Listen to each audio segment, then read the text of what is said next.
Chapter 101. Qiao Jingzhou listened to the whispers, his eyes lowered, remaining silent. He was always capable of enduring, and pain was one of those things he could bear. Having only been in the lab for a few days, he understood why Jiang Xian was terrified of humans. Qiao Jingzhou himself was already experiencing stress from humans. The mere sight of researchers in white coats around him sent shivers down his spine. The more this happened, the more he understood Jiang Xian's desperate desire to survive in this precarious situation.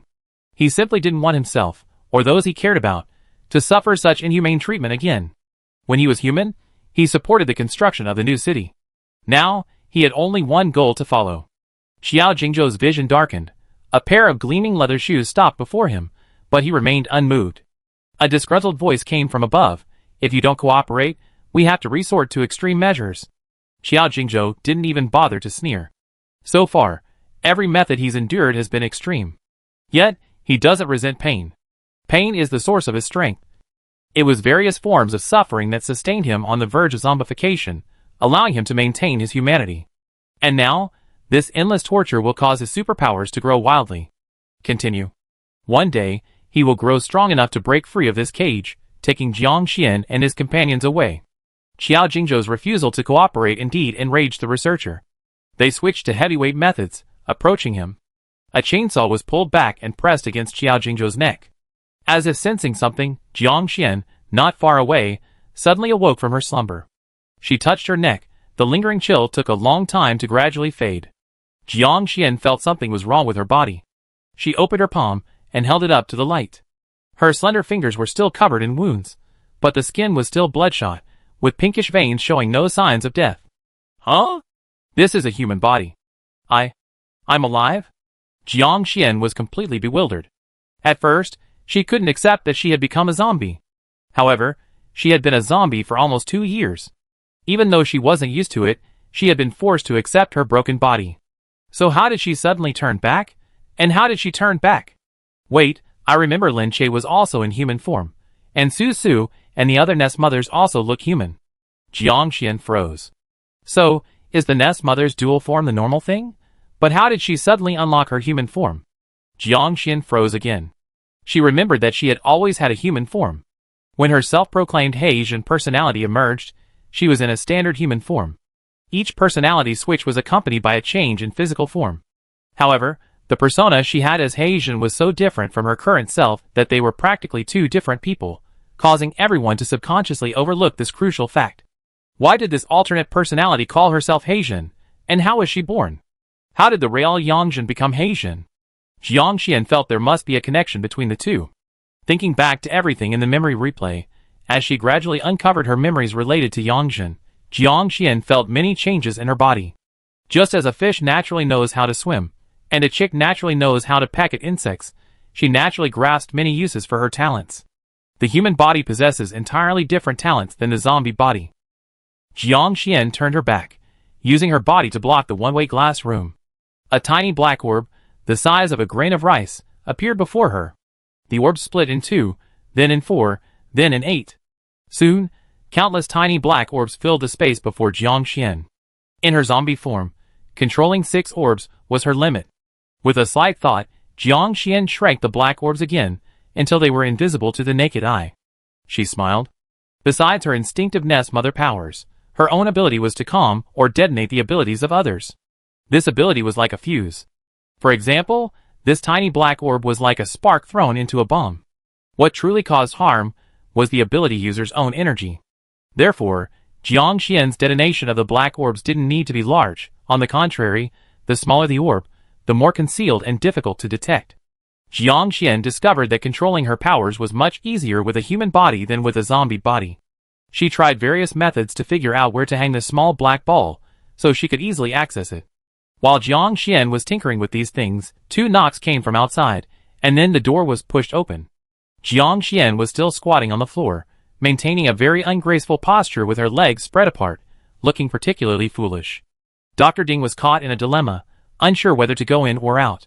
He asked dryly, "Did I disturb you?" Jiang Xian immediately pulled her legs back and sat up properly. "No."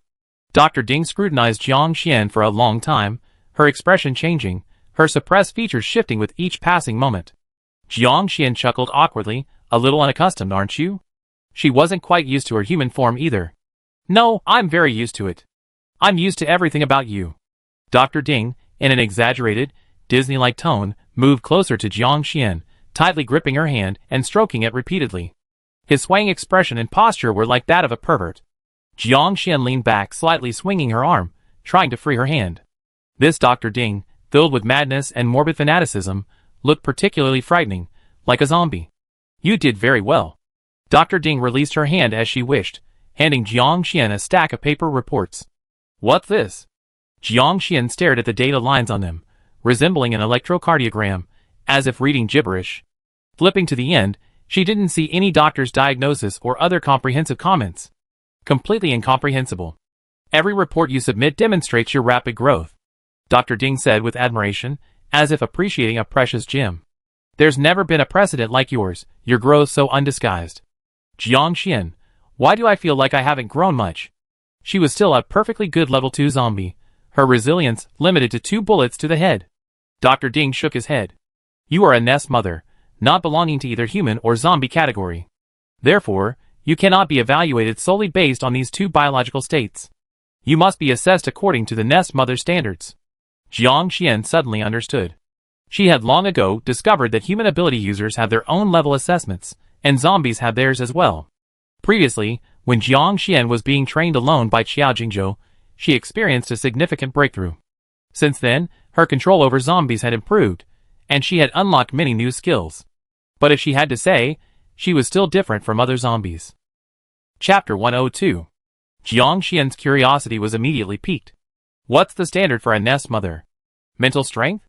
That's right, it's the strength of your mental network. Dr. Ding snapped his fingers happily. After these 2 days of intensive training, your mental network has reached level 3. You caught up with the average level of the other nest mothers in our project. Jiang Xian initially smiled, but her smile faded slightly upon hearing the latter part of the sentence. She asked casually, are all the other test subjects at level 3? Yes, everyone is currently. Dr. Ding nodded. What about Lin Che? Is he also at level 3? Jiang Xian seized the opportunity to ask. Dr. Ding's smile held a deeper meaning. He was the first nest mother, and the standard for leveling is based on him.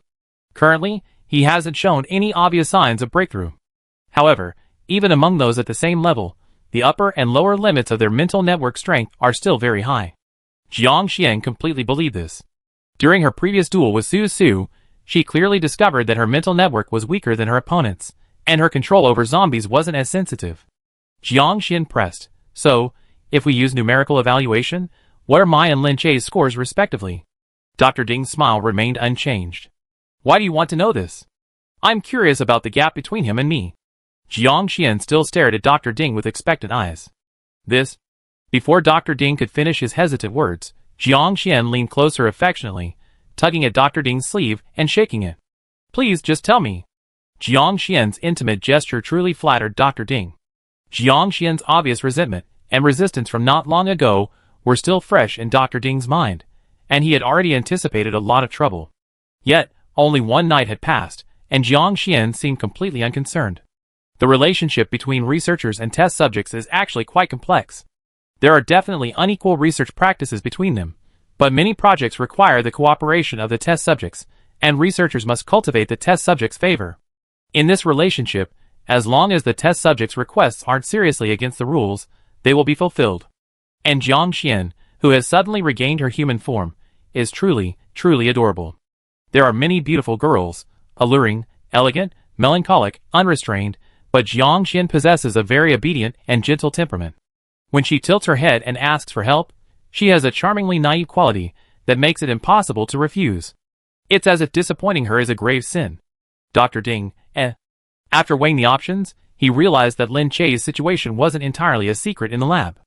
Some of the test subjects had been here for a long time. Having been with Lin Che since the new city was built, they knew quite a bit. Since Jiang Xian wanted to inquire, it was better to sell the information herself than to let him pry it from them.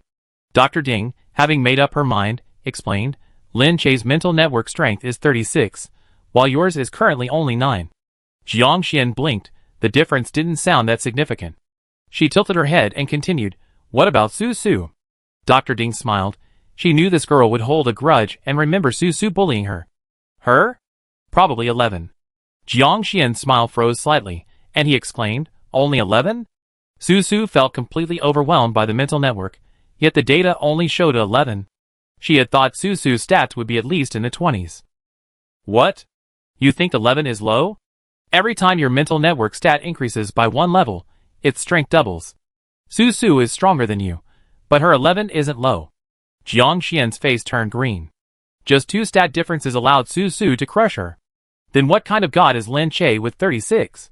She knew Lin Che was strong, but this was ridiculously strong. Jiang Xian cautiously asked, even now, he hasn't advanced to level 4? Dr. Ding's smile was somewhat bitter. In terms of combat strength, Lin Che's power is undeniable. Whether in one-on-one combat or on the battlefield, he's far beyond what ordinary people can compare to. Currently, even the level 4 ability users spawned in the lab don't fare well against him. However, Lin Che himself hasn't felt any significant breakthrough in his advancement. Jiang Xian scratched her face, revealing an awkward, not-so-polite smile. What do you mean? She hadn't felt any significant breakthrough in her advancement either. Upon advancing from level 1 to level 2, she unleashed her inner power, letting out a roar. Afterward, she was essentially a level 2 zombie, unchanged except for a slightly stronger mental network. Now, in the lab, she's experiencing memory replay, having died twice in her past lives, and reportedly emerged having broken through to level 3. The entire transition was remarkably smooth, like water flowing naturally. Jiang Xian felt no discomfort, nor did he experience any uncontrollable situations due to the sudden surge in his abilities. Everything seemed so natural, as if it were her destiny. Jiang Xian's heart skipped a beat. The unfamiliar palpitation made her clutch her chest. Dr. Ding asked anxiously, what's wrong? Jiang Xian forced a smile. I'm not used to this form. The pounding heart makes me feel very insecure. She closed her eyes slightly, took a deep breath, and the color drained from her skin. In less than 3 breaths, she reverted to her previous zombie form. The familiar zombie body made her feel much safer. No heartbeat, not many vital organs, and not so vulnerable. Turning her head, she met Dr. Ding's gaze, a mixture of astonishment and excitement. Jiang Xian instinctively shrank back. What's wrong? It's amazing. You really have a lot of surprises. Dr. Ding exclaimed excitedly. Jiang Xian wanted to hug her weak, pitiful, and helpless self, trembling. At this moment, she didn't know that normal nest mothers were actually only asymptomatic carriers of the zombie virus. Compared to zombies, they were more like humans. Carrying the zombie virus, they are immune to attacks from mutated plants, and perhaps also to attacks from zombie-like creatures. They might, under certain circumstances, break through the critical threshold and become zombies. And this change is most likely irreversible. Any nest mother that can be detected by the residents of the new city is a monster that has lost control and completely turned into a zombie. In the laboratory, the method of artificially creating asymptomatic infected individuals by mimicking the stable state of the nest mother is the semi-infected technology currently being vigorously promoted by the new city. Lin Che is the only one who can retain consciousness and revert to human form after zombifying. Xiao Jingzhou is the second exception. But since he himself is a semi-infected individual created through artificial intervention, such a special case is understandable. Until Jiang Xian also revealed similar attributes, it has a new significance. Chapter 103. Because she could switch between 2 forms, Jiang Xian's status rose again. Specifically, she was given a more luxurious bedroom, over 10 square meters in size. After replacing the detector on the back of her neck with a smaller, more refined one, Dr. Ding registered Jiang Xian's fingerprints in her bedroom. This meant her movements were no longer restricted. She could open the door and go out to play on her own. Dr. Ding also gave her a tablet with a vast collection of entertainment options, serious and inappropriate movies, TV shows, games, novels, you name it. In addition, the tablet contained a map that allowed her to instantly locate places. Except for the areas marked in red, she could go there alone. Despite this seemingly open attitude, Jiang Xian didn't believe for a second that the other party would truly grant her freedom. This city was a new human city, and she was a zombie hive mother capable of infecting humans. Jiang Xian's first action upon receiving her new permissions was to request that she bring her companions with her. Si Lu and the others were once again cleansed and led along. Except for Xiao Jingzhou, everyone was finally reunited, and their days as prisoners had become somewhat of a consolation. Si Lu stretched his body laboriously. Finally, I have a place to lie down. Arya and the others seemed to have suffered quite a bit lately. Jiang Xian looked apologetic, but Si Lu immediately waved his hand. Don't apologize again. This is how the world is. We're a bunch of zombies. If we hadn't met you, we'd probably be dead, our heads blown off and dumped in the wilderness. Lin Jiu ruffled Jiang Xian's hair from behind. Alright, don't be so distant with us. Jiang Xian laughed. I'm not being distant with you guys, we're all friends. Zhang Lei sighed, touching the tablet. I haven't touched these high-tech devices for over 2 years. After the apocalypse, power outages and internet shutdown set civilization back a century. The abandoned civilians in this small team were struggling to even feed themselves, let alone manage to restore high technology. Jiang Xian generously offered them the tablet. You guys play, I'm going out for a stroll. Si Lu asked, want me to come with you? Jiang Xian looked at him apologetically. You probably can't move around freely. She could go out because of the more expensive collar around her neck, which not only monitored her location constantly, but also ensured she remained under control more precisely. Si Lu didn't have such a safety measure, and probably wouldn't be allowed to go out. Hearing this, Si Lu didn't insist. Then be careful, don't get into conflicts with troublesome people. Got it. Jiang Xian waved her hand, opened the door, and went out. She had just glanced at the map. The surrounding area was quite large, but she didn't intend to go anywhere, and went straight to the activity room. The sound of the door opening was heard, and upon seeing her, the atmosphere in the activity room noticeably froze for a moment. A young female researcher with curly hair quickly approached. Is there anything I need to explain? Dr. Ding, isn't she here? She's not here. The young researcher adjusted her glasses, smiling gently. I can temporarily replace her and serve you. In other words, her abilities had changed, and her status had risen accordingly. Before, she was just an obedient lab member, doing whatever the researcher said. Now, the researchers were serving her. Jiang Xian thought for a moment, then pointed to the simulation training room on his right, the one used for memory regression. Can I use that? The young researcher showed a momentary surprise, but still smiled warmly. Of course, please follow me. Thank you. It's alright, you can call me Xiaoning. It's my honor to work with you. As the young researcher spoke, her eyes never left Jiang Xian, her gaze filled with a familiar fervor. Indeed, researchers all possess a touch of madness. While Jiang Xian was putting on the cumbersome equipment, Dr. Ding arrived. She didn't shoo Xiaoning away, but instead stood by the pool and asked, why did you suddenly agree to do this? Didn't you say it could enhance the strength of the mental network? Jiang Xian countered. Dr. Ding smiled. This can indeed enhance the strength of the mental network. The simulation training would take one back to the most painful, most unwanted memory, forcing them to relive it personally.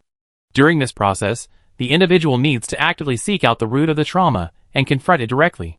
Jiang Xian's situation is far more complex.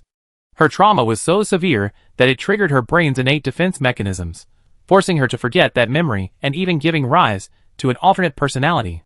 For Jiang Xian, infiltrating her own world of memories is no different from invading someone else's consciousness. It's far more dangerous than other people's memory regressions. She might trigger a crisis point, causing the other personality to rebound and erase the personality Jiang Xian is currently displaying. Such situations are not without precedent. Simulation training always carries risks. After Jiang Xian's berserk state upon waking from memory regression, Dr. Ding, having conducted an assessment, didn't want to put her under any more risk. She didn't want anything to go wrong with such a precious experimental subject as Jiang Xian. But there are many ways to enhance your mental network. Information rain can also boost your mental strength, she said. Jiang Xian asked, is it like the test last time? It seemed that a lot of information had been fed into her in a short time through the instrument. When she reached her limit, the protective mechanism would allow her to sink into a deeper part of her subconscious, which would also allow her to access that world of memories. The difference between the two wasn't significant. If one had to say, memory regression had greater limitations, confining her to a specific memory area, while the subconscious, which she voluntarily entered through energy infusion, offered fewer prompts and greater openness. It allowed Jiang Xian to do whatever she wanted. After receiving Dr. Ding's affirmative answer, Jiang Xian compared the two. I still do the memory regression. She craved power and needed to understand what had happened in that memory that her brain had sealed off. Trying to guess the plot's direction through trial and error, like she and Qiao Jingzhou had done before, was far too slow. It was much better to use memory rewind. It was more dangerous, but at least it was direct. And since it was confirmed that Qiao Jingzhou could be pulled into the same world, Jiang Xian was even less of a threat. Dr. Ding frowned and looked at Xiaoning, the young assistant engrossed in her work, seemingly oblivious to their conversation. She turned her gaze away and said softly to Jiang Xian, "Then be careful, don't be reckless. Remember, the simulation training is just a memory. As long as you remember that those things are in the past, you won't get lost in the world of memories." Jiang Xian nodded in understanding. With Xiao Ning's assistance, he stepped into the pool. Chapter 104. It wasn't until the second time she used it that Jiang Xian learned this pool had a special name, the sensory deprivation tank. The water wasn't pure water, but a saltwater solution of a certain concentration, ensuring that anyone wearing the equipment wouldn't sink. Once the device was activated, electromagnetic stimulation simultaneously deprived the subject of numerous senses, including sight, hearing, smell, touch, and gravity. This made it easier to be drawn into a mental world. The first time Jiang Xian used it, she didn't react at all, immediately sinking into her own world of memories. This time, she could keep herself conscious. As the device activated, the electrodes attached to her skin emitted rhythmic fluctuations. Deprived of her other senses, Jiang Xian experienced a mental replay similar to the flashbacks before her death under this weak electrical stimulation. Many memories that Jiang Xian had almost forgotten resurfaced. Jiang Xian's attention was drawn to memories related to Qiao Jingzhou.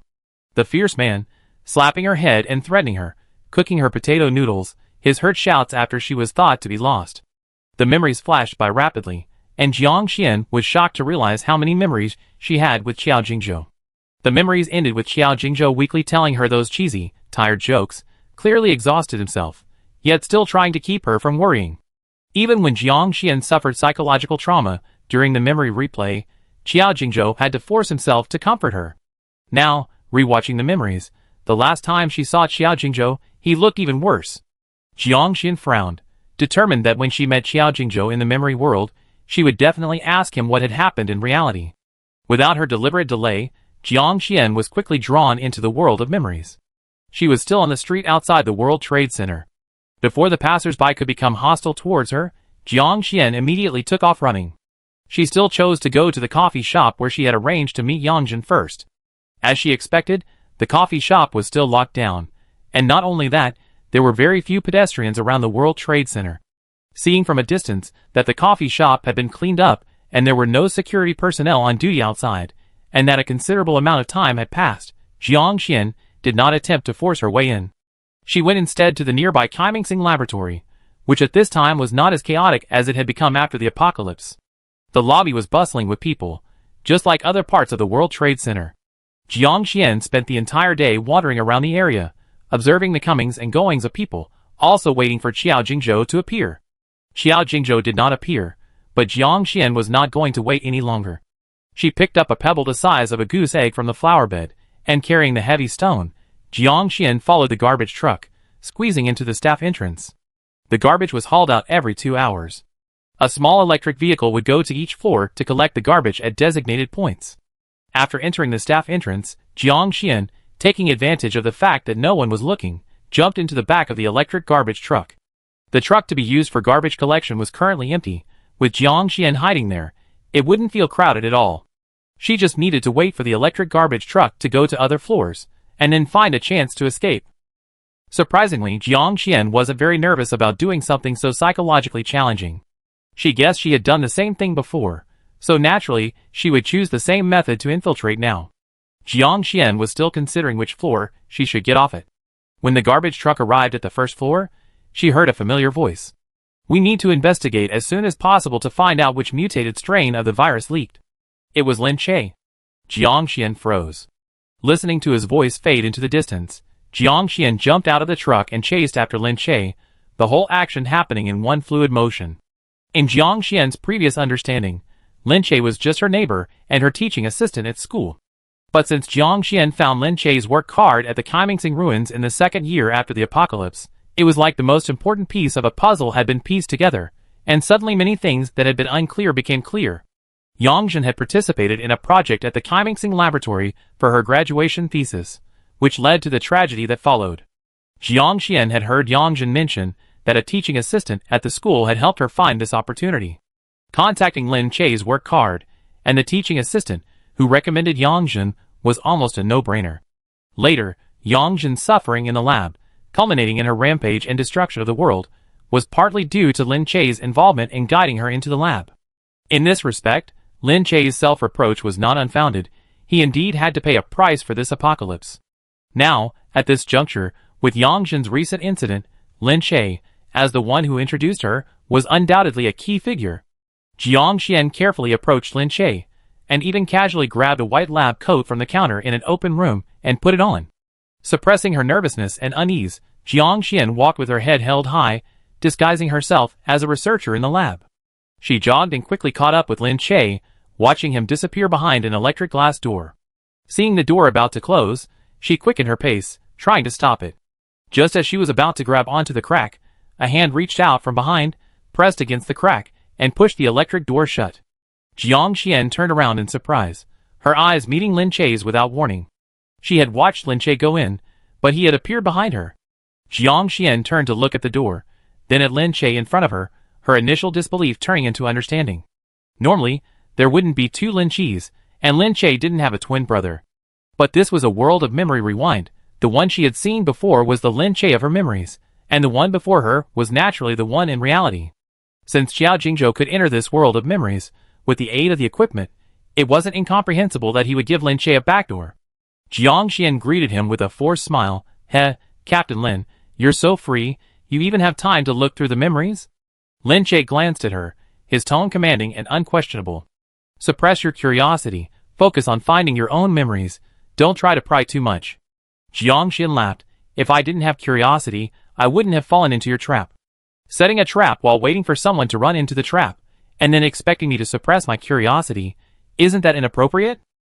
Curiosity will cost you your life, Lin Che warned. Jiang Xian shrugged, offering no rebuttal. Having learned about Lin Che's fighting prowess, she wasn't going to test his limits any further. After all, her life was her own, not something to gamble with. Chapter 105. Follow me, your memory clues are this way. Lin Che led the way for her. How did you know? Jiang Xian was stunned again. You knew all along that I infiltrated the lab, and you even knew what happened to me afterwards? Lin Che said irritably. Before the apocalypse, I had no connection with you. How could I possibly know what you went through? It was you who brought your memories into this time travel world, and that's how I found out. Jiang Xian was even more confused. How can you sense my memories? Lin Che turned and led her into an office with computers. He pulled out a USB drive plugged into the computer, quickly opened it, and pointed to the memory card. This is a memory card containing your customized content, such as photos, documents, or videos. He placed the fingernail-sized memory card in Jiang Xian's palm. But you can't access the contents like this, right? You need a computer, an interface compatible with the memory card, and the correct playback device. Jiang Xian suddenly understood. You're the interface that matches the memory card? Lin Che maintained his calm tone, completely straightforward. I am the computer. Jiang Xian, The entire design system, including the method of extracting your memories, is built upon my mental network. Lin Che used this example to simply and bluntly explain his existence. Jiang Xian just wanted to curse, inhuman. Although he already knew this guy was pretty overpowered, he didn't expect him to be this overpowered. This is like Jiang Xian struggling to solve middle school math problems, while Lin Che is a supercomputer performing trillions of calculations per second. The difference is so vast they're not even on the same level. The gap between Lin Che and her might be greater than the gap between Jiang Xian and a dog. This realization is even more disheartening than when Jiang Xian first saw Xiao Jingzhou. Good heavens, you're giving me too much credit by making me your successor. Jiang Xian didn't want to sound too bitter, but once she spoke, her envious and jealous tone was impossible to hide. Lin Che sighed. You're not the best choice, but I have no other choice. Didn't you have a whole house full of candidates? Jiang Xian asked, puzzled. Just considering Su Su and the others, there are at least a dozen nest mothers who have appeared in the activity room alone. They're all flawed products, not as good as you. Lin Che's tone was as cold as ever, evaluating them as if they were objects. Artificially replicated things can't compare to those formed naturally. Jiang Xian, you are unique, irreplaceable. This praise sent a chill down Jiang Xian's spine for some reason. Perhaps it was due to Lin Che's indifferent tone. Well, thank you so much then. Should I say it's my honor? Was he considered a chosen one? But thinking about his own situation, and looking at Lin Che, Jiang Xian truly felt no honor whatsoever. We're both naturally formed, so why is there such a big difference between us? Lin Che paused. You are, I'm not. Jiang Xian's eyelids twitched rapidly, repeating uncertainly. You mean, you weren't naturally formed? Lin Che pursed his lips, tacitly agreeing. Jiang Xian was shocked. You weren't naturally formed, so why are you so strong? She didn't understand. What kind of artificial breeding methods made you so powerful?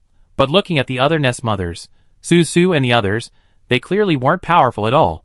Lin Che obviously didn't want to elaborate on this point, and he resorted to his previous excuse.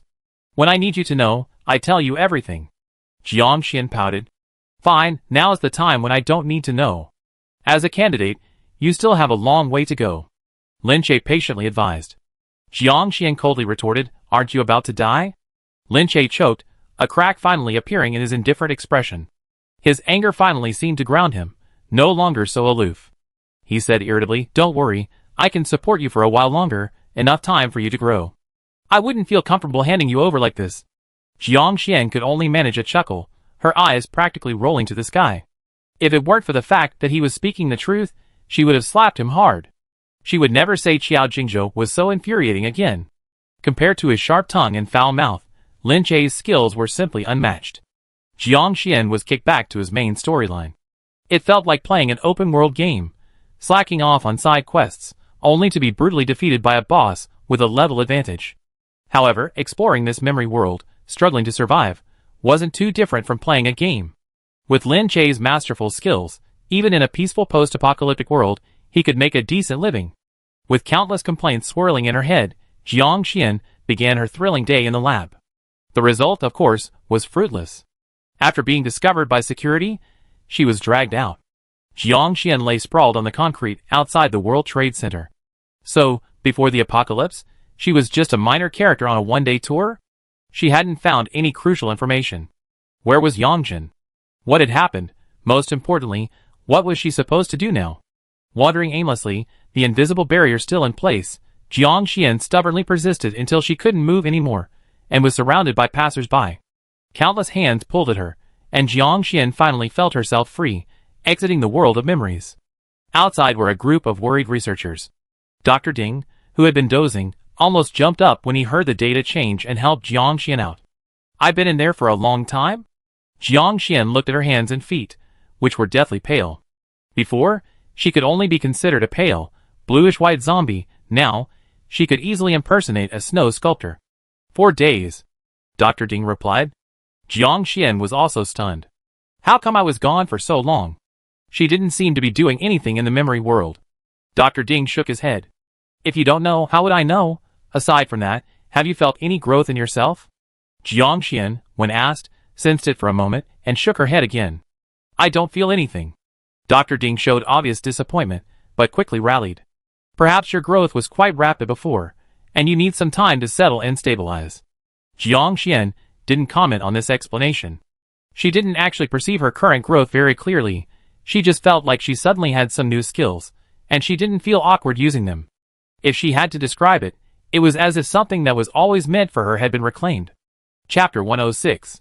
This time, Jiang Xian didn't deliver any more astonishing performances. Her mysterious potential aura had likely reached its limit. Her existing privileges weren't stripped away, but new requests wouldn't be easily granted. Jiang Xian's subsequent request to see Qiao Jingzhou was also rejected. According to Dr. Ding, Qiao Jingzhou had also displayed the characteristics of a nest mother, thus receiving similar treatment to Jiang Xian. This news about Qiao Jingzhou was somewhat unexpected, but after a closer look, Jiang Xian wasn't surprised. Instead, it suddenly dawned on her, explaining many of his previous unusual behavior. Jiang Xian had witnessed firsthand how special the laboratory's treatment of nest mothers was, and immediately stopped worrying about Qiao Jingzhou. If Jiang Xian could survive, Qiao Jingzhou certainly could too. It was her other zombie companions who needed her attention more. Jiang Xian was living the carefree, leisurely life she always dreamed of. Safe and sound, she did simple training every day, improving her abilities, and had plenty of food. In the apocalypse, this was practically idyllic. But her companions were facing a much tougher challenge. Compared to Jiang Xian's fulfilling daily routine, Si Lu and the others were practically in prison. And the hopeless kind, confined to a small space, constantly on edge, always fearing they might be killed at any moment. Jiang Xian thought about the world of memory retracing. Lin Che had said that world was built upon his mental network. Others' memories were merely segments inserted into it. Could Jiang Xian also create a small world of consciousness, sharing it only with Si Lu and the others, allowing them to train within it? Jiang Xian didn't make this decision on a whim. Back when dealing with Zhou Zheng, she had tried dragging him into her mental network-constructed world of consciousness, using a mental attack to break down his defenses. However, that world of consciousness was very unstable. The slightest external stimulus, or even the smallest flaw Jiang Xian revealed, would be detected. Zhou Zheng wasn't a mental ability user. He almost broke free using only instinct. Compared to Lin Chei's complete and stable world of consciousness, it was like comparing a grain of sand to a mountain. But despite the vast difference, the two did share similarities. They had the same structure. Jiang Xian didn't want a world as vast as Lin Chei's. She only needed a small area to operate in. By setting her goals smaller, she should be able to accomplish it. And in constructing this world, she needed the cooperation of her Si Lu friends. Useful people wouldn't be eliminated, at least Jiang Xian wouldn't have to worry about their safety. Thinking it through, Jiang Xian went to consult Dr. Ding. After hearing this, Dr. Ding's mouth hung open for a long time. She felt that Jiang Xian was incredibly arrogant. The memory retracing system built upon Lin Chei's foundation was, in Dr. Ding's view, completely unreplicable. It wasn't just Lin Chei's achievement, it also required the support of a technical team. How could Jiang Xian possibly create a complete and stable world of consciousness out of thin air? However, after hearing Jiang Xian's idea, Lin Chei unexpectedly offered support, transferring a technical department team to provide hardware support the very next day.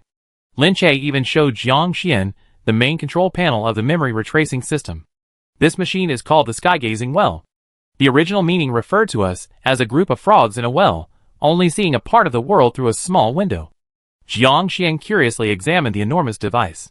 If I wanted to build a replica, would I need something this big? Lin Chei said, it depends on how powerful your consciousness is.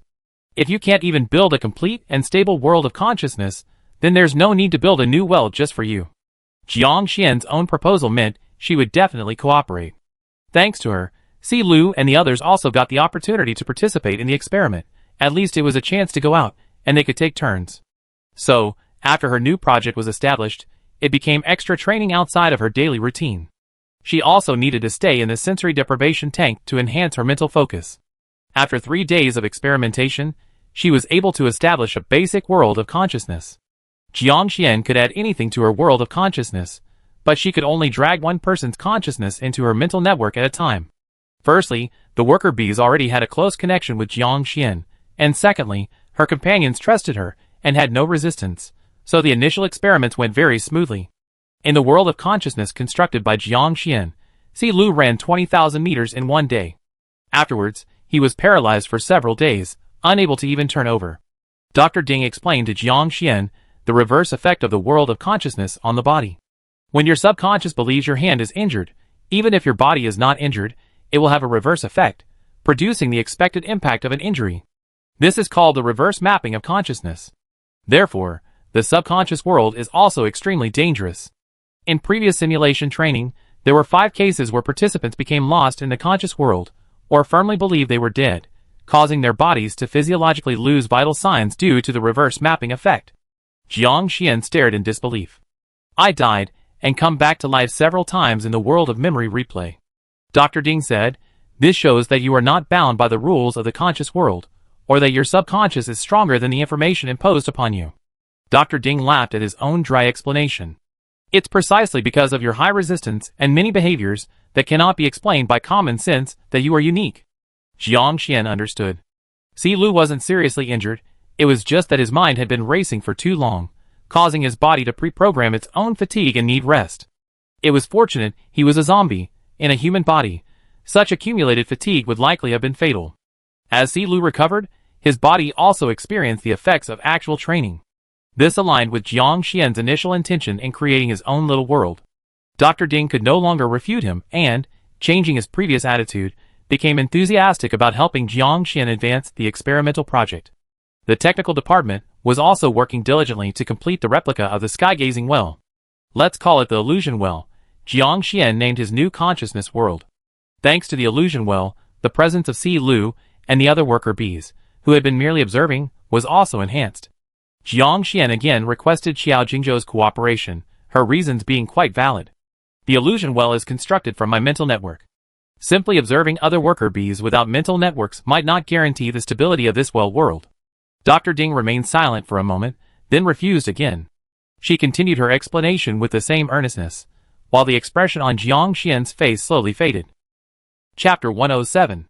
Qiao Jingzhou, was he really contained as the nest mother? Jiang Xian asked, staring into Dr. Ding's eyes, enunciating each word clearly. Is he really still alive? Dr. Ding smiled and countered, he's your worker bee. How could you not know if something happened to him? Jiang Xian remained silent. She hadn't sensed anything amiss with Qiao Jingzhou. At least, she was certain he was alive for the moment. But there's a considerable gap between being alive and thriving. Recalling their last real-world meeting, it was when Jiang Xian first experienced the devastating impact of the sky-gazing well. Qiao Jingzhou told her he would be there too. In the subsequent barrage of information, Qiao Jingzhou was indeed present. But afterwards, Qiao Jingzhou seemed to vanish from Jiang Xian's world in an instant. No trace of him could be found anywhere. Jiang Xian later visited the sky-gazing well world a few more times, hoping to learn more through imitation. With Lin Chei's interference, Jiang Xian couldn't obtain any more information beyond her own memories, so her memory recovery stalled, remaining stuck. She never saw Qiao Jingzhou again. Dr. Ding explained that Qiao Jingzhou hadn't undergone similar simulation training. Although the well worlds are interconnected, infiltration is necessary to reach them. The previous 2 times, Qiao Jingzhou had also infiltrated, which is why they met in the well worlds. However, in reality, Jiang Xian's attempts to see Qiao Jingzhou were consistently rejected. The excuses were similar. No one had the right to freely contact the outside world or other people. Previously, Jiang Xian's outstanding performance earned her preferential treatment, which allowed her to meet Qiao Jingzhou. But now, she hadn't shown any outstanding performance. Jiang Xian clenched her fist, then slowly relaxed it. Dr. Ding had hinted more than once that if she demonstrated any other valuable abilities, she could receive more preferential treatment. He was likely referring to Jiang Xian's alter ego, Heijin. However, Jiang Xian didn't know how to summon her alter ego, and even if she did, she didn't intend to use it. Handing over Heijin's existence meant she would have to follow the lab's pace completely. A desperate measure in a life-or-death situation was one thing. Given a choice, Jiang Xian didn't like being completely controlled by others. Unable to exchange Heijin, Jiang Xian had to find another way. While Jiang Xian realized something was wrong, Qiao Jingzhou was indeed having a very difficult time. Zombies are characterized by high regeneration and few vital points. Intelligent zombies, compared to ordinary monster zombies, exhibited more human-like responses, making them ideal for human experiments that she had never dared to imagine before. Under such inhuman treatment, the suffering was unimaginable. Pain is the source of all power. Whether it was the training of superhumans in the past or the experiments now, it's all a form of torture inflicted on the body. The difference lies in the gentler nature of the training, while the experiments are simple and brutal. Of course, the brutal experiments also yielded astonishing results. All of Qiao Jingzhou's data showed rapid growth.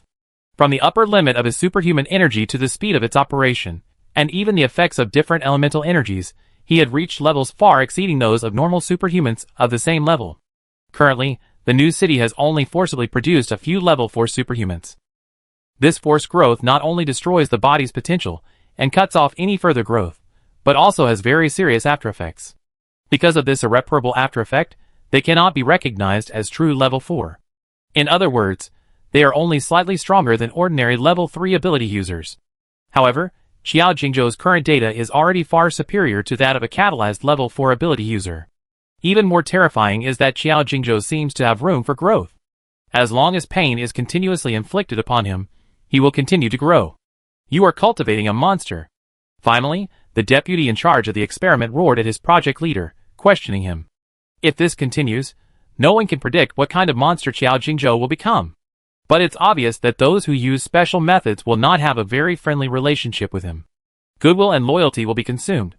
Betrayal, hatred, and harm will all destroy goodwill. If there were specific numerical indicators, Qiao Jingzhou's initial goodwill towards the new city was 100, now his ill will is at least 1 million. What does it matter? The project leader remained unmoved. They had long discovered that when superhumans or semi-infected individuals were in extreme pain, their potential could be significantly unleashed. However, superhumans were generally unsuitable for experimentation. Volunteers who became semi-infected individuals could cooperate with experiments to a certain extent, but not to an excessive degree. This method of stimulating potential through pain was not applicable to everyone because the risks were uncontrollable. If the resulting casualties were too high, it would be difficult to explain to the authorities and the city's residents. But Xiao Jingzhou was now a traitor, a serious criminal in the new city. For a death row inmate, his personal safety no longer needed any protection. Finally, they could unleash the full potential of the human body without restraint. And the best part was that Xiao Jingzhou was somewhere between the queen bee and the worker bee. He possessed the characteristics of the queen bee, yet had the natural limitations of the worker bee. The queen bee's loss of control was terrifying. Pushed too far, it could summon a zombie horde in an instant. But no matter how strong a worker bee was, it was still just a tool.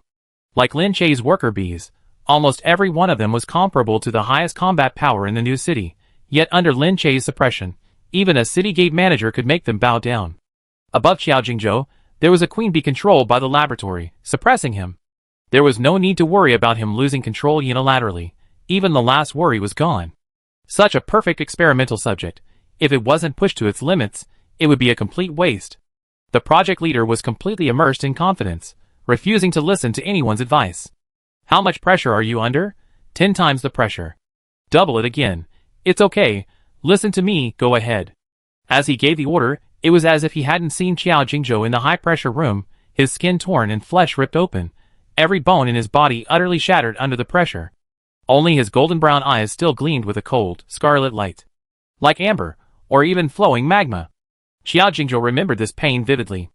After the training ended, Xiao Jingzhou's broken body was healed. Effective recovery methods could only heal the damaged body. The lingering mental torment could not be eliminated. Xiao Jingzhou lay in the empty, secluded room, his muscles still trembling slightly unnaturally. The excruciating pain of his bones and flesh being crushed was still clear, as if it had never stopped. It felt like he had been here for a very long time, years, even decades. Looking at the dozen or so horizontal lines that had just appeared on the wall, he realized only a dozen days had passed. Chapter 108. Xiao Jingzhou felt even more deeply the fear Jiang Xian had once experienced. He also understood the despair Jiang Xian had felt when he forcibly abducted her. Returning to such a laboratory was, for someone who had endured torture, worse than death. Every day, every minute, every second, Xiao Jingzhou persevered only because of the bond he had with Jiang Xian. It didn't necessarily mean he had a deep love for Jiang Xian. It was just that having a thought in his heart kept him from completely collapsing. He thought that if he could successfully get out of this hellish place with Jiang Xian, he would fully support Jiang Xian's independent strategy. He wouldn't dawdle or remain a bystander. He would expand the zombie population so that none of their companions would have to suffer such torture again. Xiao Jingzhou was in a daze, seemingly asleep yet not quite asleep. In this half-awake state, he seemed to sense Jiang Xian, as if she were speaking to him from afar. When he was awakened by the sound of the door being broken down, all that remained was a bitter smile. The new city boasts a plethora of advanced technologies. Among them, the technology for controlling zombies and mutated plants is the most prominent. This laboratory, specifically designed to confine the nest mother, faces the most significant challenge in suppressing the mental network. Mental power not only cannot penetrate the coatings of these buildings, but also suffer severe backlash. The nest mother's mental network can only be used within designated areas and cannot extend outwards, thus cutting off Jiang Xian's means of communication. Jiang Xian is probably completely unaware of his predicament. Xiao Jingzhou was somewhat relieved that Jiang Xian hadn't seen her in such a disheveled state. She's only slightly braver than a rabbit. She probably would have frightened her. Xiao Jingzhou was roughly dragged into the laboratory. A daunting-looking workbench shoved towards him. The project leader, still in charge, excitedly discussed which tool to use next.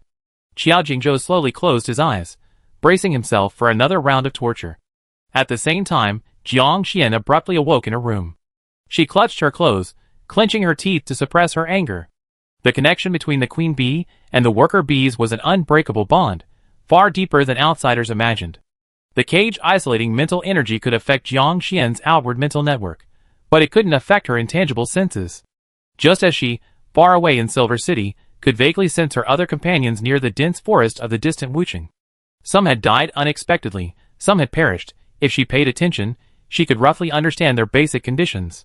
Now, Xiao Jingzhou, whom Jiang Xian was deliberately sensing, was on the verge of death.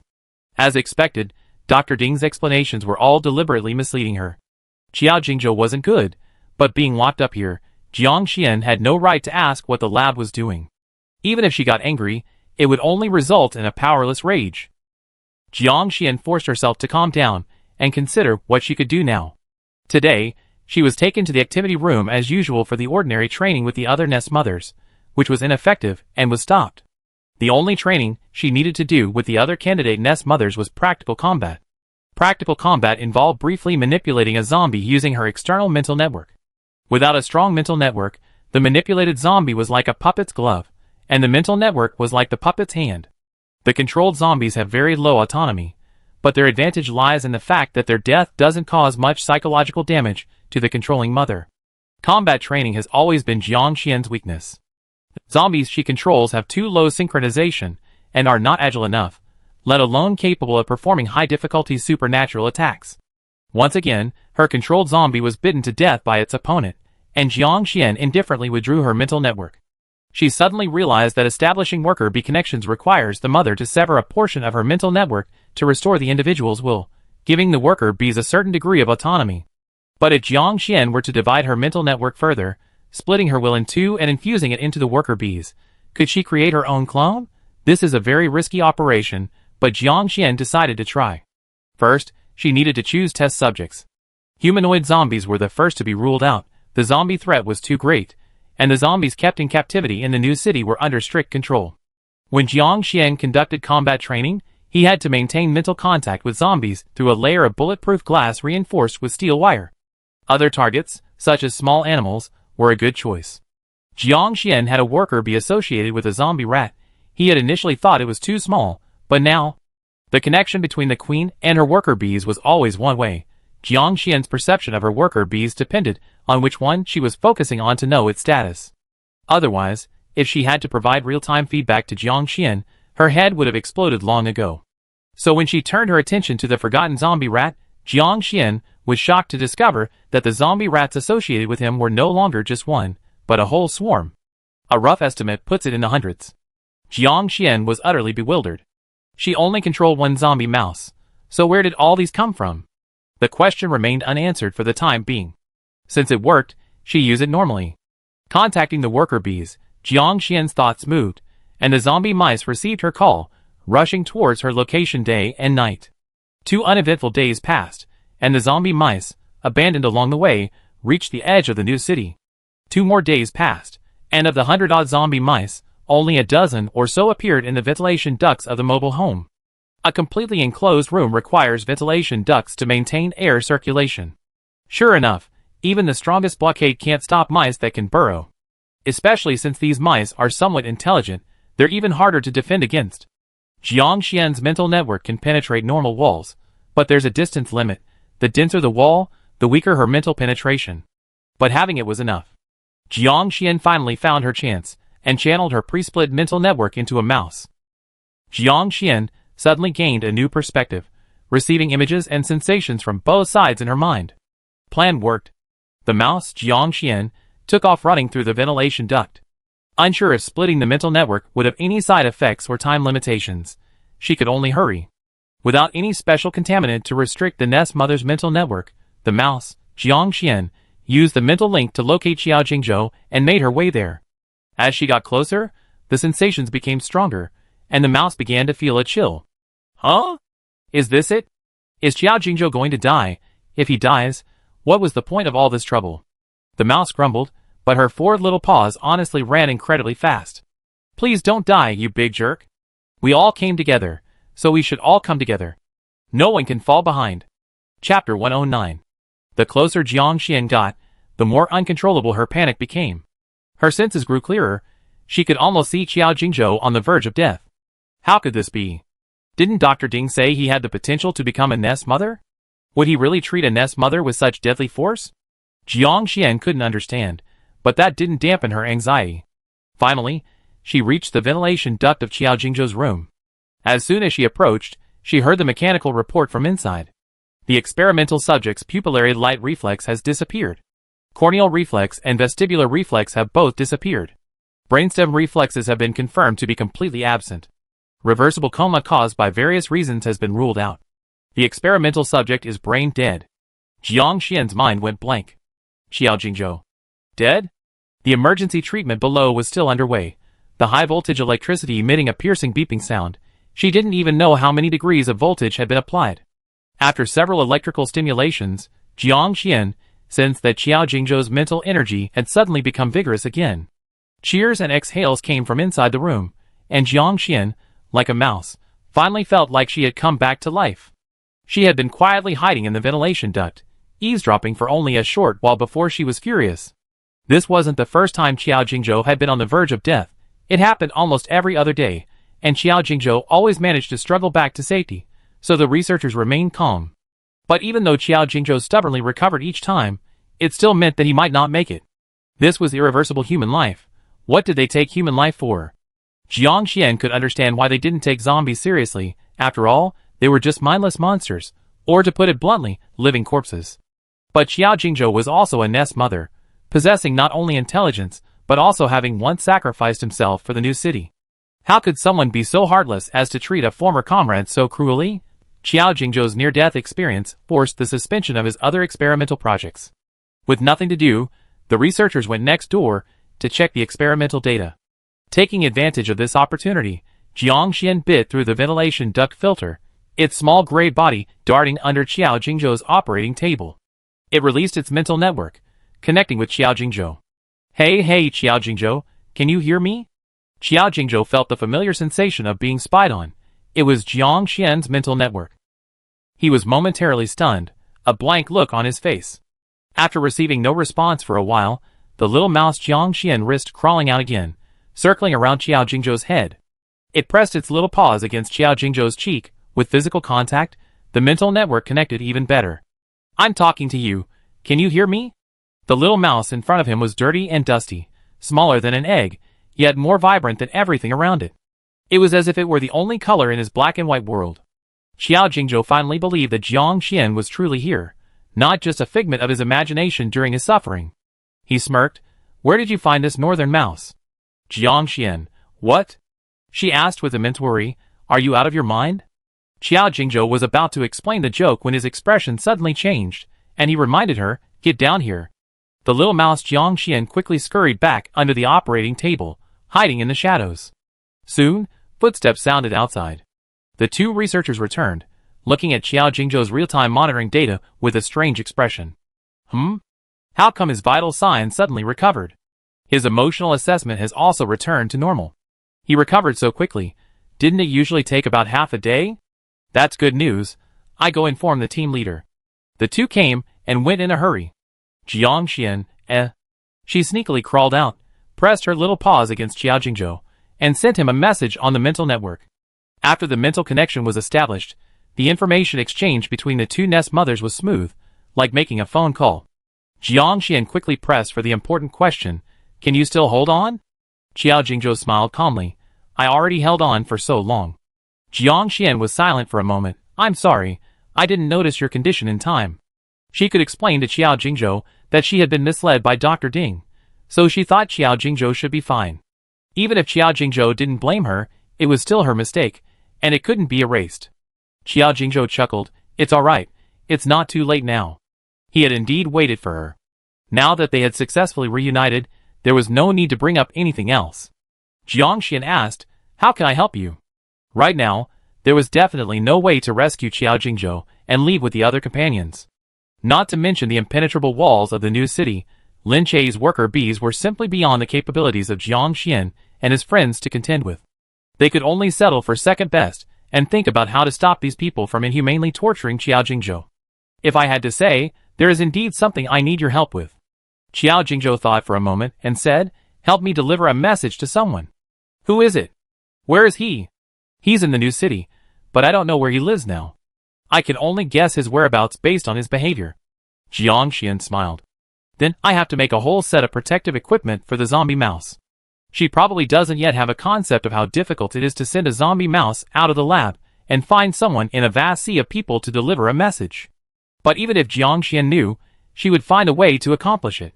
Qiao Jingzhou had helped her a lot in the past, and now that he needed her explanation, she was willing to do everything in her power. Could you be a little more specific about who you want to deliver the message to?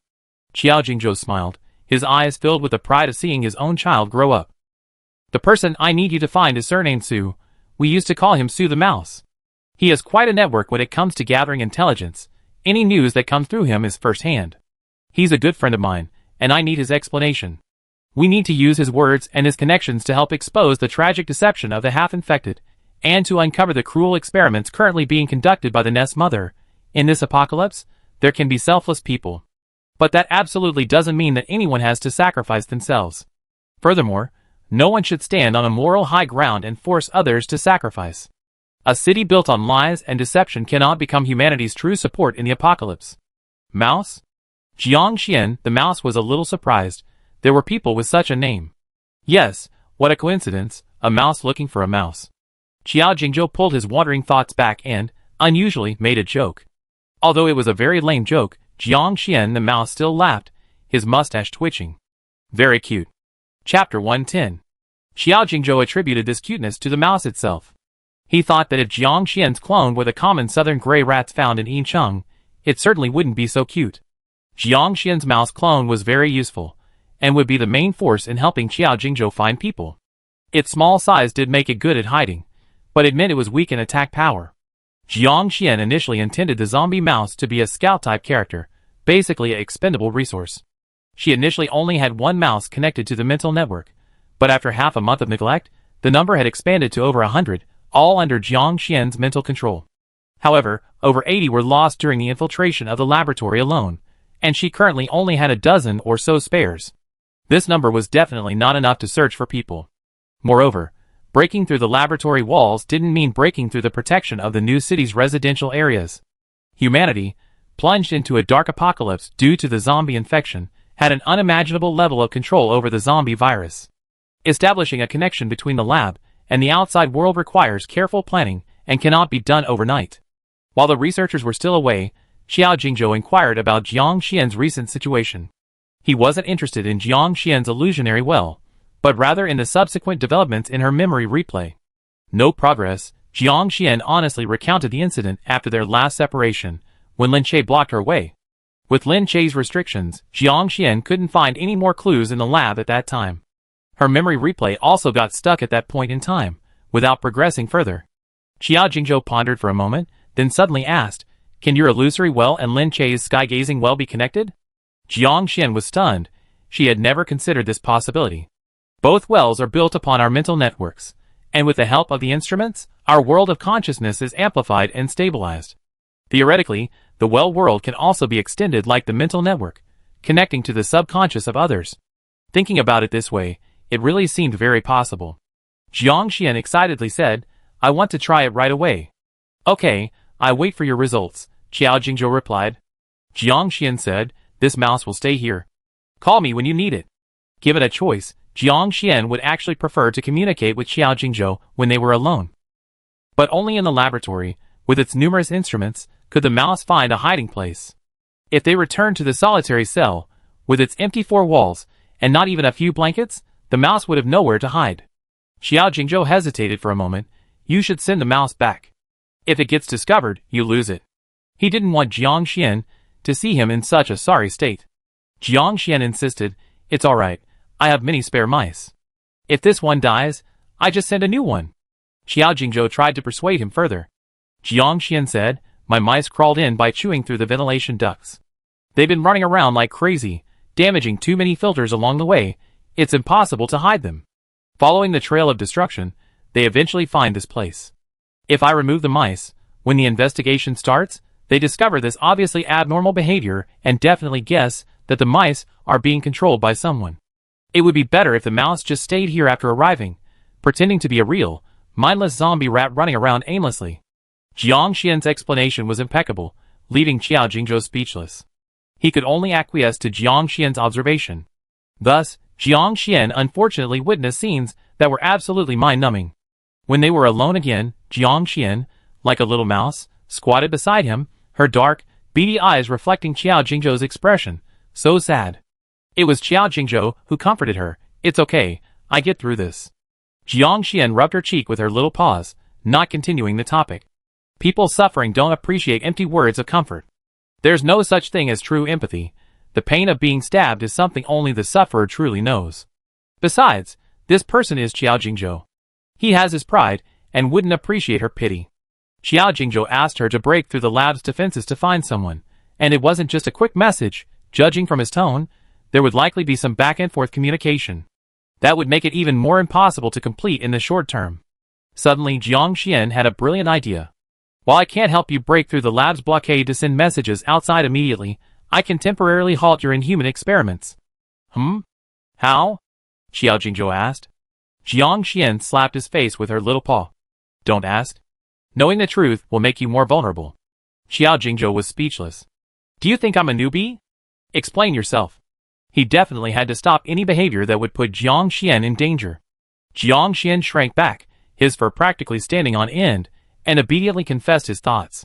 Qiao Jingzhou, She seemed to see the cute, snow-white rabbit transform into a cunning little fox.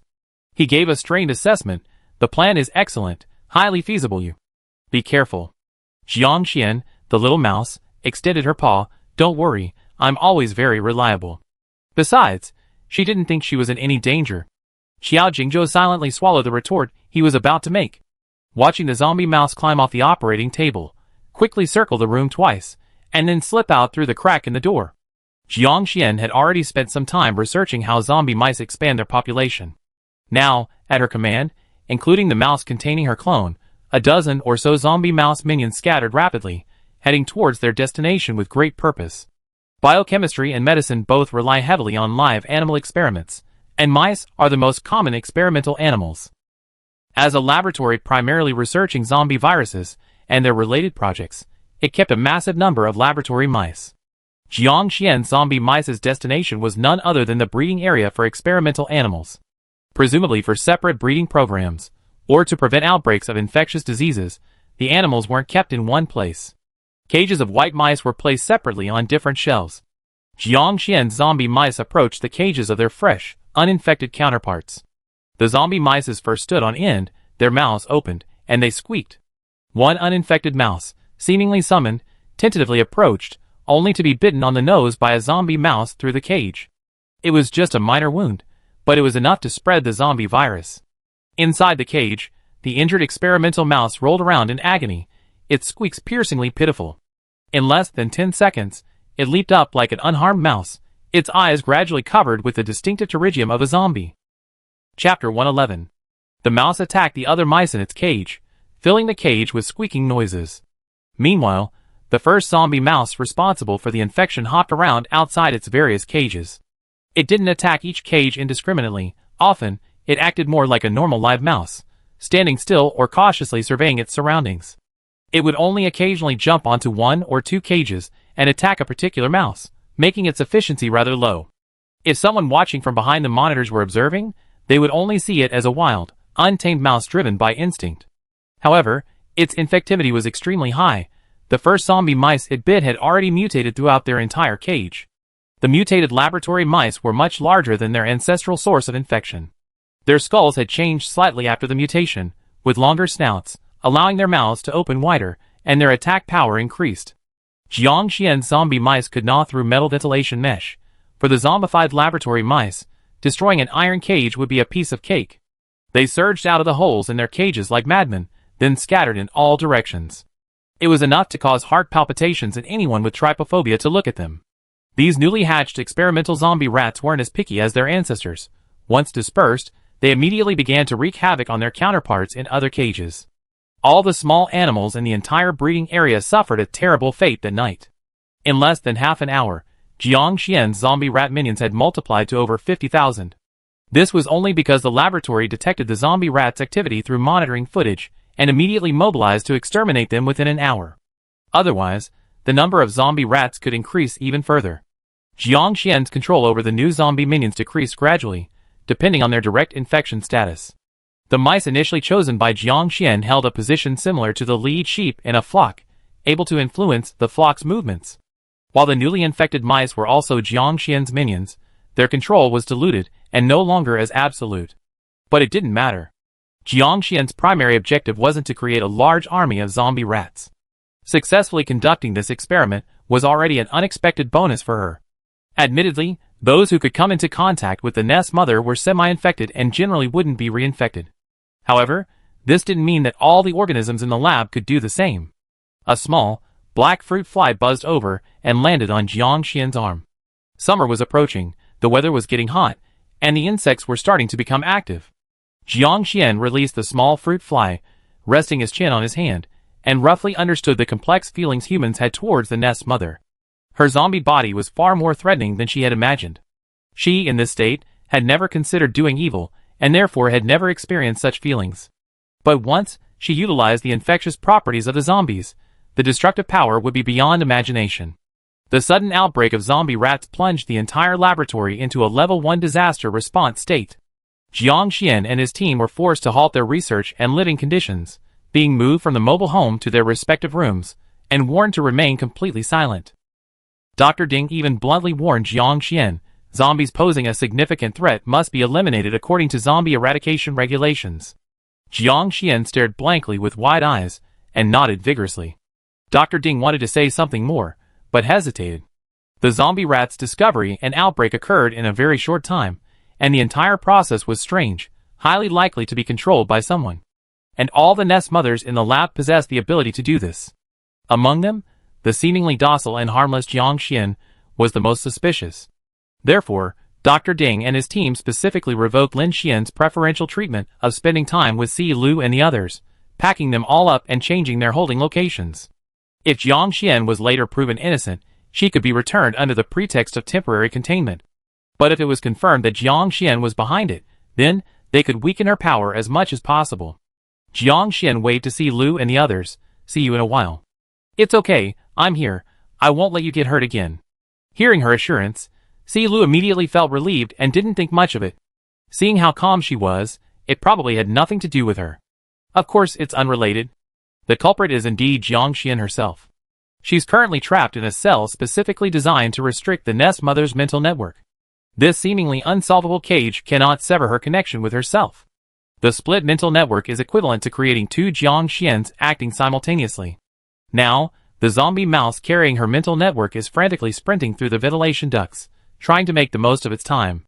She's unsure if she's the first person to split her mental network, but in this new city brimming with advanced technology, she won't gamble on any possibilities. After all, Jiang Xian is a coward. She's a zombie who clearly possesses intelligence, but chose to be a vegetarian for a whole year, trying every possible way to avoid humans. The zombie mouse quickly reached its destination. Just outside the wall lay the laboratory. Humans had built high walls, creating a fortified city to protect themselves from the zombie threat. But they hadn't considered that inside those walls, they had been conducting experiments with a potentially infectious zombie nest mother. The zombie mouse approached the filter, seemingly oblivious to the rapidly spinning blades, and resolutely jumped inside, instantly pulverized into a pulp by the fan. Jiang Xian, in his physical form, experienced a brief headache, a sign of damage to his mental network. These symptoms were only slightly more severe than when he was bombarded by the information rain, not significantly more serious. With the last piece of evidence destroyed, Jiang Xian collapsed, satisfied to rest. The entire laboratory was gripped by fear. Those as calm as Jiang Xian could be counted on one hand. The zombie mice hadn't yet harmed anyone, but each of these little creatures carrying the zombie virus was a potent source of infection. The slightest mishap could trigger a cataclysmic disaster. With the precedent of plague and the Black Death, and now the zombie virus being a plus-sized version of an infectious disease, the level of vigilance needs to be several degrees higher. The laboratory was completely sealed off, and a thorough disinfection process began.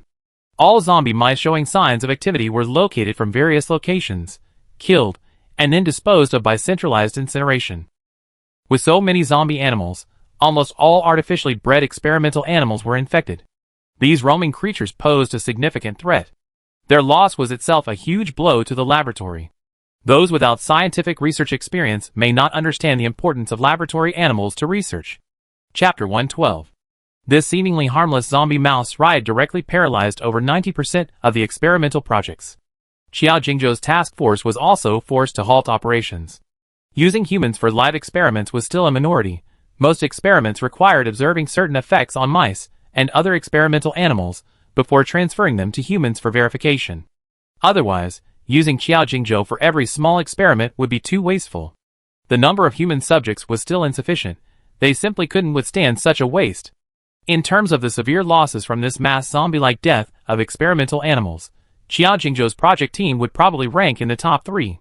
Hearing the heartbroken sobs of the team leader next door, Xiao Jingzhou smiled genuinely. This little zombie is really capable. Moreover, her understanding of human nature is quite accurate. Before implementing the plan, Jiang Xian was certain that there wouldn't be a reinvestigation. Even if he had suspicions about Jiang Xian, he wouldn't use excessively harsh methods to interrogate her. In fact, Jiang Xian's life remained almost unchanged. Even Si Lu and the others were returned to her after 3 days. Why did Jiang Xian, despite having the ability to spread the zombie virus, only infect the lab animals? Was it because she didn't want to disrupt the new city? No, she dreamed of it. If the new city didn't descend into chaos, she wouldn't be able to escape. Moreover, Jiang Xian knew that she couldn't possibly cause devastating damage to the new city. The new city had risen from the ashes in the apocalypse. It couldn't be completely without resilience, especially with Lin Che around. As long as Jiang Xian wasn't out of her mind, she wouldn't risk her own life and the lives of her friends to confront someone directly. Driven to desperation, Lin Che, with his worker bees, could easily crush Jiang Xian with a single finger. Any incident causing injury or loss would require a thorough investigation to determine responsibility. However, the zombie rats only infected laboratory animals, causing a minor panic. There were certainly losses, but they were definitely within a controllable range. Everything has a price to pay. Asking a passerby to strip naked for 5 cents would likely result in being beaten to death. But throwing around 500,000 yuan would definitely attract a large number of people to volunteer for a naked run. Jiang Xian herself also had value. As long as she didn't leave clear evidence, and the zombie rat disaster wasn't serious enough to cause her to turn against him, he had to continue to treat her well and appease her. Even when Jiang Xian suggested continuing her illusion well project, Dr. Ding reluctantly agreed. After sending Jiang Xian into the sensory deprivation tank, Dr. Ding immediately went to find Lin Che. Can you confirm that the previous zombie rat riot wasn't related to her? I can't confirm. Lin Che rubbed his temples wearily. The zombie rats that caused the chaos did have remnants of their mental networks, but they were all too weak to be traced back to. Controlling the zombie rats isn't that difficult. Almost all the nest mothers are suspects. But she's the most suspicious, isn't she? Dr. Ding asked tentatively. Women's intuition is indeed very sharp. There are so many nest mothers in the lab, yet she inexplicably concluded that it was related to Jiang Xian. Then what is her purpose? Lin Che countered. If she wanted to cause a ruckus and escape the lab, that's certainly possible. However, the lab rats didn't harm anyone. He offered a more widely accepted hypothesis from the lab. It's likely that one of the zombie rats, after advancing to a higher level, developed characteristics similar to a nest mother. Therefore, it only expanded its population without intentionally spreading the virus back to humans. Dr. Ding was speechless. This was indeed a more readily accepted reason. Unable to convince Lin Che, she decided to find evidence herself, retrieving all the surveillance videos from before the zombie rat outbreak, focusing on Jiang Xian. Unfortunately, the zombie rats and Jiang Xian hadn't had direct contact within the lab. The earliest zombie rats were those Jiang Xian had established contact with outside Silver City.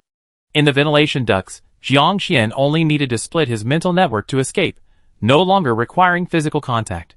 However, Dr. Ding unexpectedly discovered that before the zombie rat outbreak, one of the rats had contact with Xiao Jingzhou. Xiao Jingzhou, lying comfortably, was dug out and met this serious-looking researcher. Dr. Ding cut to the chase. Did you cause the zombie rat riots? He was also a nest mother, capable of causing trouble.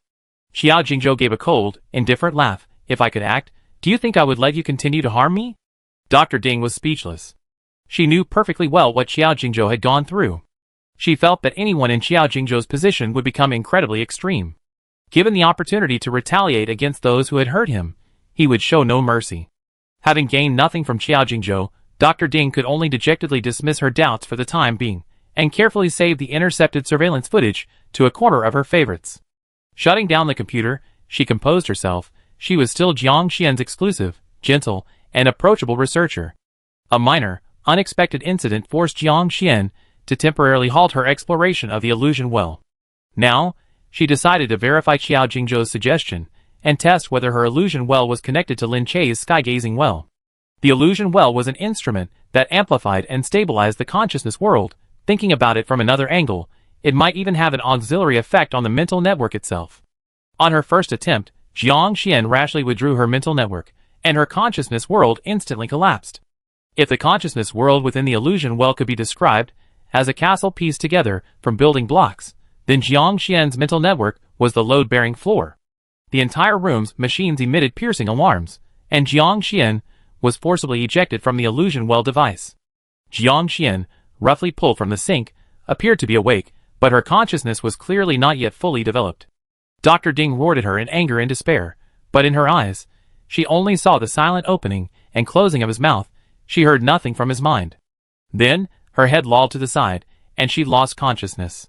The vision well and the mental network were in a semi-fused state, still somewhat connected.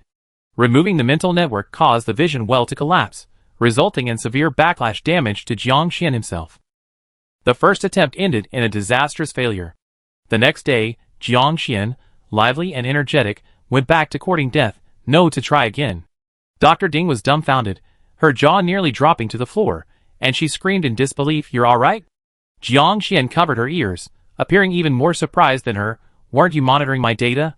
"So the device embedded in her spine was just an ornament?" Dr. Ding said awkwardly. "The data recovery work from the vision well was quite complicated. I didn't have time to check your condition."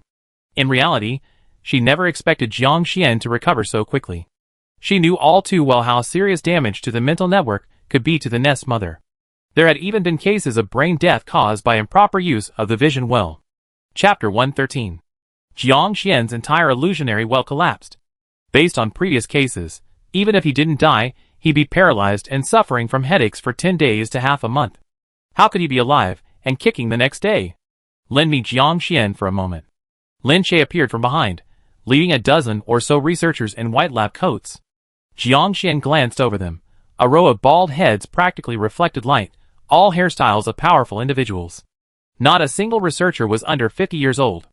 The researcher's extremely intimidating aura made Jiang Xian's scalp tingle. She even hesitated for a second, wondering if she should strike first to gain the upper hand. But she realized that even if she gained the upper hand, she would still be a complete underdog.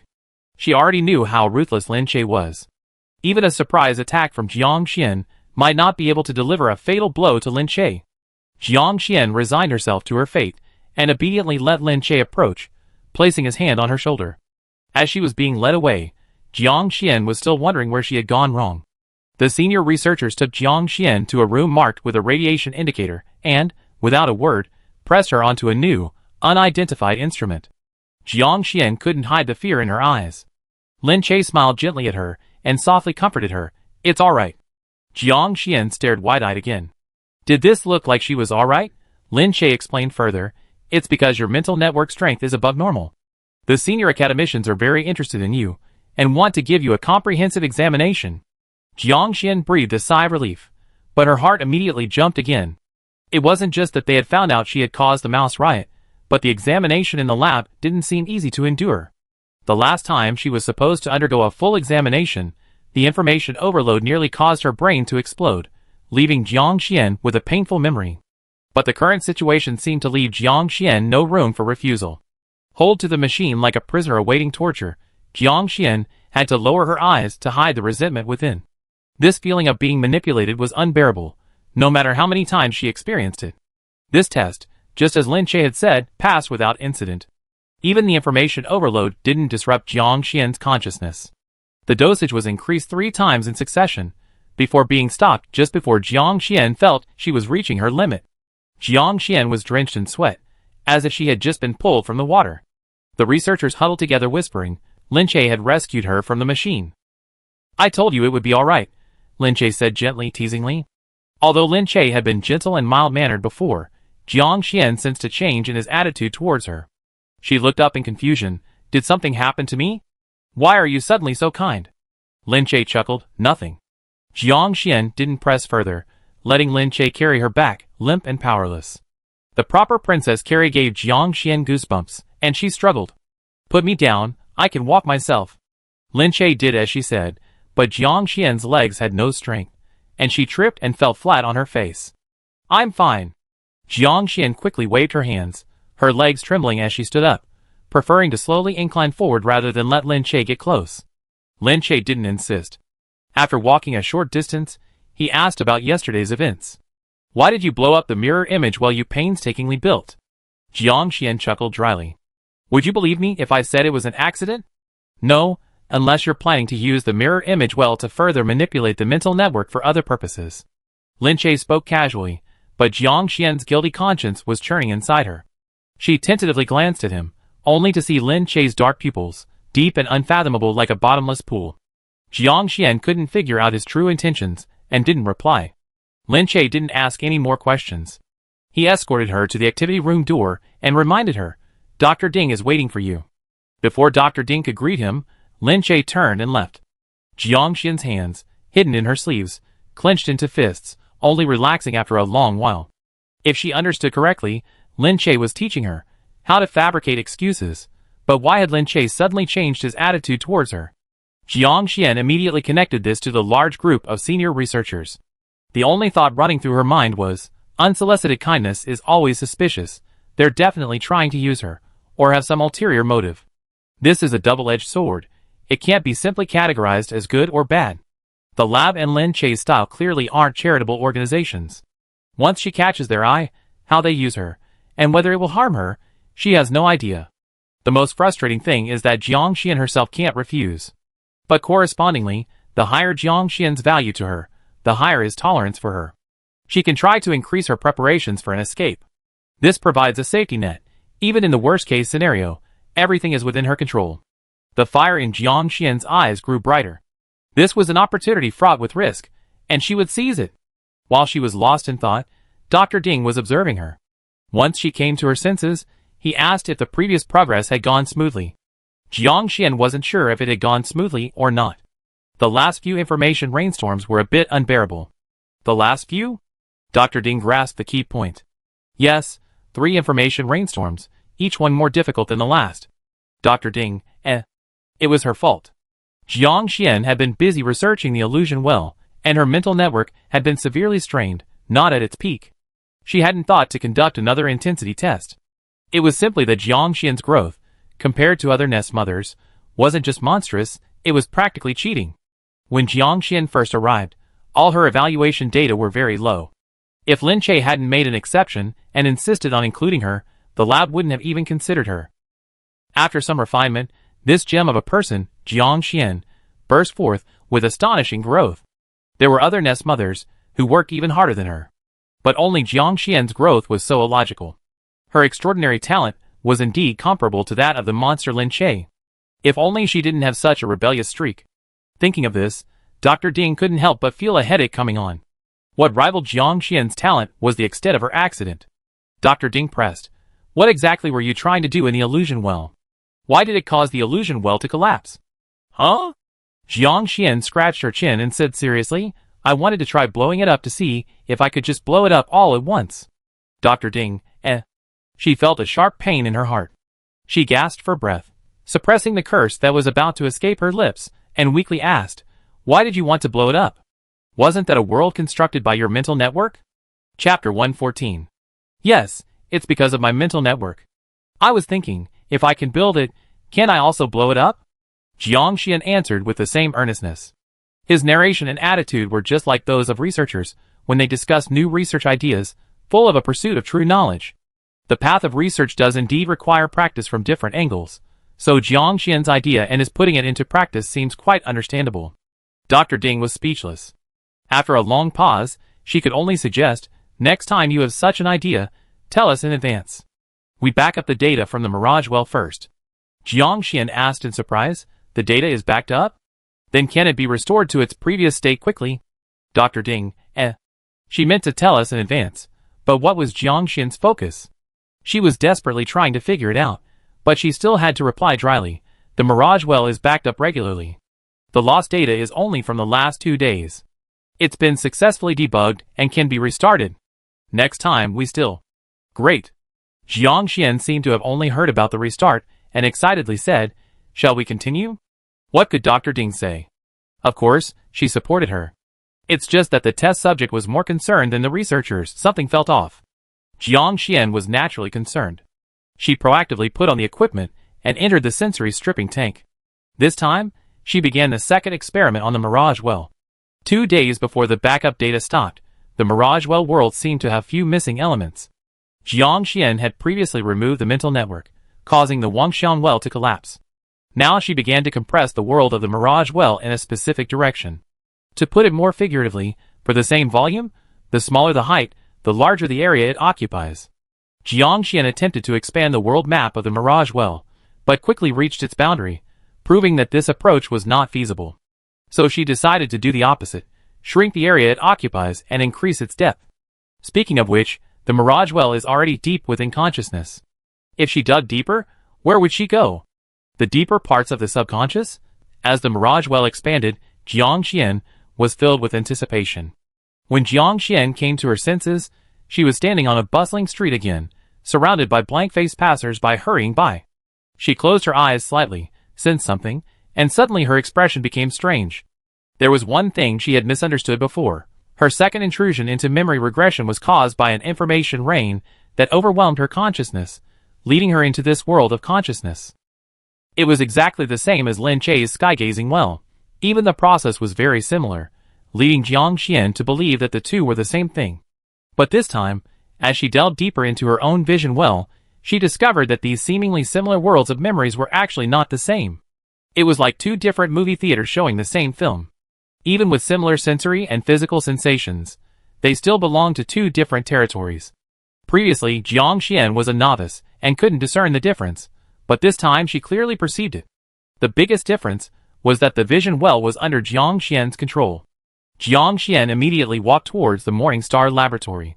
She wanted to see what secrets were hidden in the memory that Lin Che had prevented her from seeing. As usual, she boarded the free shuttle bus through the medical waste chute and went up to the floor where Lin Che was. Upon reaching this point, a strange feeling arose. Previously, she could hear noises and hear the occasional passing researcher, but in this area, it suddenly became quiet. Even the garbage truck Jiang Xian was riding and only made a creaking sound, moving forward automatically, but there was no one in the driver's seat. However, when it reached a turn, the steering wheel would turn by itself. It was as if someone Jiang Xian couldn't see was driving. Jiang Xian realized again a crucial detail she had overlooked. Since the Wangxian well was built on her mental network, how did it know things beyond her own experience? Whose world is this? Why does it appear simultaneously in the depths of both her and Lin Che's consciousness? Whether it's her Wangxian well or Lin Che's sky-gazing well, are they actually connected to someone else somewhere? Who is connected to both of them simultaneously? Jiang Xian had a vague guess in her mind. She walked to Lin Che's location in the memory world. The surroundings were still empty, but Lin Che's voice rang out. We need to investigate as soon as possible to find out which mutated strain of the virus leaked. This was the scene from the one where Lin Che had stopped her earlier. However, seeing the figure in the memory slightly affected Jiang Xian's understanding of the truth. She saw the door open and close. It must have been Lin Che from the memory who went inside. Jiang Xian took 3 steps at a time, reaching out to stop the door before it closed, and quickly squeezed inside. Before her eyes were rows and rows of biochemical laboratories. Through the glass partitions, she could see that each laboratory was filled with busy test tubes and instruments. There were only objects, no human figures. This was a flashback scene featuring only Jiang Xian, and it had an eerily unsettling feel to it. Jiang Xian could only approach them one by one, but thankfully, she could still hear conversations. X-0063AC strain has also been ruled out. All artificially propagated strains in the lab have now been eliminated. It should be a strain from the prototype. Could we request that the cryogenics of Prototype 1 be released to extract a live sample for comparison? This was Lin Che's voice. No, the original state cannot be reopened.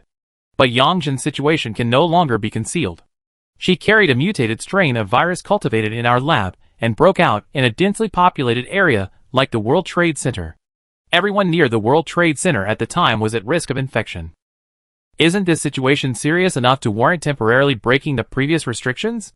Whether we're developing temporary antiviral drugs or formulating preventative medications, we must first identify which strain is in Yangjin's body, right? No, you don't understand. The voice speaking to Lin Che was slightly aged, and Jiang Xian felt a strange sense of familiarity. She was focused on the conversation and didn't have time to think about where she had heard this voice before. The aged person said, the freezing of original state 1 wasn't just a restriction we set ourselves, it was also a defensive measure. What do you mean? Lin Che pressed. After a long silence, it seemed the aged researcher had finally made up his mind. Come here, I show you Prototype 1. Jiang Xian quickly followed the voice and moved along. The old researcher explained the origin of Prototype 1. Prototype 1 is the carcass of an ancient rodent found in the Arctic ice. The carcass carried a living virus, the prototype of the virus we are currently studying, personally named Black by the late Dean. Chapter 115. You know the characteristics of the prototype Black. It's highly infectious, and will invade and control other organisms. And its exceptionally tenacious vitality is also one of its characteristics. Even when torn apart, it can still maintain its vigorous vitality until it finds another host. Our conventional methods cannot completely eradicate it.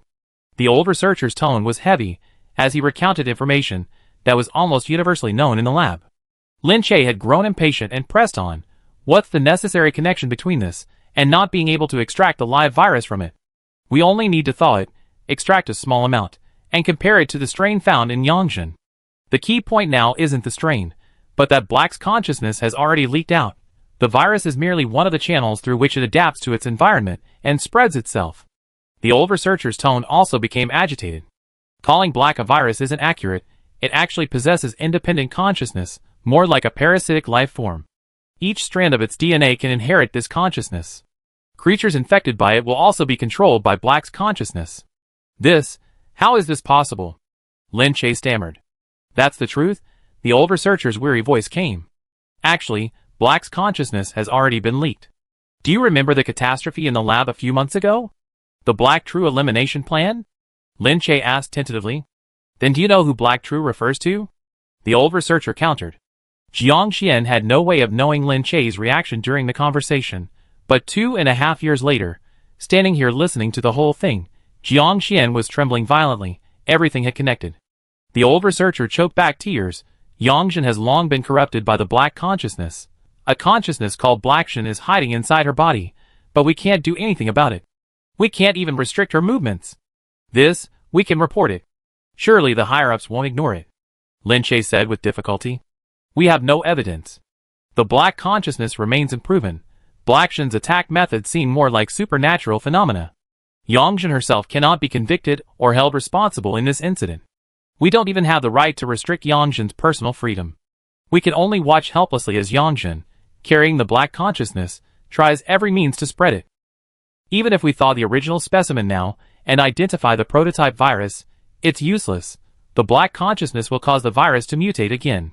Our speed of producing antiviral drugs simply cannot keep up with the virus's mutation rate. Then is there nothing we can do? Lin Che asked desperately. Not quite. The senior researcher paused, seemingly hesitant to tell Lin Che, the young man. Although we don't know the reason, most of Black's consciousness seems to be confined within original body 1. The leak did contaminate Yangzhen, but it doesn't seem to completely control Yangzhen's original consciousness. In other words, there's a limit to the contamination of Black's consciousness. And low temperatures are the most effective way to reduce Black's conscious activity. We conservatively guess that as long as we prevent original body 1 from contacting Yangzhen, we should be able to control the transfer and spread of Black's consciousness. Lin Che suddenly understood. So that's it. That's why original body number 1 can't be thawed under any circumstances. And it's impossible to extract the live prototype virus from it. It must remain at low activity until we find a way to eliminate Yangzhen's mental contamination. His understanding brought a relieved smile to the old researcher's face, while Jiang Xian, listening nearby, felt his heart sink. Less than 6 months later, the apocalypse arrived. What this meant was undeniable. Clearly, the research lab had failed to prevent original body number 1 from contacting Yangzhen.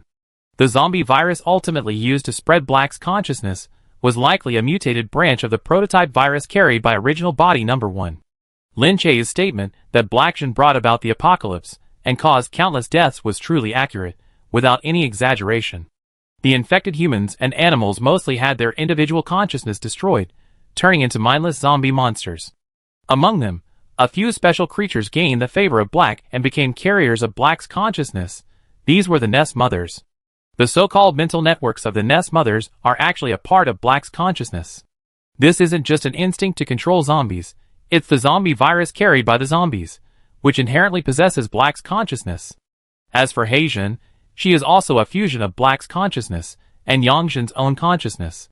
Heijin might even be the first Nest Mother with an independent life form. This consciousness can also be inherited and transferred. Jiang Xian is the inheritor under the influence of Heijin's consciousness. No wonder Jiang Xian's mental network strength is so easily manipulated, sometimes strong, sometimes weak.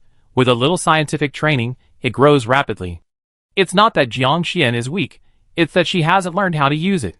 Jiang Xian, having inherited He Yin's consciousness, how could her mental network be weak? Whether she trained or not, her inherent foundation was there. Upon learning the origin of the apocalypse, Jiang Xian suddenly found explanations for many characteristics she previously couldn't understand. However, her feelings became even more complicated. Am I truly thinking what my own consciousness desires? Or is it a product of He's consciousness? This thought only briefly crossed Jiang Xian's mind before she dismissed it. She was certain she couldn't understand the philosophical question of whether she was truly herself. She only knew one thing. She wanted freedom. She didn't want to be a human experiment anymore, living in fear and anxiety. She wanted to escape the new human city. Realizing that she was He Yin's successor meant her potential was far greater than she had imagined, which undoubtedly increased her chances of escaping. Since everyone's mental network is part of He's consciousness, theoretically all mental networks can merge with each other. Yang Jin could merge with He's consciousness. Jiang Xian should also be able to merge with He Yin. Jiang Xian cupped her hands to her lips and called out to the empty world. He Yin, come out. I need power. I want to become one with you. She had inherited He Yin's consciousness, so He Yin's consciousness must also remain deep within her mental network. He Yin, if you don't come out, I come find you. Jiang Xian's calls went unanswered. She rested her chin on her hand, pondering where He Yin might be hiding, when a bright, shimmering starlight appeared before her, swaying and drifting in a certain direction. Chapter 116. Why does everyone like using light spots to guide them? Thinking of how Qiao Jingzhou had once guided her using light spots, Jiang Xian couldn't help but smile knowingly, but the smile gradually faded. She wondered if she would still be herself after merging with He Yin. But this doubt was quickly dismissed by Jiang Xian. Under the overriding premise of survival and freedom, the minor matter of whether her personality would change was no longer worth worrying about. In a human city, being experimented on meant her life and death were not in her own hands. Being suddenly killed was not surprising at all. Jiang Xian wanted to live with her friends, and for that, what was so unacceptable about a personality change? Some people experience a drastic personality change after a major blow, Jiang Xian thought optimistically. He Yin wasn't hard to find. She stood on a busy street, pedestrians brushing past her without any interaction. Jiang Xian had initially imagined He Yin would resemble her senior sister Yang Jin, but He Yin looked exactly like her. The only difference was her aura. At first glance, Jiang Xian felt there was a stark contrast between her and her reflection in the mirror. Hi. Jiang Xian tried to greet her. We look like twin sisters. He Yin smiled at her. I've been waiting for you for a long time. Her smile carried a deep weariness, making Jiang Xian feel quite embarrassed. I'm sorry I'm late. I only just learned about what happened before the apocalypse. As long as you're here, it's never too late. He Yin opened her arms to embrace her. Everything I have will be yours, and you will become my eyes, allowing me to see more of this world's beauty. Jiang Xian awkwardly remained still, whispering a reminder, the scenery outside isn't great, just dilapidated ruins. Besides, I'm a homebody and don't like traveling far, so don't blame me later. She had to be upfront about it to avoid He Yin resenting her later. He Yin smiled sincerely. I believe that what's beside you is the best scenery in the world. Jiang Xian was relieved, her short legs leaping to He Yin's side, opening her arms to hug her tightly. He Yin's face was squeezed so tightly by Jiang Xian's embrace that it was almost deformed, but she showed an unprecedented ease, a smile of relief. So warm. Countless tiny points of light rose from He Yin's body, completely dissolving and disappearing within them. Then these points of light merged into Jiang Xian's body. Enveloped, Jiang Xian was like a pupa waiting to transform into a butterfly. In reality, outside the world of consciousness. In just 1 month, Dr. Ding's hair had turned mostly white, and he looked several years older. Just as she had predicted, Jiang Xian was indeed the one who caused her the most trouble. The day after Jiang Xian caused the collapse of the illusion well, she went to the illusion well to conduct her experiment again, as usual. After this time, Jiang Xian never woke up again. Various physical stimuli in reality had no effect on her. Jiang Xian's consciousness seemed to have vanished, turning her into an ordinary zombie. If that were all, Jiang Xian would just be a failed experiment. There were countless nest mothers like her before, she could simply be disposed of. But just before Jiang Xian entered the illusion well this time, she had passed Lin Che's successor evaluation, What did this mean? This means that she will gradually take on Lin Che's current tasks, becoming an indispensable pillar of the new city. The laboratory was allowed to raise so many Nest Mother experimental subjects in an attempt to increase the number of pillar-type personnel like Lin Che. However, out of the many Nest Mothers, none could reach Lin Che's level. Finally, one was found, at least ensuring Lin Che wouldn't be without a successor. But then, he was gone. This is incredibly serious. Dr. Ding felt like dying. She had tried everything, but couldn't find a way to awaken Jiang Xian. This alarmed Lin Che, who personally went down into the Wangxiang well.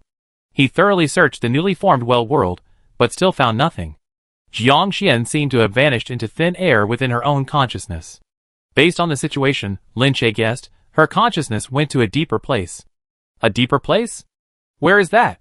Can we bring her back? Dr. Ding pressed. Lin Che sighed. No one knows where the deeper realms of consciousness lead. She hasn't been able to return. Either she was absorbed by other consciousnesses, or she's lost within them. Both ways, it's unlikely she ever come back. He looked regretfully at Jiang Xian in the sensory-deprived tank, his brow furrowed. Just as he was about to say something more, he suddenly coughed violently, spitting out large spurts of blood from his mouth and nose. Lin Che habitually wiped away the bloodstains with a handkerchief, then put the blood-stained handkerchief away. He put his infiltration equipment back on. Bring all of Jiang Xian's worker bees here, and throw them into the illusion well. Using the connection between the queen and the worker bees, I might be able to track down the lost Jiang Xian. Dr. Ding asked worriedly, your health? I'm fine, I can hold on for now. Lin Che waved her hand dismissively. Rather, if Jiang Xian were to encounter another problem, and there were no successors, she would truly be impatient. After thinking for a moment, Lin Che added that Xiao Jingzhou is special, we must bring him here. Dr. Ding immediately agreed. Lin Che submerged back into the illusion well. Jiang Xian's illusion well, in terms of both timeline and location, was similar to his sky-gazing well. However, the starting point of everything was originally Silver City. The original Black Entity number 1 had also been frozen underground in the Morning Star laboratory. It wasn't surprising that a well world based on a mental network would choose that time and place as its new beginning. This time, Lin Che specifically paid attention to the starting time of the illusion well. He had already noticed a subtle difference. Its timeline was slightly later than his own. He attempted to use this discrepancy to guess Jiang Xian's whereabouts. He quickly sensed the fluctuations in the Wangxiang well. New consciousness was being injected into it. Lin Che lowered his presence, hiding to the side. When Jiang Xian's consciousness first disappeared, he had captured worker bees to help find her. Later, even Xiao Jingzhou was exceptionally transferred to try. None of it worked. This time, Lin Che planned to observe from an outsider's perspective, hoping to discover subtle details that the worker bees couldn't detect. Beneath the World Trade Center, Xiao Jingzhou walked to the coffee shop, where all 6 of his friends were gathered. Si Lu anxiously ruffled his hair. It seemed Xiao Xian hasn't been found yet.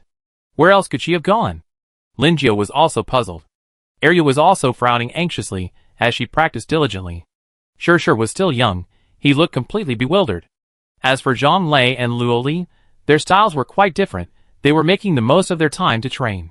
Xiao Jingzhou turned his head slightly, his gaze casually sweeping over a street corner in the distance, and sneered, "Why don't we find someone to ask?" Chapter 117.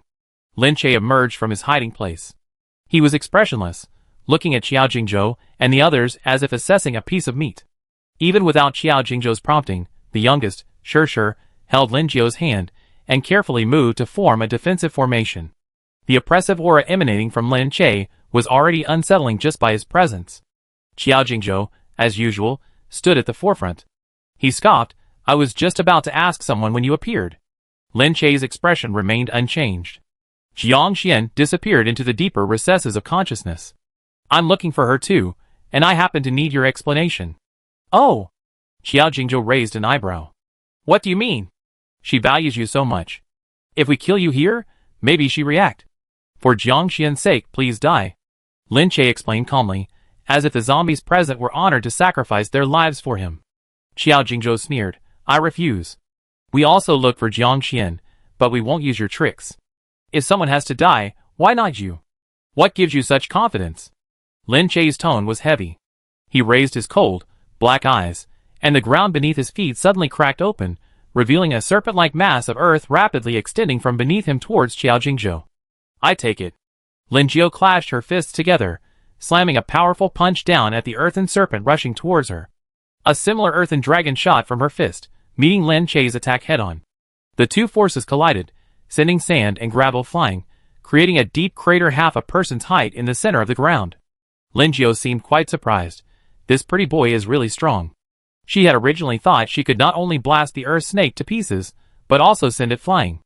Even more surprised than her was Lin Che opposite her, a level 3 zombie?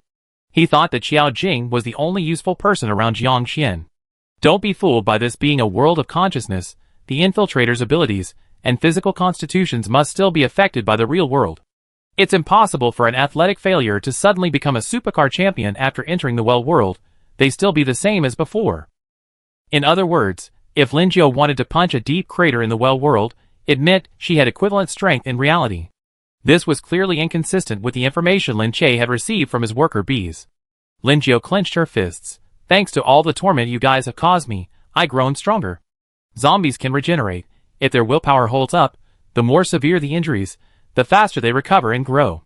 Previously at the Morningstar Lab, the entire team barely survived. After defeating Zhou Zheng, the entire team was almost completely exhausted. When they were being loaded onto the plane, they were only saved thanks to one of Lin Che's regenerative worker bees, preventing anyone from collapsing due to severe injuries. Upon arriving at the lab in the new city, Jiang Xian did everything he could to protect everyone, a fact his teammates witnessed. No one wanted to be just the one being protected. Their way of giving back to Jiang Xian was to improve themselves as much as possible, so that the next time Jiang Xian needed them, they wouldn't just stand behind him waiting to be protected.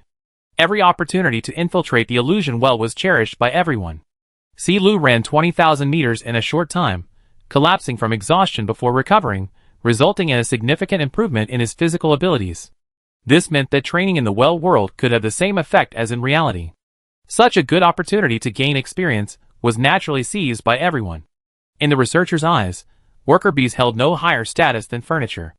Xiao Jingzhou was noticed, and the addition of horrific pain experiments was largely due to the characteristics of his other queen bee. Otherwise, he wouldn't even be worth the researchers' effort in initiating the project. Under this constant neglect, no one noticed that in the experiment with the illusion well, originally intended to work with Jiang Xian, it was actually Si Lu and his group of worker bees who experienced the greatest growth. However, Lin Che was only surprised for a moment. Having even more powerful worker bees, he paid limited attention to Lin Jiao's growth. No matter how strong the worker bees were, they were still just intelligent zombies in his eyes. Dealing with them was only slightly more troublesome than crushing ants. In the time it took for Lin Che's attack to miss, Si Lu and his group, at Xiao Jingzhou's signal, had already reformed their formation. Zhang Lei and Luo Li, one holding a gun, the other a bow and arrow.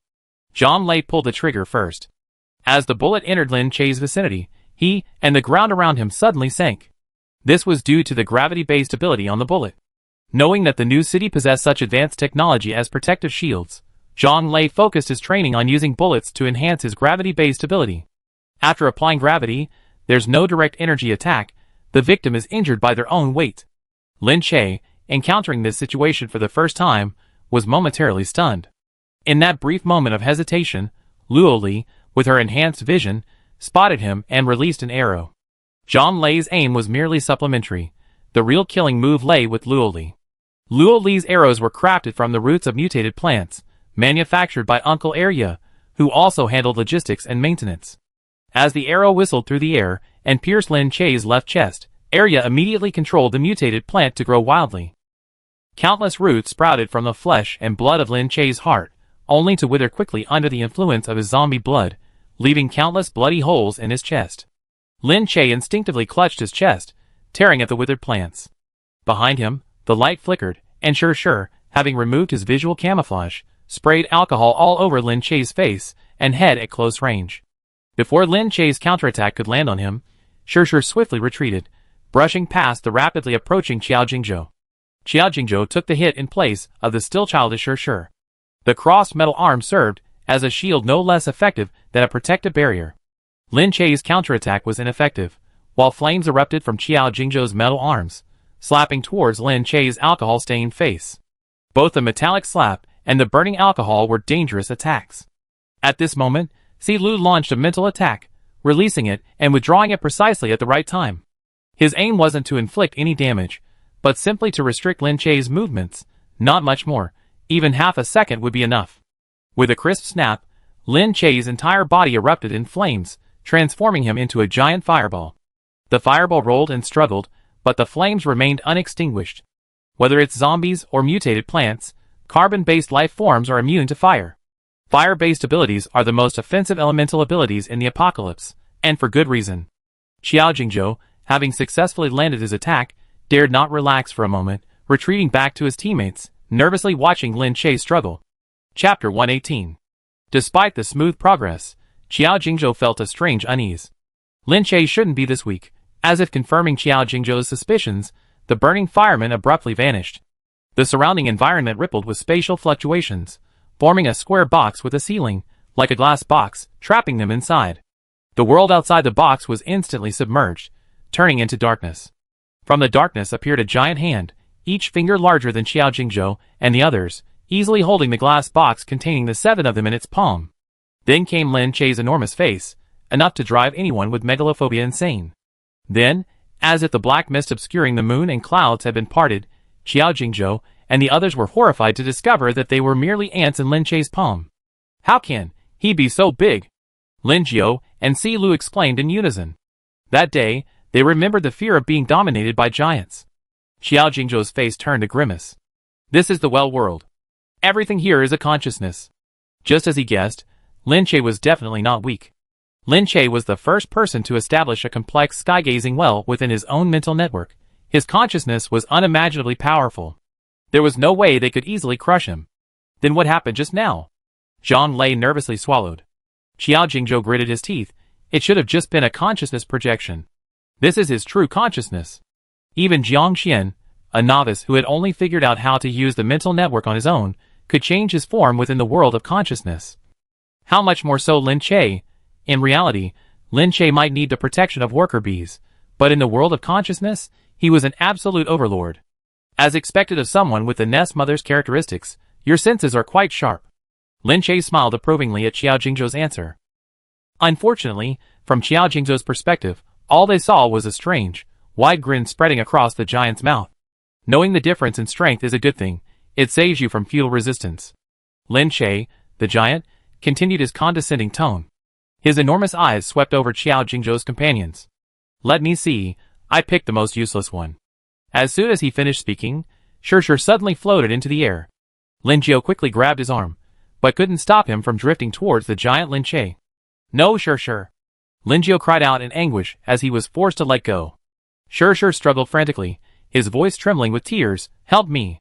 Xiao Jingzhou slammed into the transparent wall that had trapped them. Let him go, let me handle this. Lin Che didn't stop their cries and struggles. Anyone will do.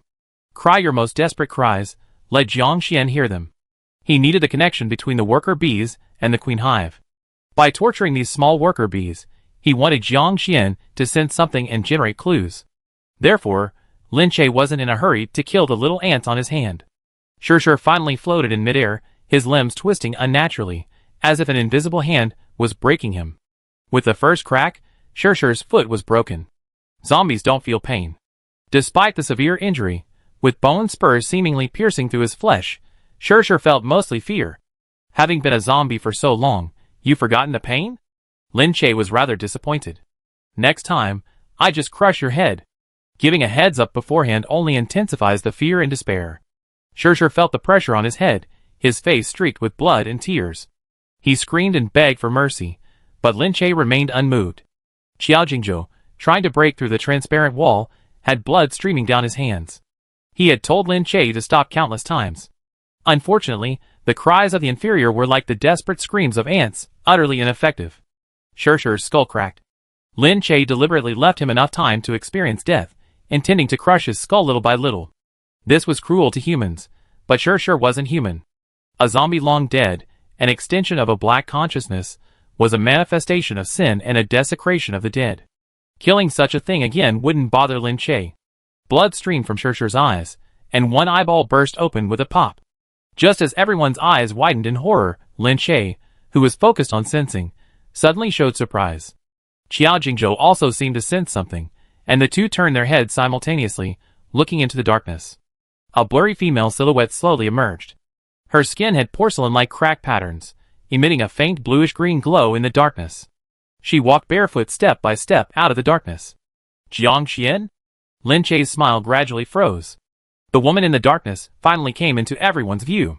Her tattered clothes looked like burnt plastic, appearing to have endured at least a decade of ravages. It was Jiang Xian, but not entirely. The woman, who bore a striking resemblance to Jiang Xian, was at least 26 or 27 years old. Her face possessed the delicate beauty of a mature woman, and her figure was far more voluptuous.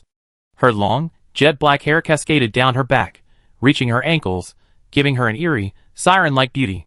The woman raised her eyes. Her eyes were a deep, deep black, like a pool of black water, impenetrable to sunlight, making one feel as if their soul were being sucked in when they met her gaze. "Long time no see, traitor." The woman laughed, revealing a row of sharp teeth. "Did anyone who bullied me even ask for my opinion?" Without her moving, Lin Che trembled violently, his cheeks deflated rapidly like a punctured balloon. That towering giant shrank in an instant. Qiao Jingzhou and the others, who were being held captive, suddenly felt weightless and began to plummet. Arya released her vines. "Hold on tight." "And sure," Lin Jiao shouted anxiously. Despite their wide-eyed stares, their vision couldn't penetrate the darkness. "Calm down, this is the world of consciousness. There's no chance of falling to your death." Qiao Jingzhou took a deep breath. "Give me some time." He was the Nest Mother, possessing a mental network as well, though weaker than Lin Che's or Jiang Xian's, unable to form the foundation of an entire world of consciousness.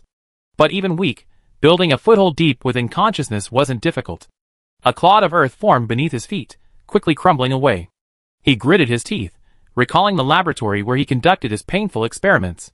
Soon, white walls and floor tiles appeared out of thin air around him. In less than half a minute, a complete room was finished. They stopped falling, standing firmly in the room, looking at each other in disbelief. This room was too real. If it weren't for the recent shock, they would never have imagined they were still in the world of consciousness. Chapter 119. Qiao Jingzhou smiled bitterly. "This room is the only one I remember so clearly right now." Time slows down during painful experiments, and he forced himself to observe the environment repeatedly to distract himself, memorizing every detail of the room. "But sure," Lin Jiao sobbed. She knew that even if she asked Qiao Jingzhou, he might not be able to save Sure, but she couldn't completely forget about little Sure. "You wait here, I go check." Qiao Jingzhou immediately stood up. But just then, the people inside heard a clear knock on the door. A very clear knock 3 times, then stopped, like polite guests waiting for a response. Everyone immediately fell silent, their horrified gazes fixed on Qiao Jingzhou. Wasn't this the consciousness world he had constructed? Logically, outside the door should be a void world of endless falling. Who would be knocking? "Step back, I open the door," Qiao Jingzhou instructed. The doorknob was turned downwards, and the guest, who had been waiting in vain, opened the door himself. Qiao Jingzhou's brows furrowed further. This small room was his entire world of consciousness, similar to his mental network, where he should have absolute control. Yet the guest had opened the door without provoking his resistance. The door was open, and contrary to their expected dark, empty world, there was a brightly lit corridor behind it. A barefoot, long-haired woman stood in the doorway. The woman was holding Sure in her arms. "Sure?" Lin Jiao exclaimed in surprise. Qiao Jingzhou, however, stared intently at the woman. "Jiang Xian? What's wrong? Is she Asian?" Si Lu leaned closer and asked softly. "Xiao Xian seems to have changed a lot." Arya also hesitated. Lin Che might mistake Jiang Xian, but as worker bees, they would never mistake their hive mother.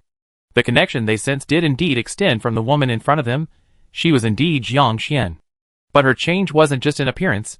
The indifference and emptiness in her eyes were definitely not the Xiao Xian everyone knew. Jiang Xian simply handed the stone to Lin Jiao, who had come to meet them. "It's a long story, we talk about it later. That guy outside is still here. He finally landed on my territory. I don't want him to leave so easily." She tilted her chin outwards, pointing to no one but Lin Che. Qiao Jingzhou said without hesitation, "I go with you." Jiang Xian stared at him with her dark, deep eyes. Qiao Jingzhou met her gaze without fear. "Although I don't know what happened, there's no reason for you to bear the whole burden alone. Take me with you. If needed, I'm willing to die for you." This was a promise, a demonstration of his worth. He would never hold her back. Jiang Xian's coldness softened slightly. "Then, come on." She turned and walked towards the unknown passage. The once brightly lit passage suddenly flickered eerily, making Jiang Xian appear even more unsettling. Xiao Jingzhou wasn't intimidated by this small incident. He turned to the others and instructed, "Stay here. If there's danger, I can sense it. But if you go, what if?" Si Lu's eyes were filled with worry.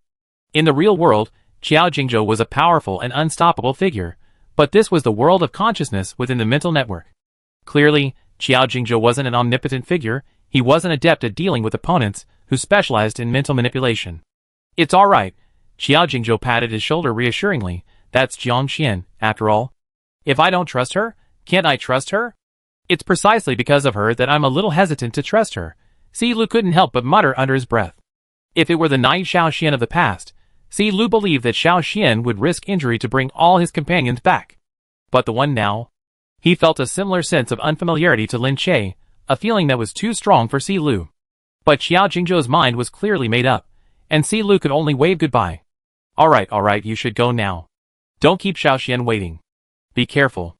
Xiao Jingzhou nodded and followed in Jiang Xian's direction. After he left the room, the door closed automatically, shutting out his companion's prying eyes. Outside the door, Xiao Jingzhou couldn't help but turn back to check on his companions, making sure he could still sense the small room before chasing after Jiang Xian.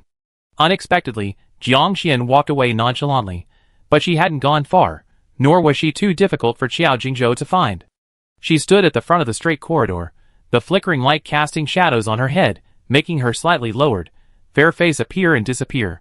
Jiang Xian raised her eyes, her dark eyes now like a still pool, causing a strange pang in Xiao Jingzhou's heart. When Jiang Xian was a little zombie, her eyes were covered with pterygium, but her eyes seemed to hold starlight. One look was enough to make her unmistakably an ordinary, mindless zombie. Her smile revealed a mouthful of sharp teeth, like a lively little shark, and seeing Jiang Xian now made Xiao Jingzhou's heart ache. "Xiao Xian, what happened to you?" Xiao Jingzhou wanted to pat her head, but after raising his hand, he clenched it into a fist again and coughed twice, feigning an apology. He smiled sheepishly. "Don't worry about it. I know this isn't the time to talk about this. Let's talk about it when we get out." Jiang Xian paused for a moment. "You never called me Xiao Xian before." Xiao Jingzhou was stunned. He hadn't expected Jiang Xian's first words to him alone to be this. He said awkwardly, "If you don't like me calling you that, then I won't." Si Lu and Lin Jiu always called her Xiao Xian, and Xiao Jingzhou had just blurted it out too. Jiang Xian shook her head. "Whatever you want, call me whatever you like." She looked ahead. "Lin Che is over there. He's a traitor. I want everything he took from Heijin back intact." "Didn't you call yourself Heijin before?" Xiao Jingzhou asked tentatively. Jiang Xian turned back, her dark eyes as unfathomable as ever. Just as Xiao Jingzhou thought she was about to say something, she looked away. "Let's go!" Xiao Jingzhou, feeling a bit choked, took a long stride and followed. Although he could sometimes act on emotion, he was generally reliable, and knew what was important.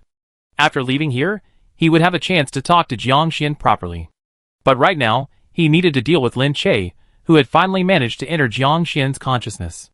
Xiao Jingzhou walked side by side with Jiang Xian, who only reached his shoulder, a captivating and alluring figure, yet exuding a mysterious and enigmatic charm.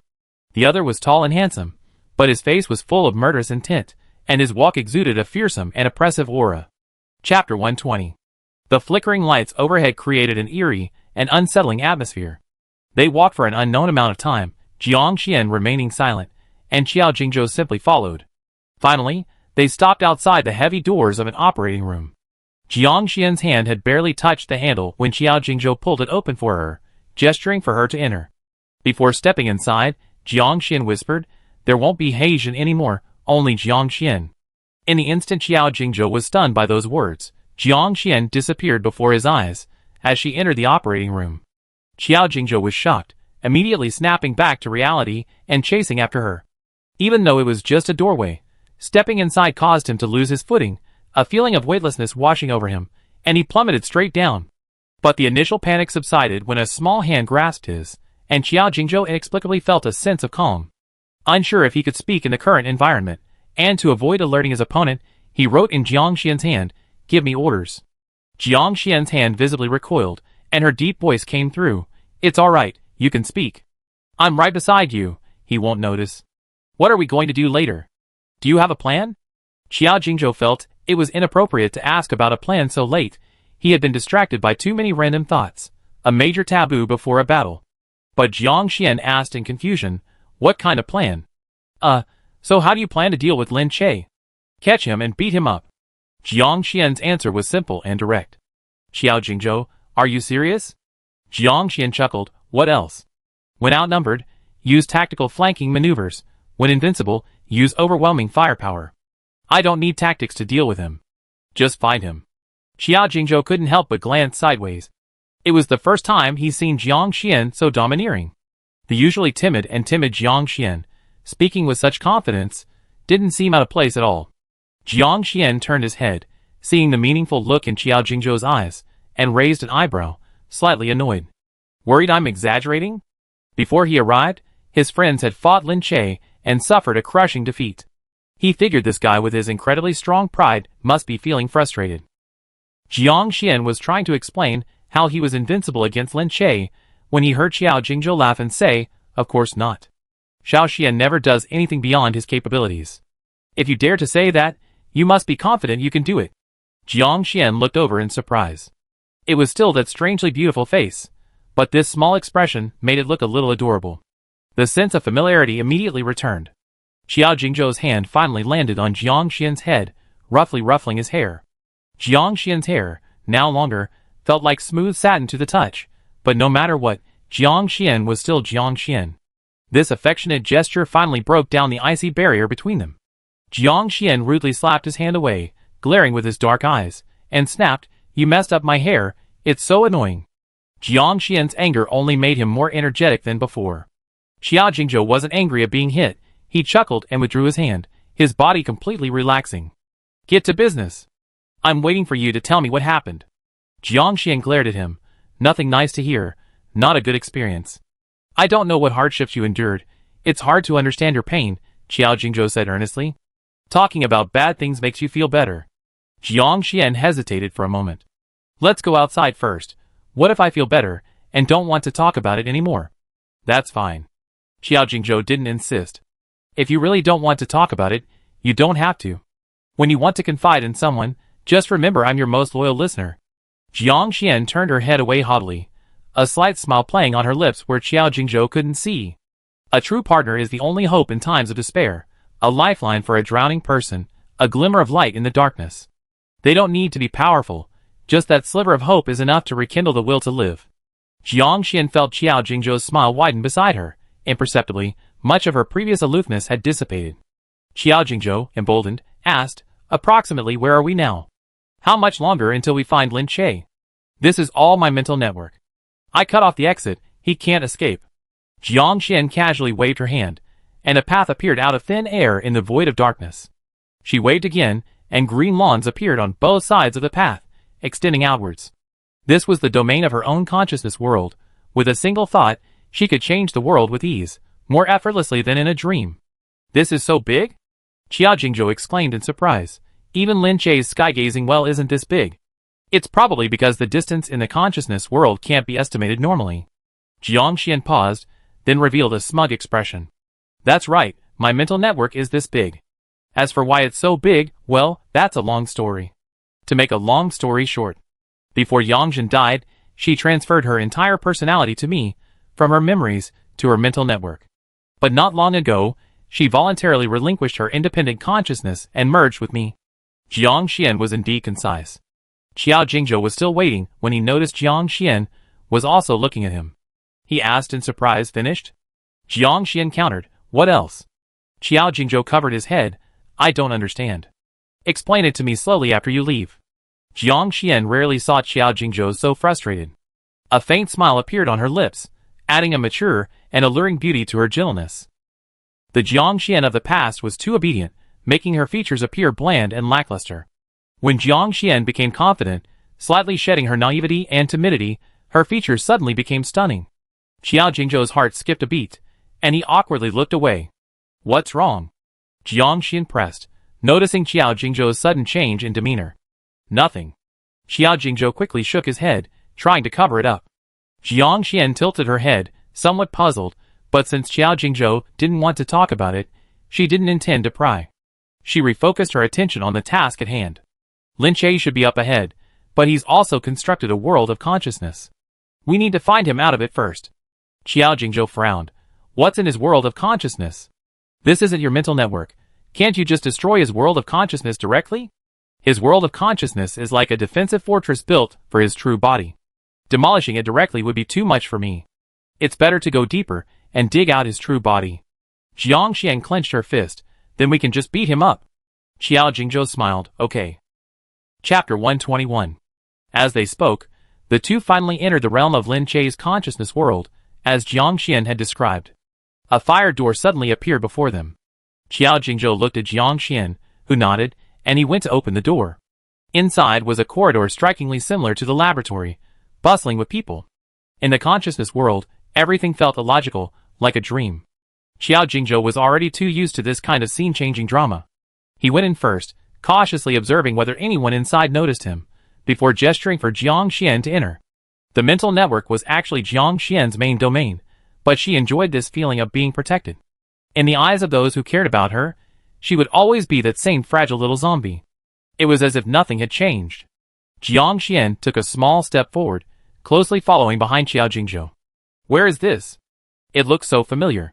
Qiao Jingzhou looked her up and down. The Morning Star Laboratory used to look like this.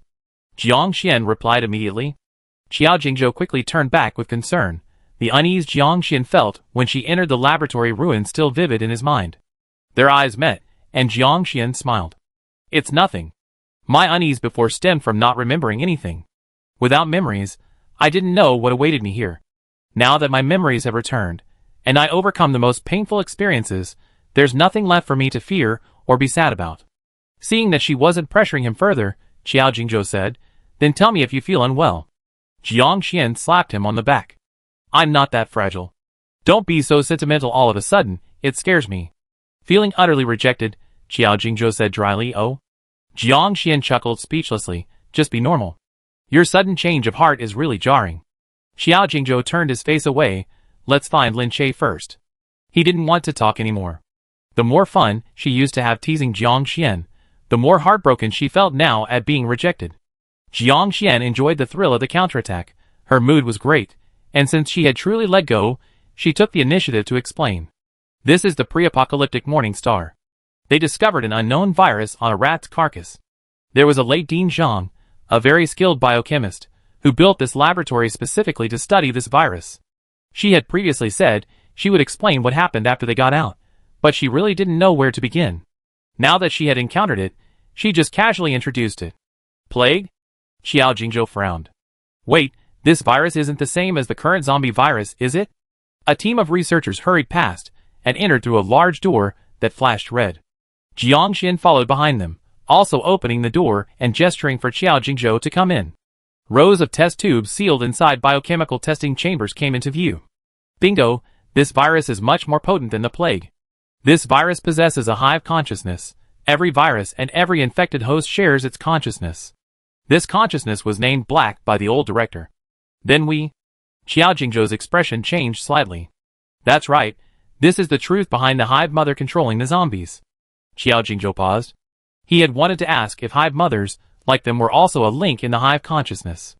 Jiang Xian had already skipped over that topic. She pointed to a busy figure ahead. Look, that woman is Dr. Ding. Before the apocalypse, Dr. Ding looked at least 5 years younger than her real-life counterpart, with long hair and a less neurotic and manic expression. Qiao Jingzhou's gaze, however, fell on the person beside Dr. Ding. The one talking to her is one of the council members of the new city. His surname is Lu, and his name is Lu Fenghua. Let's go see. Jiang Xian immediately pulled Qiao Jingzhou over. Lu Fenghua was in his early 50s, and he was reviewing Dr. Ding's report. This set of data seems normal to me. Jiang Xian was taken aback. So it was him. Who? I heard this person speak in He Zhen's memories before. This person was the old researcher who took Lin Chei to see Original Body 1, and also the one who advocated for cryogenically sealing Original Body 1 to prevent contact with Yangzhen. Furthermore, before Jiang Xian infiltrated the Wangxian well this time, she had just been taken by Lin Chei to conduct tests on a group of old men, and Lu Fenghua seemed to be present at that time. However, Lu Fenghua remained silent throughout, merely observing from the sidelines, his presence barely noticeable. Thankfully, Jiang Xian possessed strong mental power, subconsciously remembering everything she heard. Jiang Xian nudged Qiao Jingzhou. Go and catch that old man. Huh? You can catch him? Xiao Jingzhou looked surprised and puzzled, but his actions were decisive. He obediently went to catch the man. Before, I put the two of us in a state of non-existence. You go and catch him, interact with him, and then we exist. Jiang Xian explained briefly. Xiao Jingzhou walked right up to Lu Fenghua, the old man seemingly oblivious to his presence. Only after Xiao Jingzhou grabbed Lu Fenghua by the neck and lifted him up did a cacophony of screams erupt around them, with Dr. Ding covering his mouth and screaming in terror. Jiang Xian approached, staring at Lu Fenghua. Take me to see original body number 1.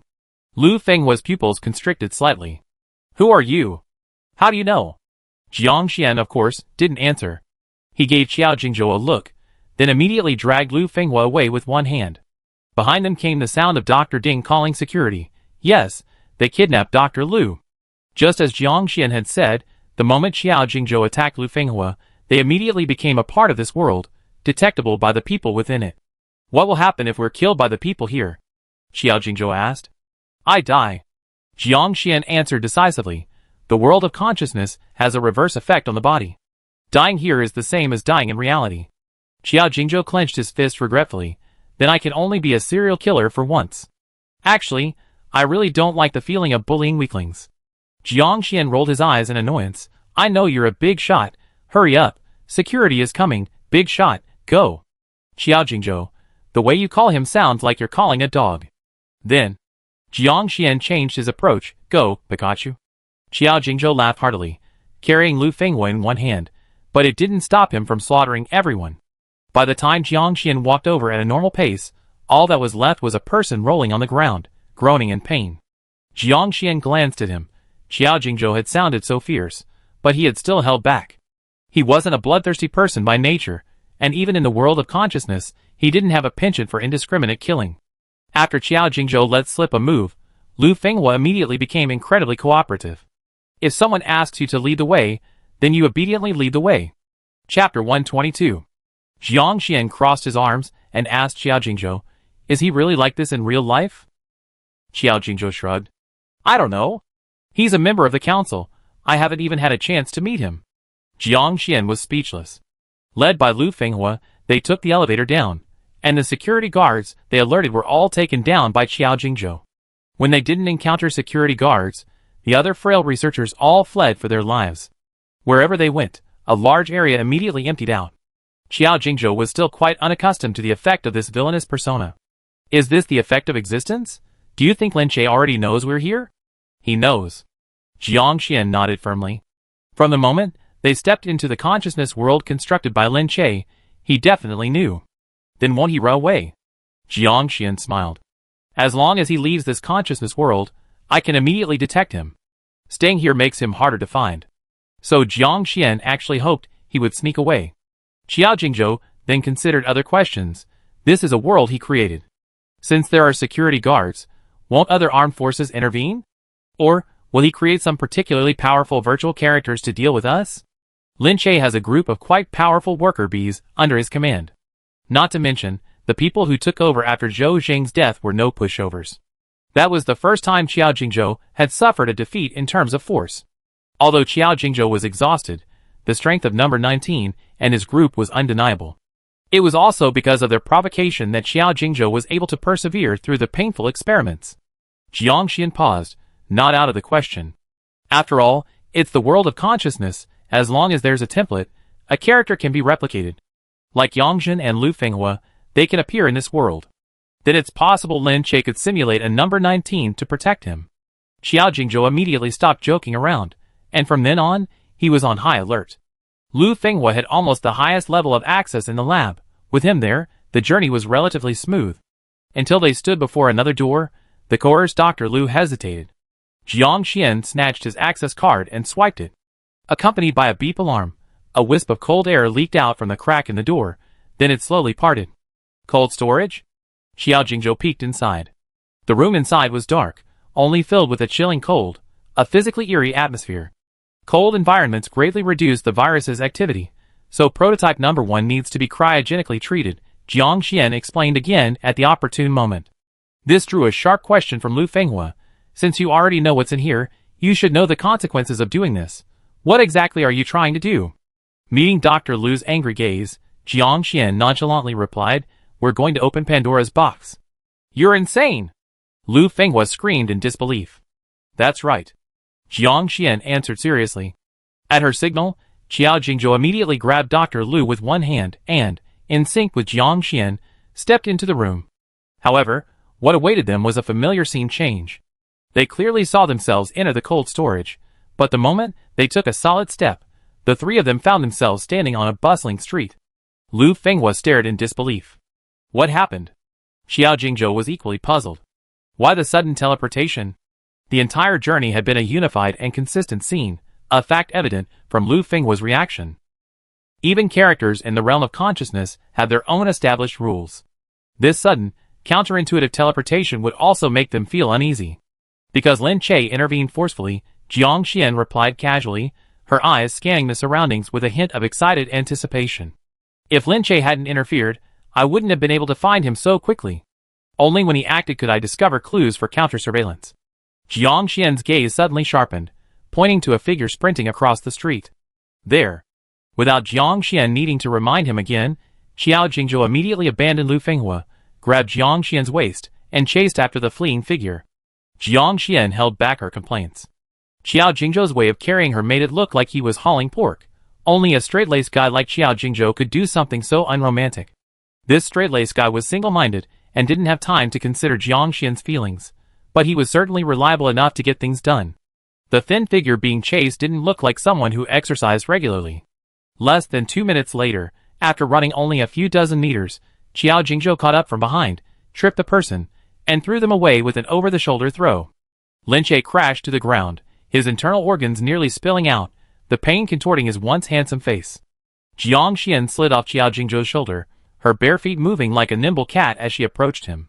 Finding you was really difficult, Lin Che said, his voice forced through clenched teeth, his gaze fixed intently on her. Heijin. I told you, I'm Jiang Xian. Jiang Xian corrected him, Heijin is dead. You killed him with your own hands, don't you remember? Lin Che seemed to have heard the biggest joke in the world. Before, when I thought Heijin was dead, you appeared before me, telling me over and over that you were Heijin. Now you refuse to admit it. Heijin was here, but not anymore. Jiang Xian opened her arms, making a grasping motion, and the world around them began to collapse. After Lin Che's world of consciousness was destroyed, several sets resembling dramatic stages appeared. In different laboratories, the only thing they had in common was a tormented girl, Yangzhen from before the apocalypse. Familiar scenes, aren't they? You witnessed all of Yangzhen's ordeals. Jiang Xian's probing question pierced the soul. Lin Che's lips moved slightly, but he couldn't utter a word. Qiao Jingzhou frowned. This is before the apocalypse? They could do such things? It happened in the Morning Star laboratory. This was truly pushing the boundaries of his understanding. Yes. Jiang Xian gave an affirmative answer. This happened after Yangzhen suddenly fell ill in a public place, and was then re-enlisted by the laboratory under the guise of medical research. This was also the plot Lin Che had tried so hard to hide from Jiang Xian. Jiang Xian pointed to one of the scenes. Yangzhen, corrupted by the black consciousness, has undergone changes in consciousness that cannot be detected or confirmed at this time. However, it has been discovered that, after being infected by the virus, Yangzhen's body cells have gained an extremely powerful regenerative ability. This regenerative ability is even capable of regenerating severed limbs. No matter the degree of injury, many wounds that would be fatal to humans can heal slowly for Yangzhen. More importantly, Yangzhen's body has undergone an astonishing change. Jiang Xian pointed to the next scene, his eyes filled with sorrow. This discovery is the origin of Yangzhen's tragedy. Chapter 123. As humans age, cell division and senescence cause damage to the telomeres at the ends of linear chromosomes in eukaryotic cells. In other words, cell division is limited, directly contributing to aging. However, Yangzhen's telomeres, after being infected, no longer change. Each regenerated cell is completely identical. This means that, barring unforeseen circumstances, Yangzhen will remain unchanged. She will not age, and perhaps she will never die. Isn't this the immortality that humanity has pursued for millennia? The ancients couldn't resist the desire for longevity, and modern humans are no better. Moreover, now that Yangzhen exists, this is a clear breakthrough point, and those with ulterior motives will not let it pass. Human limits, when faced with desire and profit, can always be infinitely lowered. What are mere human experiments? The painful experiments Qiao Jingzhou endured were all performed on Yangzhen. If Yangzhen's initial accidental infection with the prototype virus Black only resulted in her being corrupted by Black's consciousness, occasionally exhibiting uncontrollable berserk behavior, her nature was still good. She tried to suppress Black's consciousness and actively fought against her bloodlust. However, the later Blackshen was entirely a highly aggressive personality developed by Yangzhen herself from painful torment, a completely man-made demon. The kind-hearted Yangzhen disappeared amidst endless torture disguised as research. The Blackshen, fused with Black's consciousness, was born. Driven solely by a desire to avenge her suffering upon the world, and fueled by the consciousness of Black, Heijin spread a variant of her virus. The original Black virus retained some characteristics, but possessed enhanced infectivity.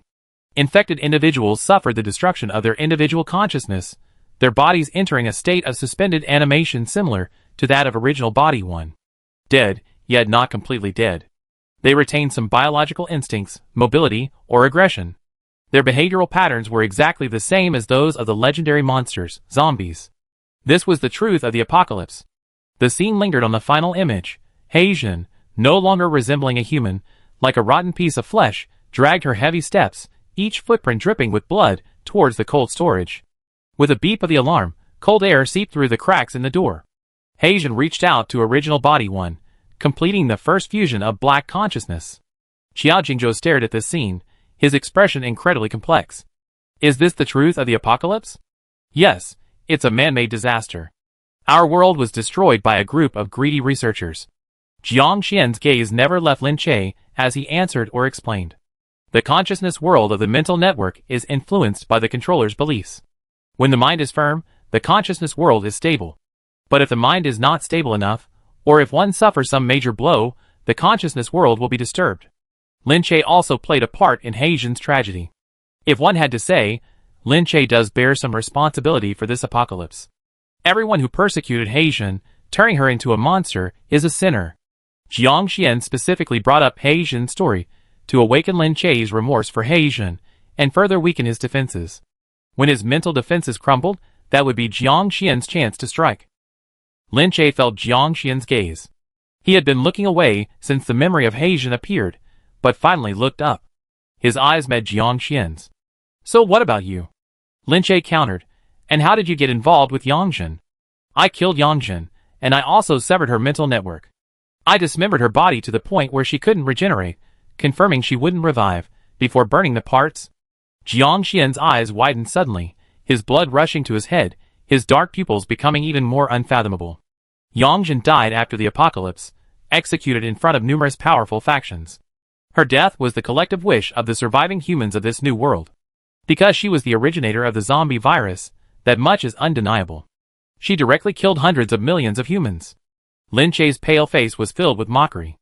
No one cared about Yangzhen's past experiences, they only knew she destroyed the world, which was enough for her to be condemned by the world. Even in death, she would be spat upon by countless mouths. Shut up. Jiang Xian roared angrily, you are the executioners. How could Lin Che be so shameless? It's understandable that the uninformed public would think this way. But Lin Che knew the truth. Didn't he feel even the slightest bit of remorse towards Yangzhen? How could a person be so shameless? Jiang Xian was so angry that even the surrounding world of consciousness fluctuated unstably. Several small scenes in the distance collapsed completely. Just as Jiang Xian was trying to break down Lin Che's defenses, Lin Che was also waging psychological warfare. However, Jiang Xian clearly overestimated Lin Che's moral bottom line and empathy. Lin Che, who had previously spoken with a lofty attitude about Jiang Xian also saving the apocalypse, didn't seem to care about Heijin or the deaths of hundreds of millions of people. He didn't reveal the slightest weakness. The so-called lack of morality meant that his moral defenses wouldn't crumble. On the contrary, Jiang Xian was broken down by a single sentence from Lin Che. Having inherited Heijin's memories, Jiang Xian could completely empathize with Yangzhen's final despair. Who would choose to perish with the world if they could live a good life? Just as Jiang Xian couldn't contain his anger, a glint flashed in Lin Che's eyes, and countless black spots of light of varying sizes suddenly appeared around him. These spots of light, like a school of fish, surged and churned, forming a massive black band of light. Lin Che's specially constructed world of consciousness had long anticipated a battle with Jiang Xian. How could he be completely unprepared? The black light flowed like a river, rushing towards Jiang Xian. Qiao Jingzhou stepped forward, embracing Jiang Xian and switching places with her, using his own body to shield Jiang Xian. Looking down, their eyes met. Qiao Jingzhou saw no fear in Jiang Xian's eyes, only a complex, profound darkness. Qiao Jingzhou had come here willing to die for Jiang Xian. When danger struck, he proved with his actions that he wasn't just empty words. He truly could protect Jiang Xian with his life. Jiang Xian had regained her composure. She touched Qiao Jingzhou's brow with her finger, applying slight pressure, signaling him to step back. He was specifically waiting to deal with me. How could I not have known? Chapter 124. Qiao Jingzhou turned around and saw that the raging torrent had split in two before him, rushing off in opposite directions. Not a single drop touched them. Behind the black light was a stunned Lin Che, his face filled with disbelief, unable to comprehend how his specially prepared trump card had been so easily broken. You also possess human abilities, right? Jiang Xian, as expected, saw Lin Che's expression grow even more horrified. Able to detonate or calm supernatural energy, right? That's right, I have it too. With each sentence Jiang Xian spoke, Lin Che's horrified expression deepened. He screamed, "This is impossible." This was his biggest trump card, one he had never told anyone. Whether in the new city or the laboratory, no one knew that Lin Che possessed this other ability. This was Lin Che's backup plan. It was also the first time Jiang Xian had forced him into a corner, forcing him to use it. Jiang Xian calmly said, "Nothing is impossible. This is a characteristic of the Nest Mother, anyone could do it. This is impossible." Lin Che used anger and a stern tone to mask his extreme unease. No one else in the lab can do what I can. Because they are all still young and inexperienced, they haven't reached this level. More importantly, what makes you think that the humans who once imprisoned Original Form Number 1 and severely harmed He Jin can gain the favor and gifts of He's consciousness? Jiang Xian deliberately paused, revealing a meaningful smile. Haven't you considered that shortly after the appearance of zombies, humans developed superhuman abilities? Is there any connection between the two? And among the zombies, you must have seen zombies with superpowers, right? The original black virus has many variants, and the zombie virus is just one of its branches. Lin Che was truly ashen-faced this time, only able to mutter repeatedly, "This is impossible."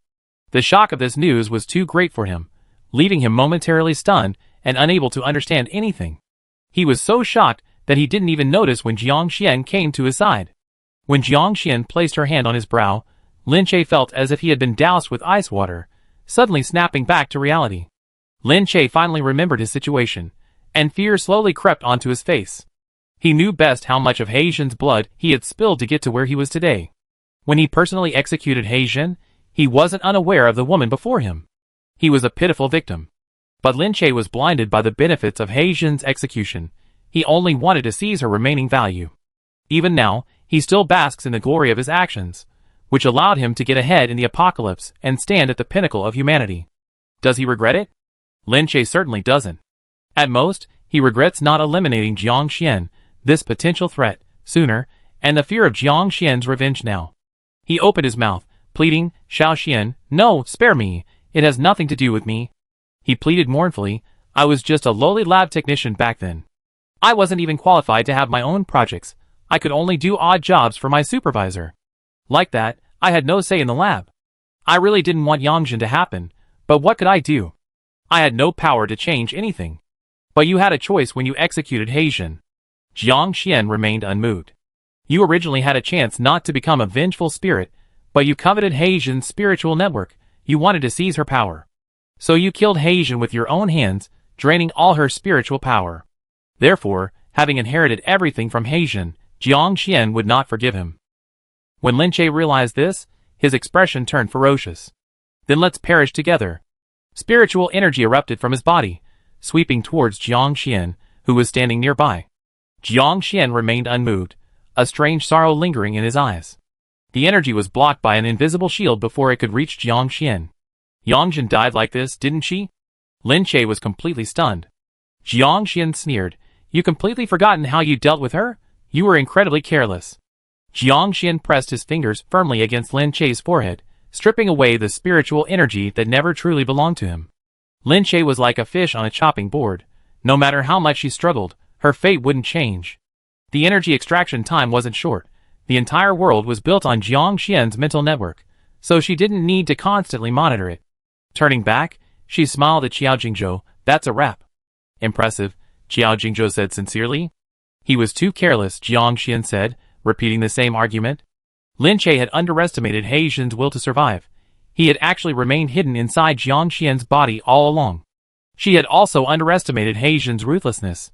When the time was right, He Yixin was capable of crushing her entire will and offering it to Jiang Xian.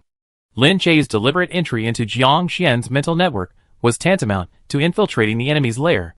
With a home field advantage, Jiang Xian couldn't afford to lose this round, otherwise, he would be letting down He Yixin's forbearance.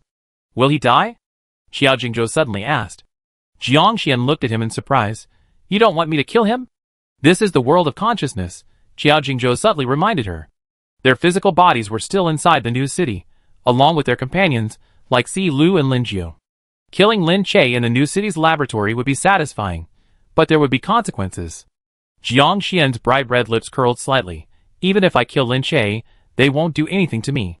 This was also her reason for daring to attack Lin Che.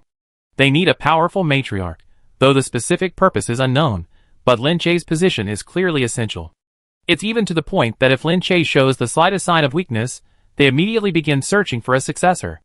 Jiang Xian had previously assumed Lin Che was experiencing health problems, hence the rush to find a successor. However, after this encounter, Jiang Xian was 100% certain that Lin Che was physically healthy, his mental network was normal, and his regenerative abilities were excellent. He could easily live for several more decades. His actions in seeking a successor were strangely unusual, more like an attempt to shake off the constraints imposed by the new city. But Lin Che's body was clearly strong enough to sustain him. Yet his declaration of wanting a successor garnered a large influx of resources, opening doors of convenience for him. This further proved that Lin Che's current status was indeed extraordinary. Look how important Lin Che's position is. Now that he's crippled and his position is vacant, I happen to be the perfect successor. Do you think I'd be punished to avenge Lin Che, or will I regain Lin Che's original position? Chapter 125. Jiang Xian smiled confidently. It sounded outrageous, but everyone knew what the final outcome would be. Given the pragmatic mindset of post-apocalyptic survivors, the choice between a useless cripple and a rising star was obvious. As long as Jiang Xian and his companions weren't killed outright, the situation couldn't be worse than it was now. Xiao Jingzhou paused. I'm afraid Lin Che wields more power than you think. Oh! What else do you know? The new city has a special combat unit called the Half-Infected, people injected with zombie serum. Their status in the city is awkward. On one hand, they are respected and are the pride of the new city's residents. On the other hand, half-infected are severely restricted in their freedom. Without a permit and protective clothing, they are not allowed to move around the city. Any discovery will cause chaos. In the eyes of the humans in the new city, half-infected are not much different from zombies. Xiao Jingzhou paused. I used to be a half-infected. Jiang Xian reached out and patted his head. That's all in the past. Xiao Jingzhou smiled. Yes, it's all in the past. What I want to say is that half-infected people have many unusual characteristics. For example, after a half-infected person crosses a critical threshold, they become a pure zombie, at which point they have a built-in retrieval function. As long as the body isn't severely damaged, they can return to the city on their own. If they don't return on their own, special teams are even dispatched to search for them, to ensure that no living half-infected person is left behind. The previous explanation was to prevent the technology for half-infected people from being cracked. Now it sounds like a complete lie. Jiang Xian's eyes widened in shock. Xiao Jingzhou added meaningfully, furthermore, creating semi-infected individuals requires zombie serum. From which zombies is it extracted? Randomly selected? I don't think so. Jiang Xian stared in disbelief, then smiled knowingly. So that's how it is. Aside from some strange black technology, the Nest Mother's summoning effect on ordinary zombies definitely isn't that strong. Jiang Xian could control zombies around him, but if the range exceeded 500 meters, he'd have to exert so much force that several of his brain's blood vessels would burst. But summoning zombies several kilometers, even tens of kilometers away, Jiang Xian considered this possibility and decisively ruled it out. Unless the target was her worker bees, it was even remotely feasible. Considering the Queen's absolute control over worker bees, the source of the serum from which zombie is almost a certainty. Jiang Xian suddenly imagined a tragic scenario, using Lin Che's powerful queen characteristics. A group of warriors, who fought for their beliefs in life were created, only to become zombies after death and continue to be exploited. If the creation of the half-infected was also linked to the queen, that would be incredibly interesting. Lin Che can control a half-infected army? Jiang Xian wasn't afraid at all. In fact, he was even more excited. Xiao Jingzhou smiled wryly. I'm just guessing. Now that you mention it, it suddenly seems very possible. If Jiang Xian had a tail, it would be wagging excitedly right now. The more important Lin Che's existence, the stronger the bargaining chip Jiang Xian could gain. His status might even rise instead of fall. Jiang Xian wasn't in a hurry to leave the consciousness world. We need to figure this out first. With Lin Che involved, he believed the researchers wouldn't easily dispose of their bodies. Anyway, they already taken so long, a little longer wouldn't hurt. Xiao Jingzhou said, proving this is actually quite easy. How so? Jiang Xian immediately looked up. I'm a half-infected person. We just need to see if my serum comes from Lin Che. Jiang Xian, we don't have that kind of capability. Didn't he know his family's situation? They were still prisoners, on someone else's territory. Even leaving the consciousness world rashly was inconvenient. Relying on a serum test? That might be harder than storming the new city council chamber. It was fortunate Xiao Jingzhou dared to think that way. Could you check my mental network to see if there are any remnants of his mental energy? Jiang Xian's eyes lit up. That's a good idea. Then, with a mischievous smirk, she added, but if I get into your mental network, your secrets won't be safe. Xiao Jingzhou was speechless. At this point, what secrets can I tell you? His biggest secret was maintaining his half-infected identity and dual form, to avoid being seen as an outsider by Jiang Xian and her worker bees. Heh, I think you're hiding a lot of secrets, Jiang Xian muttered resentfully. This guy has been keeping things to himself ever since he approached him. Xiao Jingzhou, then you can see for yourself this time. Exhausted, he didn't want to explain anymore. Anyone carrying any strain of the black virus would inevitably carry the corresponding consciousness, or mental energy. If the black consciousness is the source of the water flow, when it is distributed to each nest mother, it will merge with their respective consciousnesses. This new consciousness can be called the mental network. The memories or information interspersed within this consciousness constitute mental power. Jiang Xian's mental power flowed into Xiao Jingzhou's mental network. In a flash, Jiang Xian found herself standing on a bustling street. She almost immediately assumed this was the pre-apocalyptic world. After all, in her mind, only a pre-apocalyptic world could be so prosperous. However, after taking only 2 steps, Jiang Xian realized something was wrong. Huh? Could this be a new city? She turned her head, and saw a towering white wall that seemed to reach the sky. It was so tall that it not only blocked the distant scenery, but also most of the sky. Moreover, from inside the city, one could see a faint dome atop the wall. Like an inverted bowl, it completely separated the sky inside and outside the city. Jiang Xian remembered what Xiao Jingzhou had said before. The new human city possessed a kind of advanced technology called a protective shield, capable of blocking energy penetration.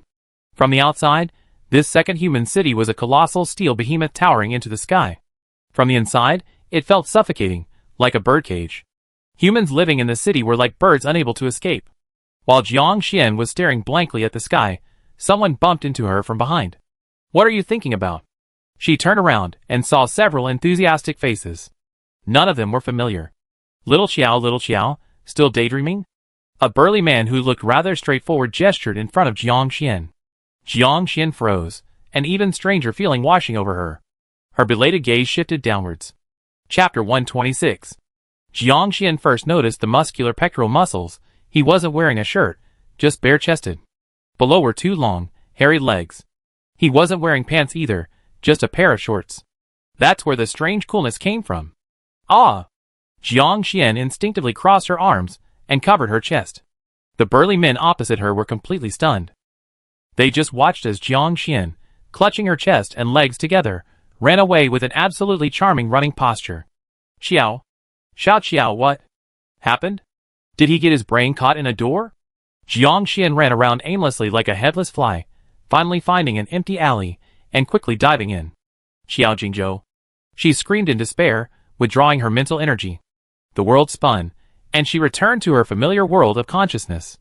Before her stood Xiao Jingzhou, looking utterly bewildered. Jiang Xian angrily retorted, "Why are you showing me yourself naked?" "I can't control the timeline," Xiao Jingzhou replied innocently. "And why am I in first-person perspective?" Jiang Xian was even more dissatisfied. The feeling of suddenly becoming a grown man was terrifying. Just thinking about it sent chills down her spine. Xiao Jingzhou said, I can't control that either. When you enter my consciousness, you can only become part of my memories. Jiang Xian sighed, unable to defend herself. First, sort out your memory timeline for me so that next time I enter, I know which point in time I'm in. Otherwise, the feeling of suddenly becoming a different gender was truly unpleasant. Especially when she tried to empathize with this person. Since she recognized him, the feeling became even stranger. Xiao Jingzhou asked, "Can you take my consciousness with you into the memories? The ultimate nesting doll, huh? How many layers of consciousness are there?" Jiang Xian was speechless. She rubbed her temples. "I try." Xiao Jingzhou opened his mental network to her, and Jiang Xian was stunned for a moment. This completely unguarded Xiao Jingzhou was like a cheetah that had retracted its claws, calmly exposing its vitals. At this moment, if Jiang Xian aimed at Xiao Jingzhou's mental network, it would be enough to crush his entire consciousness. The personality of Xiao Jingzhou would be completely wiped from this world. In Jiang Xian's memory, Xiao Jingzhou had always been arrogant and sharp. All his thoughts and sharpness were well hidden behind a smile, yet Jiang Xian always sensed his danger. This was the first time Jiang Xian had encountered such a completely non-aggressive Xiao Jingzhou. But Jiang Xian didn't feel anything was wrong. Xiao Jingzhou suddenly flicked Jiang Xian's head. "What are you staring at?" Jiang Xian rubbed her head, astonished that she could be hit even in her own consciousness. Then she smiled knowingly, realizing she had no defenses against Xiao Jingzhou. When exactly had they become so close, even so trusting? Nothing, just thinking about some old things. She put away these strange, chaotic thoughts, her mental energy enveloping Xiao Jingzhou's consciousness, and once again sank into his memories. Xiao Jingzhou's past life was actually quite monotonous. He was just an ordinary person among the masses. However, he was stronger in combat and awakened superpowers after the apocalypse, making him relatively lucky compared to most people. Later, his brothers-in-arms, who had shared life and death with him, joined the new human city, brimming with enthusiasm and wanting to dedicate everything to humanity. He never doubted the new city system. From Xiao Jingzhou's perspective, he saw a fair and well-functioning perfect city. Different people, in different roles, shone brightly, striving to live together. It was precisely because of this atmosphere that Xiao Jingzhou volunteered to join the semi-infected experiment program. The city needed action teams to go out and collect supplies. Now, humanity's #1 enemy was no longer zombies, but mutated plants. And the semi-infected's physique could maximize the survival ability of the action team members. Xiao Jingzhou thought that for the city to function, some things had to be done. For this, he abandoned his human identity, choosing a path where he might die at any moment. He could endure separation from his good brothers, and he could endure unfair treatment. "I'm doing this for humanity, for the new city," Xiao Jingzhou said, locked in his small, isolated cell. Even though this environment was no different from being in prison. He was constantly subjected to rigorous checks and training, each session a living hell. Jiang Xian's voice rang out beside him, "You're great." Xiao Jingzhou turned his head, searching the empty room for a long time before finally focusing on the little fruit fly dancing in a figure-8 pattern. "Jiang Xian?" The little fruit fly landed on Xiao Jingzhou's nose and greeted him. "Hi." Xiao Jingzhou never imagined that Jiang Xian, who had returned to the world of memories with him, would exist in such a form. "Is there no one left in this world you care about?" Xiao Jingzhou asked sincerely. "Besides you, I don't know anyone here. What would I care about?" Jiang Xian soared into the air, even spinning in midair. "Last time, when I chose the split consciousness, I chose the zombie mouse, but the mouse's size was a bit too much. The new carrier I chosen is the fruit fly. Look how small fruit flies are, aren't they better at hiding?" Xiao Jingzhou's expression was indescribable, offering a forced compliment. "That's good." Jiang Xian was delighted. "I knew it. Once we get back to reality, I immediately try it with the fruit fly. I guarantee I get the message out for you." Mentioning his previous need to send messages, he couldn't help but think of his former companions, and Xiao Jingzhou's smile slowly faded, revealing a nostalgic and sorrowful expression. He roused himself. "Where should we start our investigation?" "Find Lin Che, and see if we're in contact with him." Jiang Xian, the little fruit fly, spun around. That would be best if we could. But right now, can you find Lin Che?" "No, I'm not familiar with him." Xiao Jingzhou stood up and stretched his shoulders. "But I suddenly had another idea. I think we could give it a try." Jiang Xian landed on his head, waiting for Xiao Jingzhou's performance. Xiao Jingzhou composed himself, pressed the intercom button, and waited for the other end to connect. He said painfully, "I feel like I can't suppress my zombification instincts anymore." The other end was shocked. Hold on. Hanging up the intercom, Xiao Jingzhou shrugged at Jiang Qian. If the zombie serum from the half-infected really came from Lin Che, then if I'm about to break through the threshold, then Lin Che should react. Even if he doesn't show up, after I'm fully zombified, I can find out whether I'm in contact with Lin Che based on the subsequent handling and reactions. Chapter 127. That's a good idea. Jiang Qian immediately clapped his hands. Let's do it that way. Xiao Jingzhou, are you rubbing your hands together like a fly? Jiang Qian, please focus on your plot. I can't help it, your look is just too distracting. Xiao Jingzhou couldn't help but complain. Fortunately, the timely arrival of the researcher broke Jiang Qian's awkward silence. Xiao Jingzhou was led into a sterile laboratory, and Jiang Qian slipped into his clothes, hiding inside with him. As soon as they entered the room, Jiang Qian clutched his chest. I'm going to die. Why does it smell so strongly of disinfectant? Xiao Jingzhou was shocked. Huh? Fortunately, Jiang Qian only felt like he was going to die, but he didn't actually die. At least he lasted longer than Xiao Jingzhou. Xiao Jingzhou had released his suppression of his zombification, and he was about to break through the critical threshold. Since becoming a zombie, he had been switching between his two forms, a skill he had mastered so well that the researcher hadn't noticed anything amiss. Soon, Xiao Jingzhou's heart rate monitor readings changed to 3 parallel lines. Jiang Qian asked anxiously, Little Xiao, Little Xiao? Xiao Jingzhou's consciousness was still intact, locked within his own corpse, able to continue communicating with Jiang Qian through the mental network, though he could no longer react physically. Please call me Xiao Jingzhou. It's good you're still here. Jiang Qian breathed a sigh of relief, unaware that Xiao Jingzhou's consciousness was weakening. Last time, Jiang Qian had killed himself in the flashback, his personal consciousness being directly ejected from the world of consciousness. Now, seeing that the story seemed to be able to continue, Jiang Qian patiently crouched inside Xiao Jingzhou's clothes. The solemn farewell ceremony they had anticipated did not take place. The researchers, far from being saddened, even appeared excited. Vitality signs gone. Hurry, hurry! Not only was Xiao Jingzhou confused, but Jiang Qian was also bewildered. What's going on?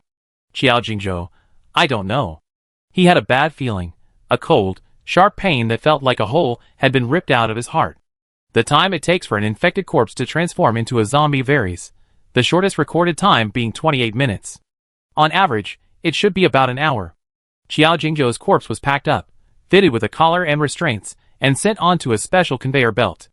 Jiang Qian moved along with the corpse, quickly landing in a dimly lit underground space. Upon landing, Jiang Qian felt like fruit flies were about to be killed by the stench. The stench of corpses. The strong smell of disinfectant. What are these strange smells? Where am I? Xiao Jingzhou answered softly again, I don't know. He had no idea there was such a place beneath the laboratory. Jiang Qian, it seems I have to exit the world of memories. The disappearance of vital signs due to viral infection is not the end of death. It only begins when the zombie transformation starts. In Jiang Qian's previous memories, when she experienced a severe discrepancy between her memories and reality, she was forced out of the world of consciousness. Xiao Jingzhou is in a similar situation now. Then, does that mean there's no way to investigate? Jiang Qian asked anxiously. This is only just beginning to vaguely reveal a corner of the new city's darkness, and it's already being forced to stop. Come with me, Xiao Jingzhou said. Jiang Qian, however, sensed something different. Am I supposed to stay here alone? After a brief silence, Xiao Jingzhou gave a definite answer. He was there when Jiang Qian first entered the world of memories. Once the main personality that could influence the main plot disappears, those who don't affect the storyline are rejected by the world of memories. But leaving Jiang Qian alone in his world of memories, Xiao Jingzhou couldn't feel at ease. He had a very bad feeling about what was to come. Xiao Jingzhou felt his consciousness fading. He was running out of time. He said urgently, Jiang Qian, come out with me first. Next time, I find a way to go with you to see the truth here, okay? Jiang Qian hesitated for a moment, and then Xiao Jingzhou's consciousness disappeared. Then Xiao Jingzhou's body twitched, the unnatural stiff twitching becoming more and more frequent, but limited by the restraints and collar. It couldn't break free from the operating platform. Jiang Qian could indeed immediately detach herself from the world of time travel, but looking at the completely zombified Xiao Jingzhou, she inexplicably didn't choose to leave immediately. This pure zombie Xiao Jingzhou was completely unfamiliar to her. The Xiao Jingzhou in Jiang Qian's memory was aggressive, but always very reserved. Like hiding a sword's edge in its sheath, yet the hilt was still visible. Even the Xiao Jingzhou that Uncle Shanfa had taken in as a zombie, with zombie features from head to toe, was completely different from this crazed monster. That's right, the one before her was just a monster with Xiao Jingzhou's appearance. No consciousness, no warmth or care, no occasional playful mischief, just a monster driven only by instinct. Jiang Xian suddenly felt a sharp pain in her heart. If Xiao Jingzhou hadn't met her, this would have been his only fate. Full of passion, wanting only to dedicate everything to the benefit of his compatriots. Kindness, humility, and dedication aren't bad virtues, but in the context of a post-apocalyptic world, they destine them to have short lives. In Jiang Xian's eyes, such people were truly admirable. She knew she couldn't do it. She was a selfish and life-conscious person. Her heart was small, and her abilities limited. Just surviving required her to fight with all her might. Jiang Xian could risk her life for her companions, but only if they would protect her with their own. Asking her to give everything for someone she never met, she couldn't do it, but often, in a dark world, such self-sacrificing individuals are indeed needed to illuminate humanity's path. If the future world were left with only pure egoists, then that would be another kind of apocalypse. Jiang Xian suddenly wondered what would happen to the half-infected individuals after death if she hadn't intervened. According to Xiao Jingzhou, all the half-infected were volunteer workers selected from various positions for modification experiments. They were all lovable people ready to sacrifice themselves for the new city and for humanity. Just if, their sacrifices weren't met with the respect they deserved. Jiang Xian closed her eyes slightly. She wouldn't let this go. Xiao Jingzhou awoke from his empty consciousness and immediately turned to look at Jiang Xian. The space beside him was empty. Xiao Jingzhou's heart leaped. He released his senses, scanning the surroundings to confirm there were no fluctuations of Jiang Xian's consciousness. Still in my memories? Chapter 128. Xiao Jingzhou began a long and anxious wait. On one hand, he knew Jiang Xian hadn't come out for so long, so she must have gained something.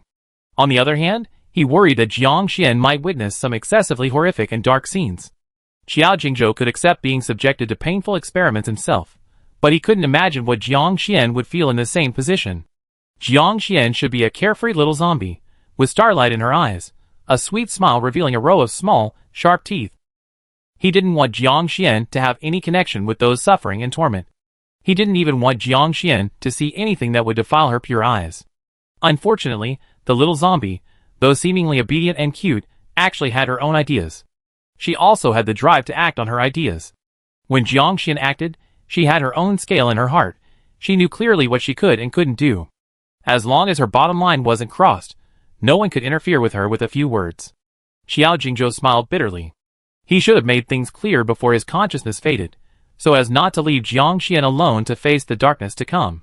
After an unknown amount of time, spots of light gathered around him, and soon a complete image of Jiang Xian took shape and opened her eyes. She glanced at Xiao Jingzhou, and he surprisingly sensed a beast-like pressure. Although this beast was still young, her sharp edge was already beginning to emerge. Jiang Xian? Xiao Jingzhou called tentatively. Jiang Xian strode towards him, her demeanor inexplicably reminding Xiao Jingzhou of a large white goose with an arrogant, unapproachable gait. When they were almost touching, Jiang Xian gave Xiao Jingzhou a hug. Xiao Jingzhou, This time he was truly frozen. Are you alright? Xiao Jingzhou didn't dare move, letting Jiang Xian cling to him like a little squirrel. Jiang Xian released him. You're such an idiot. Xiao Jingzhou, what did you see? Don't ask. Jiang Xian coldly refused his question. She didn't want to mention those things to Xiao Jingzhou at all. Thinking about it made her feel that the half-infected were too miserable, their lives completely deceived and exploited. Xiao Jingzhou smiled bitterly, then said with heartache, Okay, I'm fine here, don't be scared. Next time, take me with you, it's better than you facing it alone. Jiang Xian looked at him strangely. She was saddened by his miserable situation as a half-infected, but he was worried that she was scared. A deep pain pierced her heart again. You really are a big fool. You got sold out, and you're still counting the money for them. Jiang Xian sighed again. From now on, you follow me, and I won't let you suffer again. Xiao Jingzhou smiled. It wasn't mockery, but seeing the little girl, tilting her head back and saying she wouldn't let him suffer, made her seem adorable, and a warm feeling flowed through his heart. Xiao Jingzhou stroked her soft hair. Okay, I follow you. Take good care of me, okay? That goes without saying? Jiang Xian raised her chin. Let's go. Where to? To beat someone up. Jiang Xian's voice was filled with murderous intent. She didn't look like she was going to beat someone up, but rather like she was going to bury a corpse. Lin Che? That's him, that hypocrite. He got away with it so easily in a dream. It's too easy for him. Jiang Xian decided to change her plan.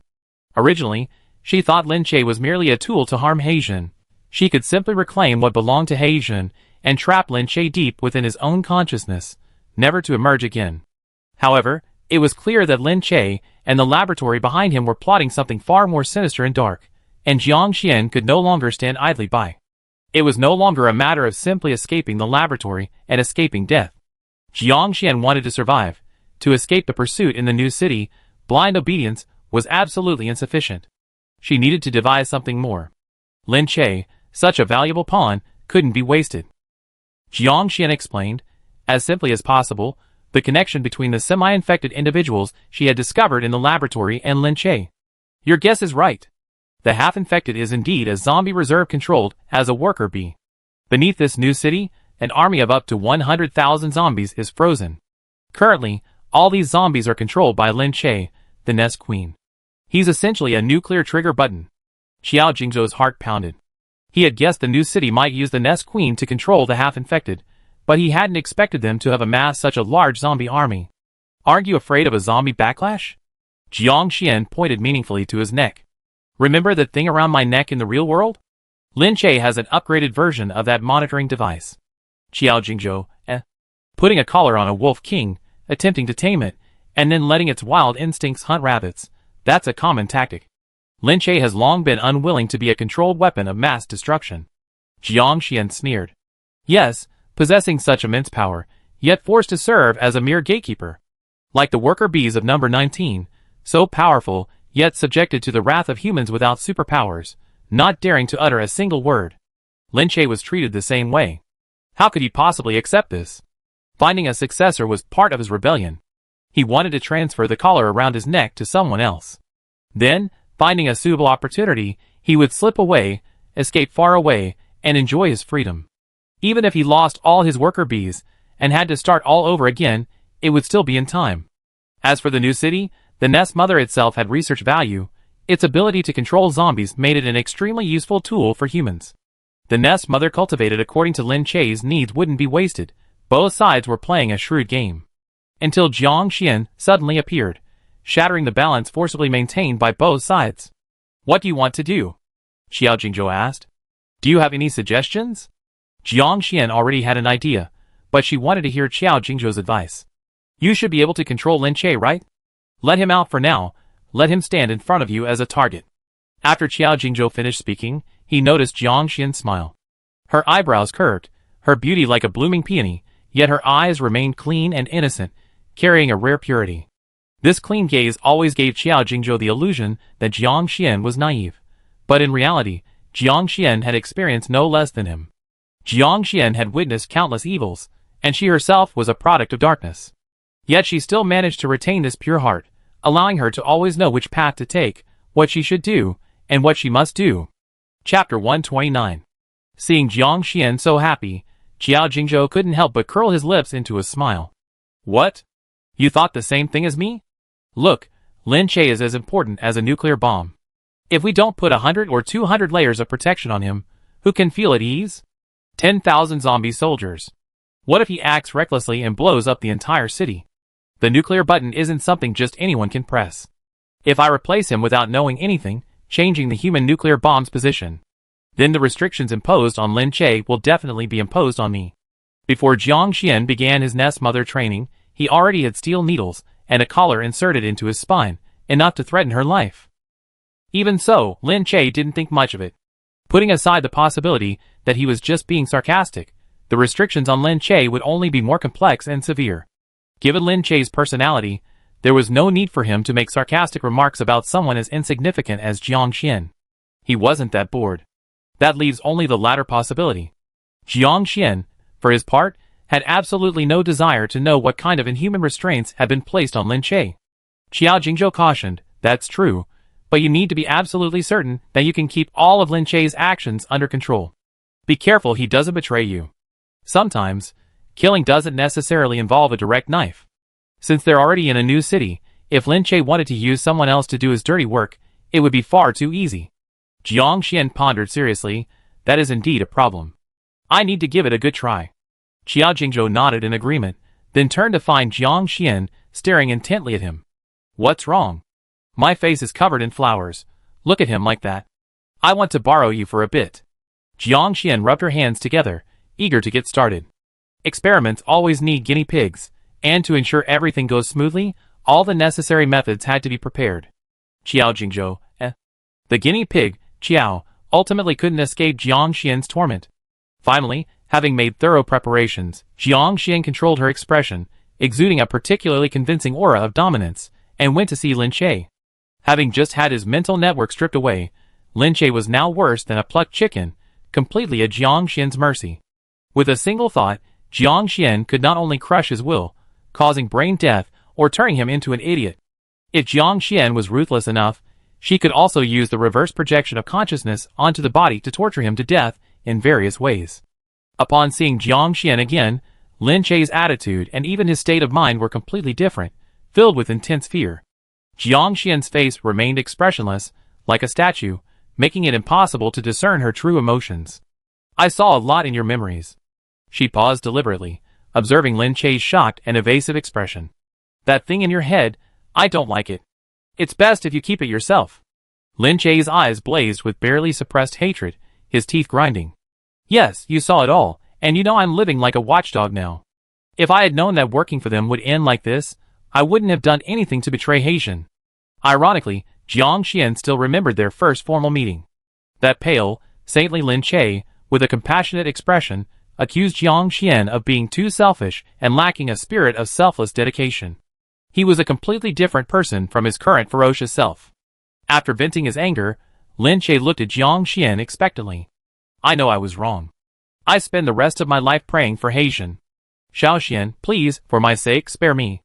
Jiang Xian remained unmoved, his gaze unchanged. I might let you go, but will the new city let you go? You know so much, and you're still alive because you're still of use. Now that you're a useless piece of trash, how can you be confident you can live the rest of your life? Lin Che's eyes flickered slightly. Jiang Xian sneered, if you don't want to talk, then don't. No, I talk.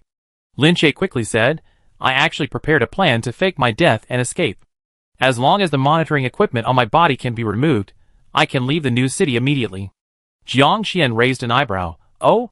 She was also very interested in this escape route. Since that's the case, I spare your life and let you leave here safely. Not only that, I also leave you a mental link. You can draw mental energy from me whenever you need it. That way, you be no different from before. Everything under your control will still be yours. Jiang Xian said casually. Lin Che, however, dared not relax at all, continuing to stare at her with unwavering vigilance. He didn't believe that Jiang Xian would offer him such generous terms without any price. Sure enough, he immediately heard Jiang Xian continue, but there are conditions. Jiang Xian laughed. Following Qiao Jingzhou's instructions on facial expression management, she perfectly executed the essence of a forced smile, making Lin Che laugh until his whole body trembled. Having dealt with Lin Che and kicked him out of his consciousness, Jiang Xian released Qiao Jingzhou, who had been hiding nearby. Like a child waiting for praise, she excitedly asked, how was it? Wasn't my performance impressive? Not bad. Qiao Jingzhou was generous with his praise, even casually ruffling Jiang Xian's long silky hair. Jiang Xian dodged his hand, in a great mood, and didn't bother with him.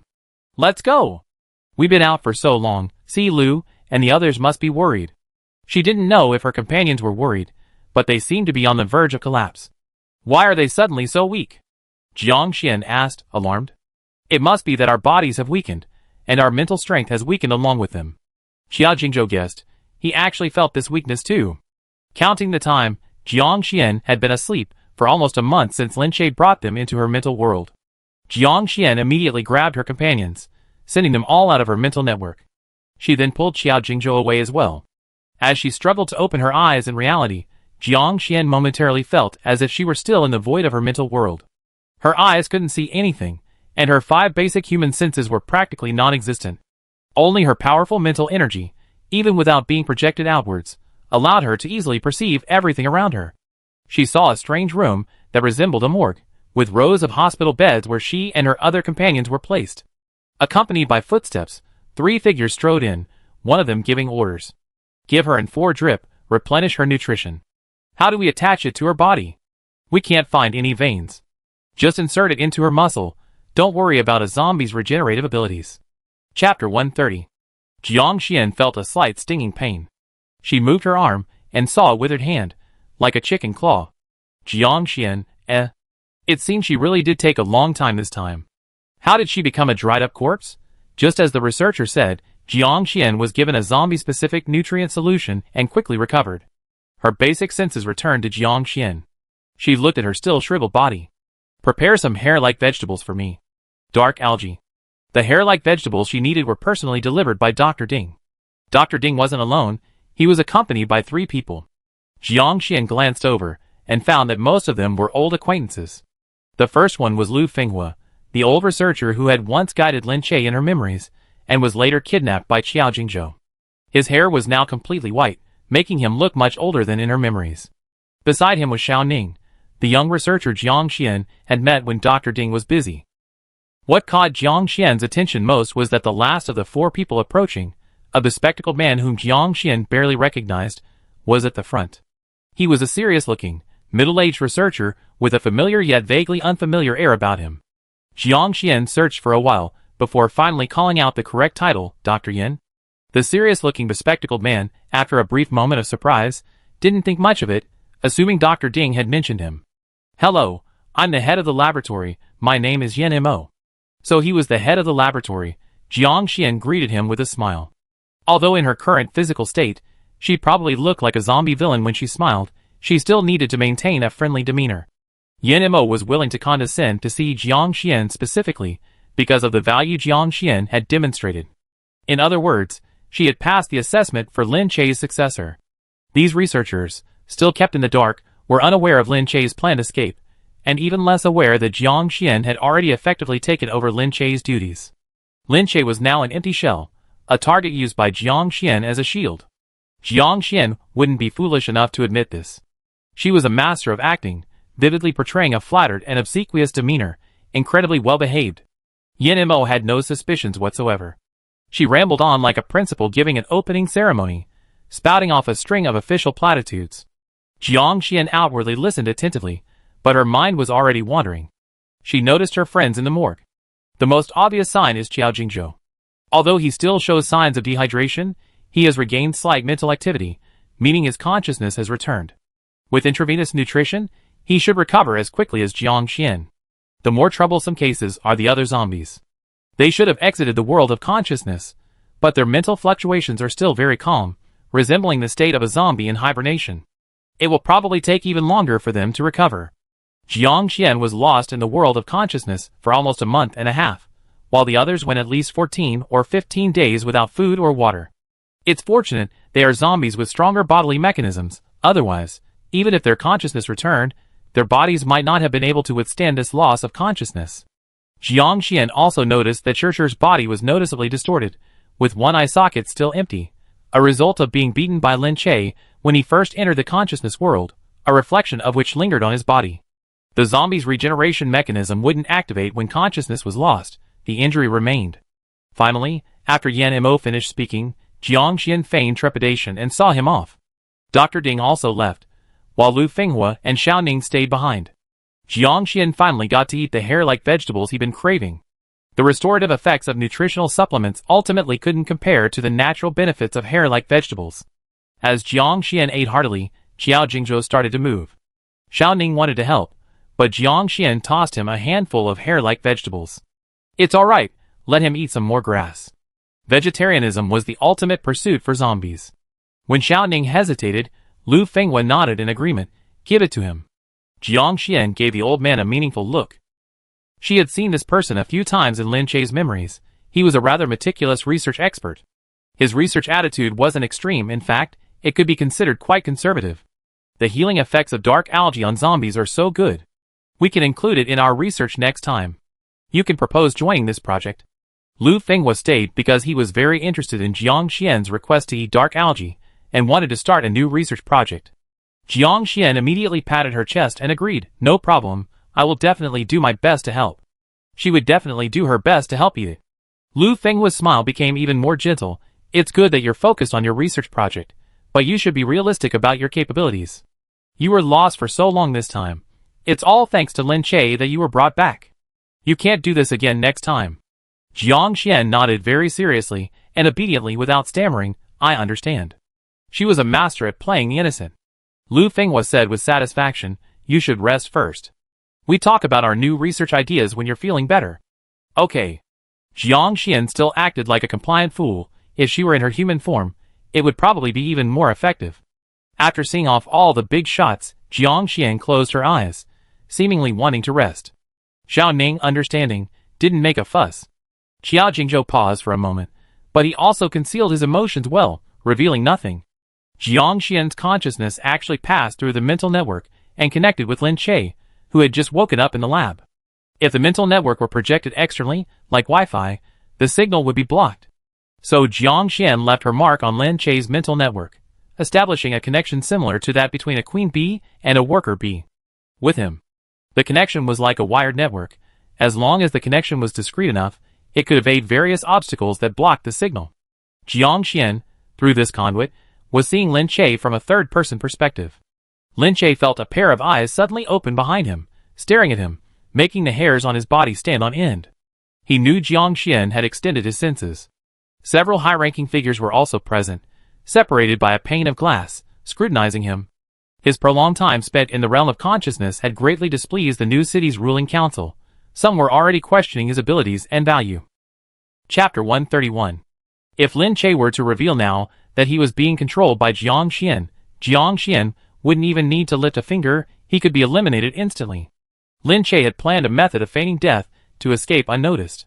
This relied on him still possessing absolute control over the nest's mother. Now that Jiang Xian had taken his abilities, but left him a way out, what could Lin Che do? Even knowing he was being used, he could only grit his teeth and accept it. Not only could he not expose Jiang Xian, but he also had to find a way to cover for him. This time, I lingered in the consciousness world for so long because... Lin Che nervously swallowed, trying to ignore the stares around him to organize his thoughts. He was now cannon fodder caught between two camps. He couldn't offend either side, and he had to find a way to smooth things over. It's because I discovered that ability users might also be related to the black consciousness. Lin Che suddenly had a flash of inspiration, remembering what Jiang Xian had once told him. He had initially thought his unique, human-like superpowers stemmed from his exceptional abilities, but he hadn't expected Jiang Xian to possess similar powers. Jiang Xian had once said something quite profound. Not long after the emergence of zombies, humans began to develop superpowered individuals. Lin Che had an idea. Without further hesitation or stammering, he released a small black orb of light, demonstrating his superpower. I can use superpowers similar to those of human superpowered individuals. Previously, in Jiang Xian's illusion well, I accidentally discovered a passage leading to the deeper recesses of Black's consciousness. I discovered many suspicious things there, and I guessed that the prototype Black might have many variant viruses, and the zombie virus might just be one of its branches. The reason why superhumans can use their abilities might also be related to the prototype Black. Lin Che finished speaking in one breath, as if a heavy burden had been lifted instantly. He was confident that this important information would be enough to appease the dissatisfaction of the new city's ruling council, but he didn't know if Jiang Xian would mind that he had revealed this information. Lin Che sent a question in his mind, but Jiang Xian remained noncommittal, only telling him to talk about it when they were alone. Lin Che's heart jumped, but he dared not refute anything. Jiang Xian's move was more agonizing than simply killing him. It gave him hope, yet placed that hope in a distant place.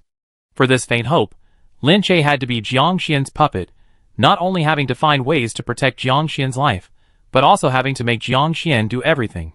Satisfied? But Lin Che couldn't bear to give up this hope. Having reached this point, enjoyed power, and experienced the satisfaction of having power he had never felt before the apocalypse, Lin Che was even more reluctant to give it up. As long as he could leave the new city alive, even without the powerful mental network, with his absolute control over the worker bees, Lin Che could still be a local tyrant anywhere, enjoying the thrill of commanding 100 followers. Wouldn't that be better than being a tool in the new city? Lin Che's sudden bombshell caused a huge uproar. The entire laboratory was brought in for a seminar, and no one criticized Lin Che for needlessly causing trouble in the consciousness world anymore. If the existence of superhumans is confirmed, and they are indeed related to the prototype Black, then many previously unclear points will be explained. No wonder the growth rate of the superhuman abilities of half-infected individuals is much faster than that of ordinary superhumans. To some extent, Superhuman abilities also have similar violent self-destructive characteristics. If superhuman abilities are overused, the energy will boil, leading to a backlash. We did conduct statistics before. The proportion of superhumans born was higher in densely populated areas with more zombies. This is a very important hypothesis. We must immediately conduct corresponding experiments based on this hypothesis to obtain concrete evidence. As the proposer, Lin Che must participate.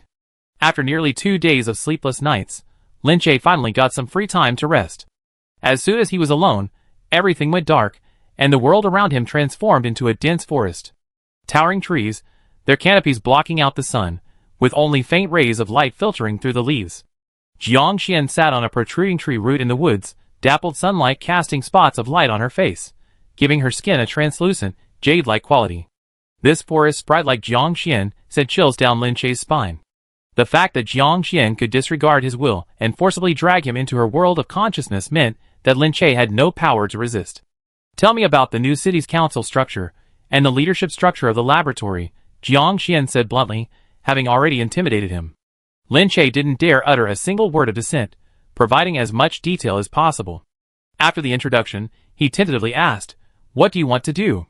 "I told you, I just want to leave and live a peaceful life, but you probably wouldn't believe me," Jiang Xian smiled. She was actually happy to see Lin Che drag the ability users into this mess to save his own life. Once it was confirmed that the ability users' powers also came from the original Black, things would become much more complicated and ironic. If the entire city was a monolithic entity, Jiang Xian wouldn't have a chance of escaping the new city. Stepping out of the new city didn't mean she had escaped. Through Qiao Jingzhou's memory replay, Jiang Xian saw a massive number of zombie soldiers underground in the new city, all high-level zombies with steel-like bodies. Even if Jiang Xian managed to escape the new city's territory by chance, she would have to endure endless hunting in the future. How could she possibly have a good life? She needed to proceed cautiously, finding a path where she wouldn't have any worries. Jiang Xian didn't intend to tell Lin Che any of this, only saying calmly, "Just consider it as me doing something big." Lin Che, he believed it. As long as Jiang Xian was willing to leave, he would wholeheartedly support her and send her away. If he had known Jiang Xian was such a jinx, Lin Che would have been out of his mind not to support Yin Mo's suggestion to bring her back. He thought she was an easy target, but she turned out to be a tyrant. A classic case of easy to invite a god, hard to send him away. Lin Che had regretted it 1,000 times over. However, since things had come to this, Lin Che didn't dare say anything more, obediently agreeing and even asking obsequiously, "Is there anything else you need?" "Nothing for now. I contact you next time if I need anything." After saying that, Jiang Xian disappeared along with the surrounding dense forest. Lin Che opened his eyes in his room, filled with despair. Jiang Xian was indeed alright. In the laboratory, most of the other Nest Mother projects were temporarily suspended, and all the focus was shifted to the connection between the superhumans and the prototype Black. Chapter 132. This is, after all, humanity's new post-apocalyptic city. The Nest Mothers and zombies kept in the lab, no matter how strong, are merely tools, not even considered human. Pure humans are the ones truly on their side. However, from Jiang Xian's perspective, the degree of this purity is highly debatable. Of course, having some free time is good. With no one paying attention to her, she can recuperate and strengthen her newly acquired mental network. Being locked up in the morgue with her friends every day is quite leisurely. Qiao Jingzhou regained consciousness after her. In the subsequent ability assessment, he was a level 3 zombie, a level 3 ability user, a level 3 Nest Mother, and his mental network strength was 5. He was the only one who could freely switch between 2 forms, and possess all 3 attributes, making him quite conspicuous. Compared to Jiang Xian, who deliberately suppressed his mental network strength, resulting in a score of only 13, he no longer stood out as much. Qiao Jingzhou smiled smugly. "From now on, I'm just like you." Jiang Xian stuck out his tongue slightly at him, not replying, but his smug little eyes were full of "You're still far from it." Qiao Jingzhou squeezed Jiang Xian's head like a basketball with his large hand. "Don't be unconvinced. I earned this through a lot of hard work." "Who didn't?" Jiang Xian stretched out his arms, but still couldn't reach Qiao Jingzhou, and angrily shouted, "Let go of me." Qiao Jingzhou commented seriously, "Why have you shrunk back again? Where's your mature and sophisticated look?" "Mature and sophisticated? Impossible.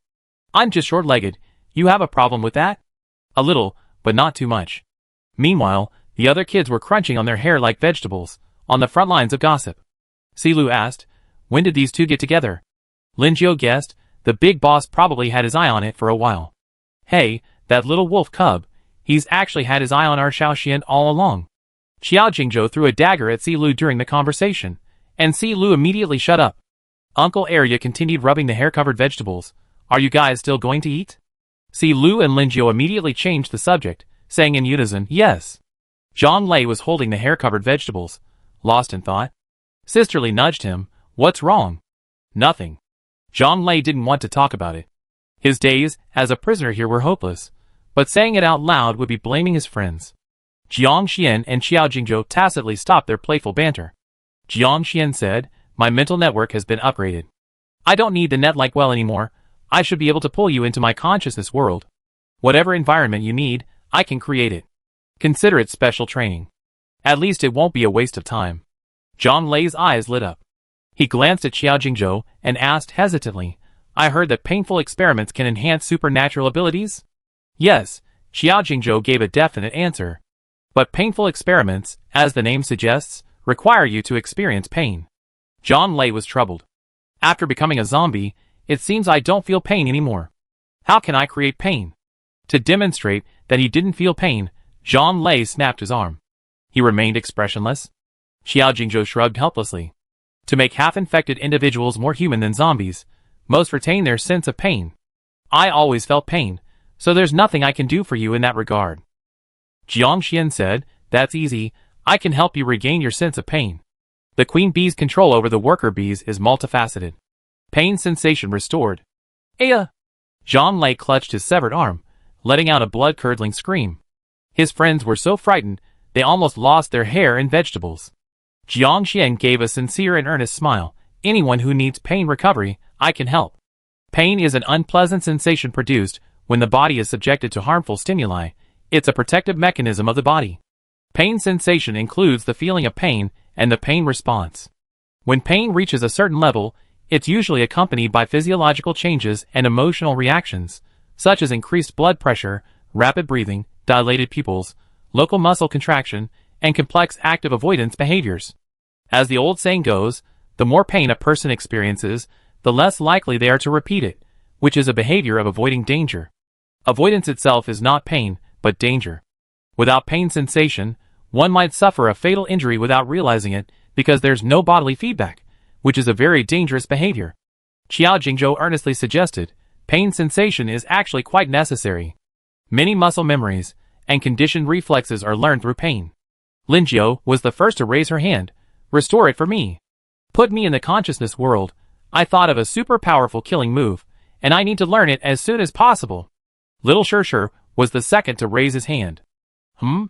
Shirshir, you need pain sensation too? That's not good feedback. Shirshir still firmly raised his hand.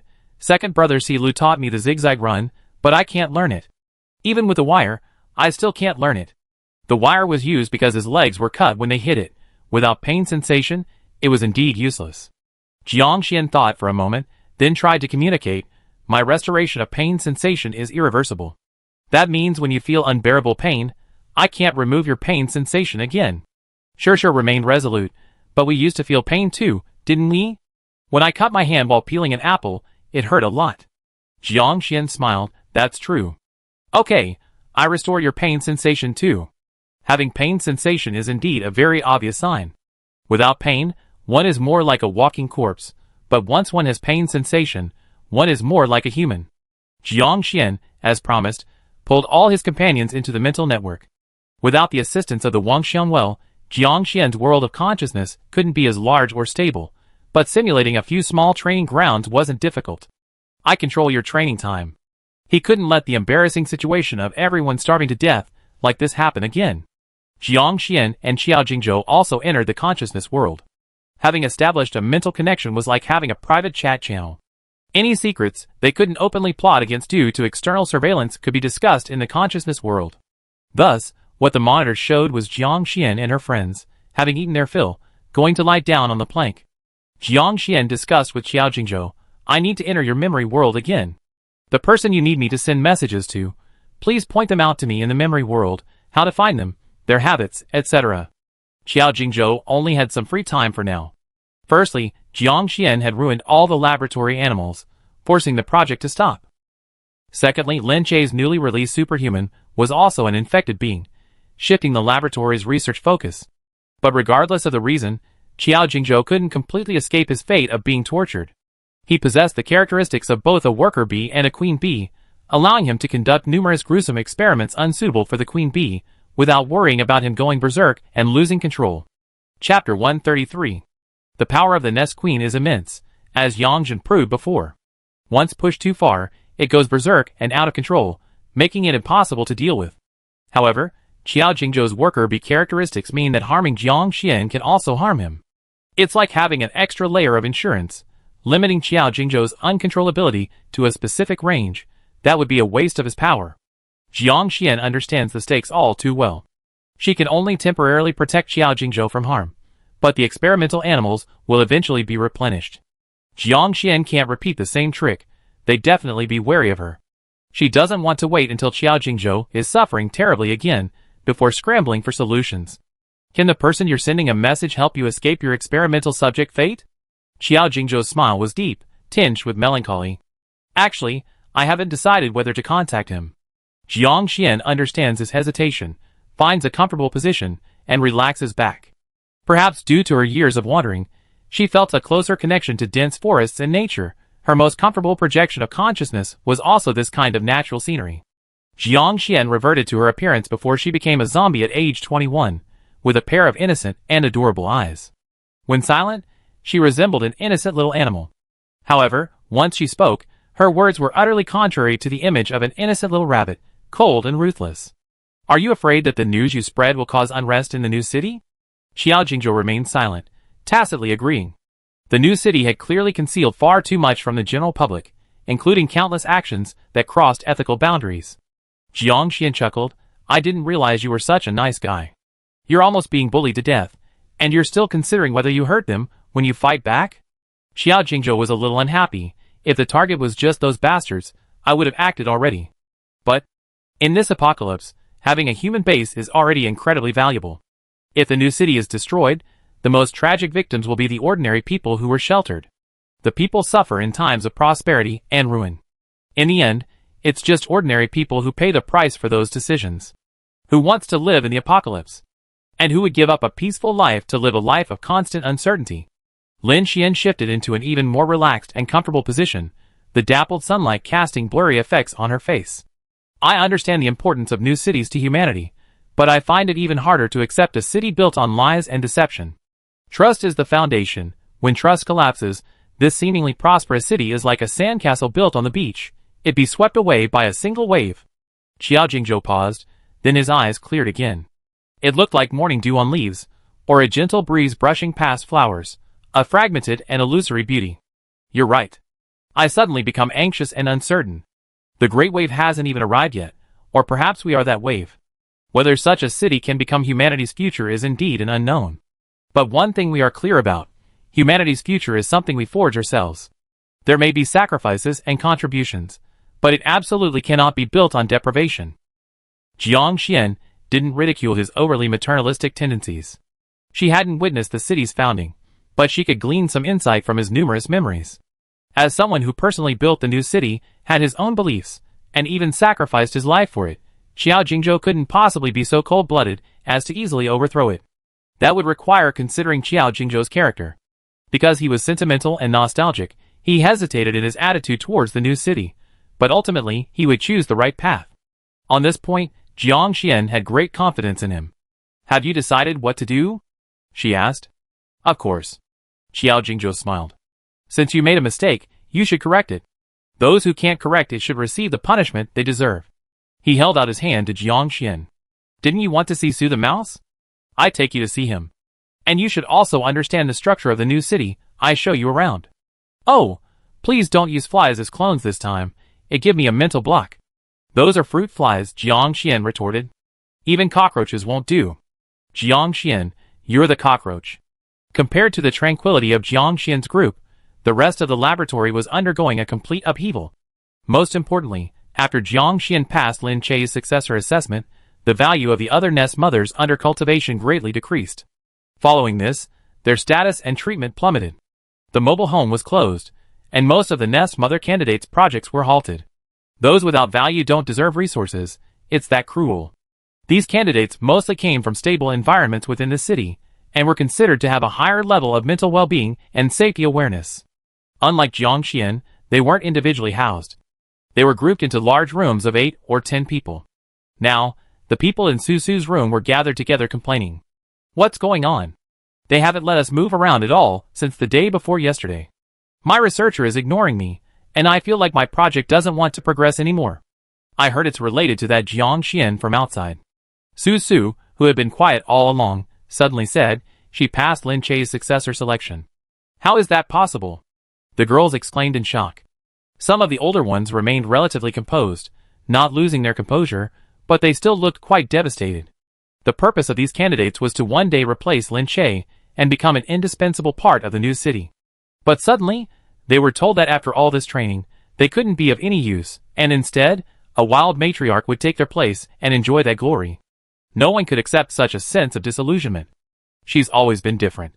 Remember the illusion well specially built for her? It has the same structure as Mr. Lin Che's sky-gazing well, only with a smaller frame. None of us have such an honor.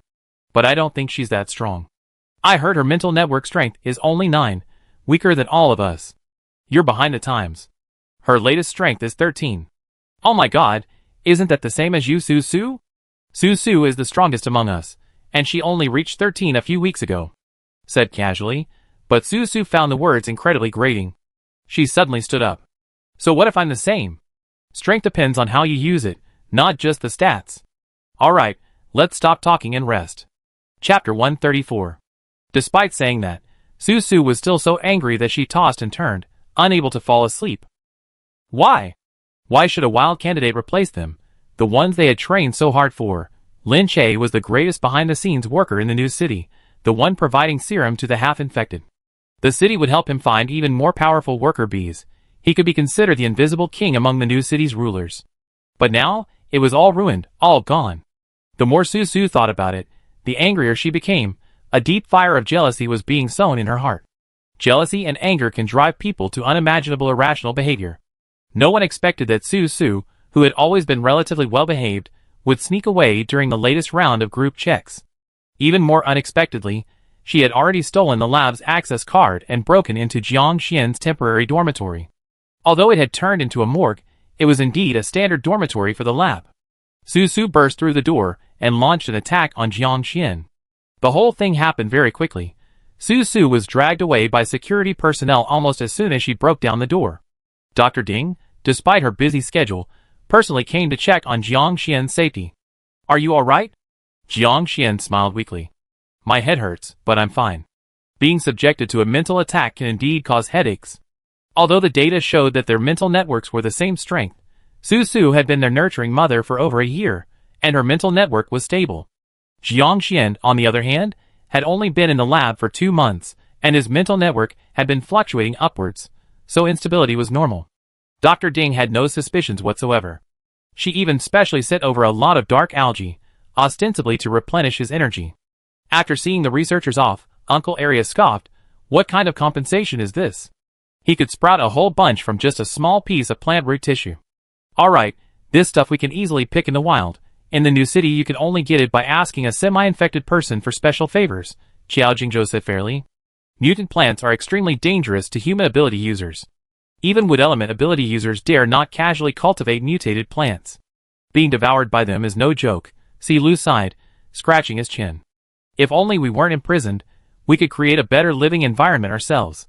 Then train hard and improve. Zhang Lei shouted passionately. Since starting his training in the consciousness world, he'd been living a very fulfilling life. Relying on others is not as good as relying on yourself.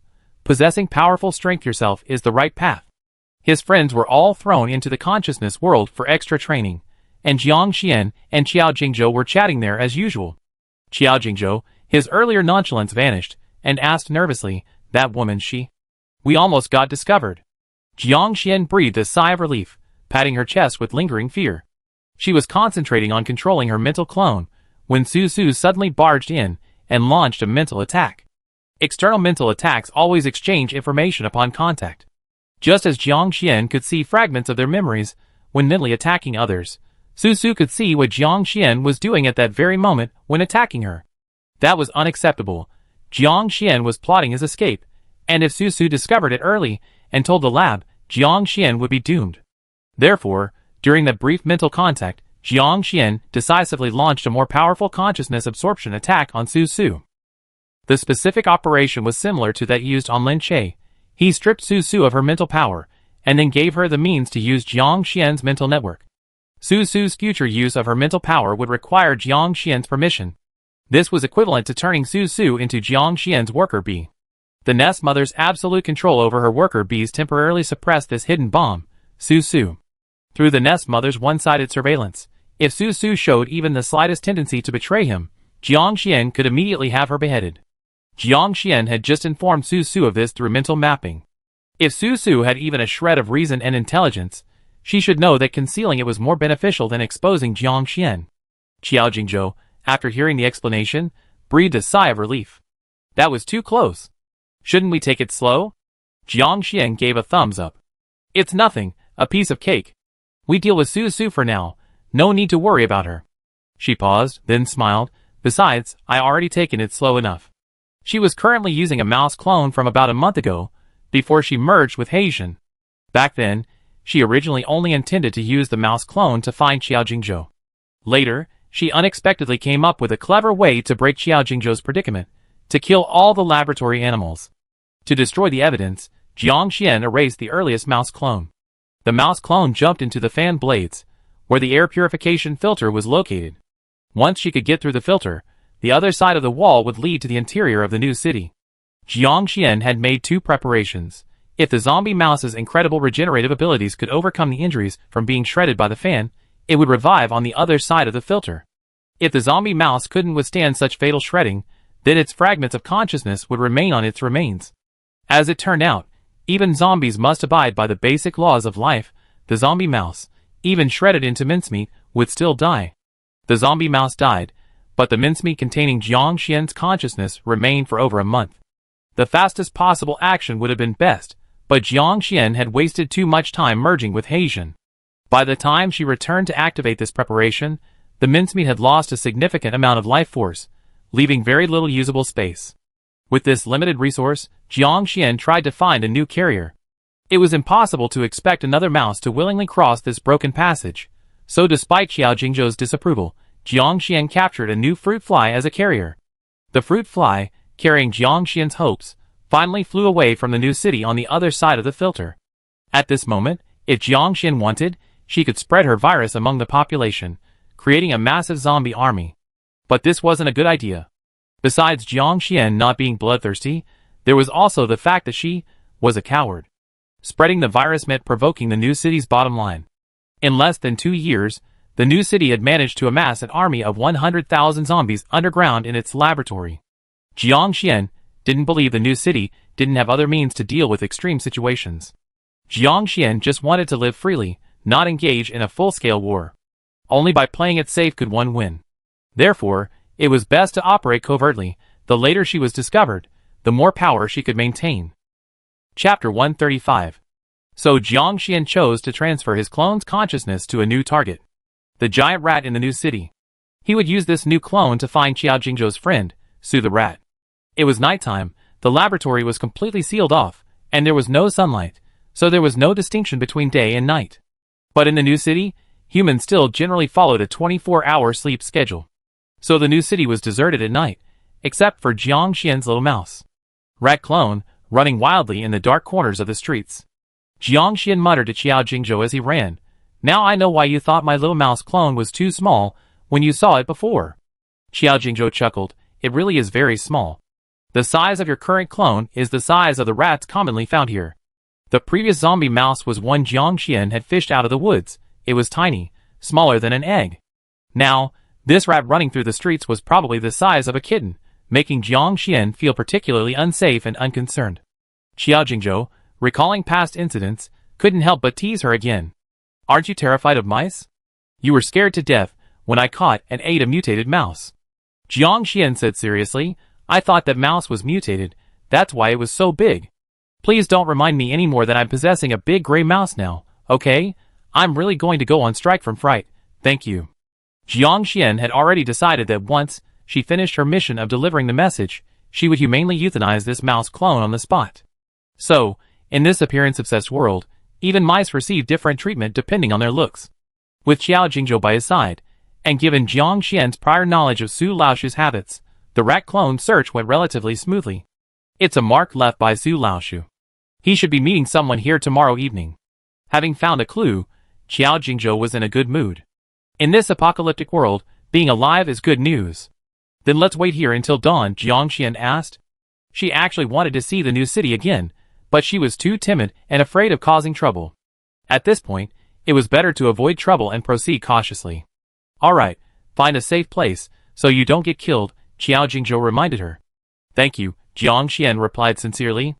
Just as the rat clone found her hiding place, Jiang Xian sensed something amiss in reality, quickly snapping out of her reverie and opening her eyes. Dr. Ding looked strangely at Jiang Xian and her companions lying in a row. You guys really like sleeping? She had actually suspected that Jiang Xian might be causing trouble in the mental world, but without the assistance of the vision well, Dr. Ding didn't quite believe that Jiang Xian could establish a stable world on the mental network. A person can imagine a vague outline in their mind, but it's difficult to clearly depict specific buildings, glass panes, and their layout. When attention is completely focused on a part, the general scene is subconsciously erased. Without machine assistance to help with memory, this is the normal mental world. If Jiang Xian dared to drag her companions into such a place, she would be ruthless. An unstable mental world would shatter other external consciousnesses, something she should be aware of herself. After ruling out that possibility, Dr. Ding could only guess that their constant lying down was a habit of Jiang Xian's nest mothers. Jiang Xian was amused by Dr. Ding's misunderstanding and stammered without explanation, only feigning ignorance, asking, "What did you come to see me for?" "Oh, it's like this." Dr. Ding took out a document and showed it to Jiang Xian quickly, mostly containing various survey data about her. "Now that you passed Lin Chei's successor evaluation, we be giving you targeted training. Jiang Xian, your data in other areas is excellent, only slightly lacking in practical combat. From now on, we specifically add new training for you in practical combat." Jiang Xian tilted her head innocently. "You can arrange it, I can cooperate." Dr. Ding liked the subject's cooperation and took out a second document. "Okay, here's your training schedule, take a look, it might be a little challenging." Jiang Xian didn't really understand data. Dr. Ding always only showed her numbers, and never explained anything, so it would be a miracle if she understood it. Later, after piecing together a lot from Lin Chei's memories, Jiang Xian was no longer a complete novice. Jiang Xian glanced at the new training schedule, and handed it back to Dr. Ding. Thanks to her extraordinary mental strength, she had memorized it all in just one glance. Then, she sneered inwardly. Dr. Ding was indeed setting traps for her, seemingly fair and just, even soliciting her opinion. But this thing was clearly beyond the training intensity someone with a mental network strength of 13, should be receiving. If Jiang Xian truly possessed this ability, this training would be enough to torture her to the point of wishing she were dead. Jiang Xian saw through Dr. Ding, but said nothing, her smile unchanged, and obediently nodded, "Okay." Dr. Ding showed a fleeting hint of apology, which she quickly masked. "Then Xiao Ning will accompany you during these training sessions. I have some things to do these next few days, and may have to leave the lab." She even found a scapegoat, so that if anything went wrong, she have room to deflect blame, maintaining her image as a kind and harmless person. Jiang Xian felt increasingly cold, but her smile became even more obedient and gentle. "Okay, you go ahead and do your work, I be fine." Dr. Ding turned and left, and Xiao Jingzhou frowned. The next second, Jiang Xian pulled him into the consciousness projection. To prevent Xiao Jingzhou's problem from being noticed, and also to prevent Jiang Xian's expression from slipping out. "It's time to torment me." Jiang Xian's smile was cruel and cold, yet it didn't seem out of place on her obedient face, giving her a cute, almost adorable, feisty look. But anyone who truly takes Jiang Xian for a harmless kitten will suffer the consequences. Seeing her like this, Xiao Jingzhou felt relieved. "Looks like you have a solution?" It was a question, but the tone was certain. Jiang Xian raised an eyebrow. "Yes, I have a way, play weak." Then she snorted, "Looks like Lin Chei isn't giving up yet. He's causing quite a stir. Dr. Ding wouldn't give her extra training for no reason. How will he cause trouble this time? Play dead? Maybe?" Lin Chei showed a slight sign of weakness, The lab was definitely more anxious than he was, and they were going to make things difficult for Jiang Xian, their successor. Just then, Xiao Ning knocked and came in. Jiang Xian instructed Xiao Jingzhou, I drag him into my consciousness projection. You help me deal with him. No problem. Xiao Jingzhou was eager to have something to do. Ever since being dragged into the lab, he hadn't had much use. Jiang Xian was the undisputed ruler of the consciousness world. Even being a lazy bum gets boring. Chapter 136. Jiang Xian was led by Xiao Ning into the familiar combat training room. Whether by coincidence or design, across a dark, empty training area, her opponent was none other than Su Su. Jiang Xian looked at Xiao Ning, then pretended not to notice, and sat down in a chair. The chairs provided for previous sparring sessions were ordinary seats, but this time, Xiao Ning had actually fastened what looked like a seatbelt to Jiang Xian, and her hands were also handcuffed to the back of the chair. Facing Jiang Xian's gaze, Xiao Ning said evasively, This might be a bit of a burden for you, it's all training. She was still young, and she felt guilty about doing this. Jiang Xian clenched her fists. She took a deep breath and exhaled. It was fortunate that she had concealed something and wouldn't actually get hurt, otherwise, this ordeal would have been unbearable for her. In the short time before the training began, Jiang Xian pulled Su Su into the consciousness projection. What's going on? I'm going to use a rotation strategy on you, Su Su said with a hint of schadenfreude. Jiang Xian's control over her was very sloppy. Su Su hadn't even realized what was happening before she was caught off guard. She still didn't have a clear understanding of Jiang Xian's true situation. She simply hadn't dared to act rashly, until she was certain she could break free of his control. Jiang Xian sneered, I know. He was confirming her limits, wasn't he? Life is like a play, it's all about acting, so she act. If you don't play dumb, you be slaughtered. Jiang Xian made his decision. In the following battle, he continued to perform normally, letting Su Su experience the exhilarating feeling of brutally beating Jiang Xian once again. After the zombies controlled by Jiang Xian were torn apart, Xiao Ning said in a dry voice, I hope you give it your all in the next match. Otherwise what? Jiang Xian pressed. Then she realized that the monitoring device connected to her neck had unleashed a rain of information. This forced infusion of information in a short period was a huge shock to her mental strength. Moreover, this rain of information wasn't even effective, it was all negative, chaotic, and ineffective information, purely designed to torment the nest mother. Jiang Xian's powerful mental network felt dizzy for a second. What a jerk! Fearing that her human body's vital signs would reveal the information, her body began to transform as soon as she regained consciousness. Her irises were covered in pterygium, her skin turned bluish-green, and her body convulsed, as if bearing a tremendous burden. Unfortunately, the chair and restraints held Jiang Xian firmly in place, preventing her from breaking free. Xiao Ning, with a look of pity, still activated the control tablet, stopping the rain of information only when the time was up. Jiang Xian's head drooped, her hair disheveled and falling in front of her. Xiao Ning reiterated, in the next match, I hope you give it your all. The loser will be punished. You have 3 minutes to rest. Jiang Xian remained silent, and Xiao Ning didn't urge him. In Jiang Xian's mental projection, she suddenly appeared beside Xiao Jingzhou. Xiao Jingzhou was breaking Lin Che's fingers, and Lin Che was screaming in agony. After Jiang Xian appeared, Lin Che was instantly crushed on the spot. This was Jiang Xian's mental projection. Jiang Xian didn't want Lin Che to die, and his shattered body would soon regenerate. Flesh and bone fragments, along with a pool of blood, flew back, and the reborn Lin Che's face was filled with pain and lingering fear. He cried out, Wait, why are you torturing me? I thought you should know. Jiang Xian kicked him angrily. Xiao Jingzhou, give him a good beating. After kicking Jiang Xian, he went back to playing dumb, feeling utterly defeated. There was no other way.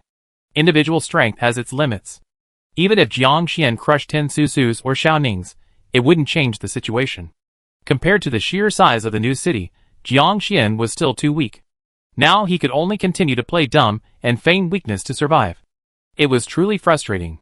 Jiang Xian, who had been pretending to be completely humiliated all day, watched Xiao Jingzhou beat Lin Che up in his mental projection to vent his anger. Jiang Xian, released, earnestly told Xiao Jingzhou, These people are all dogs.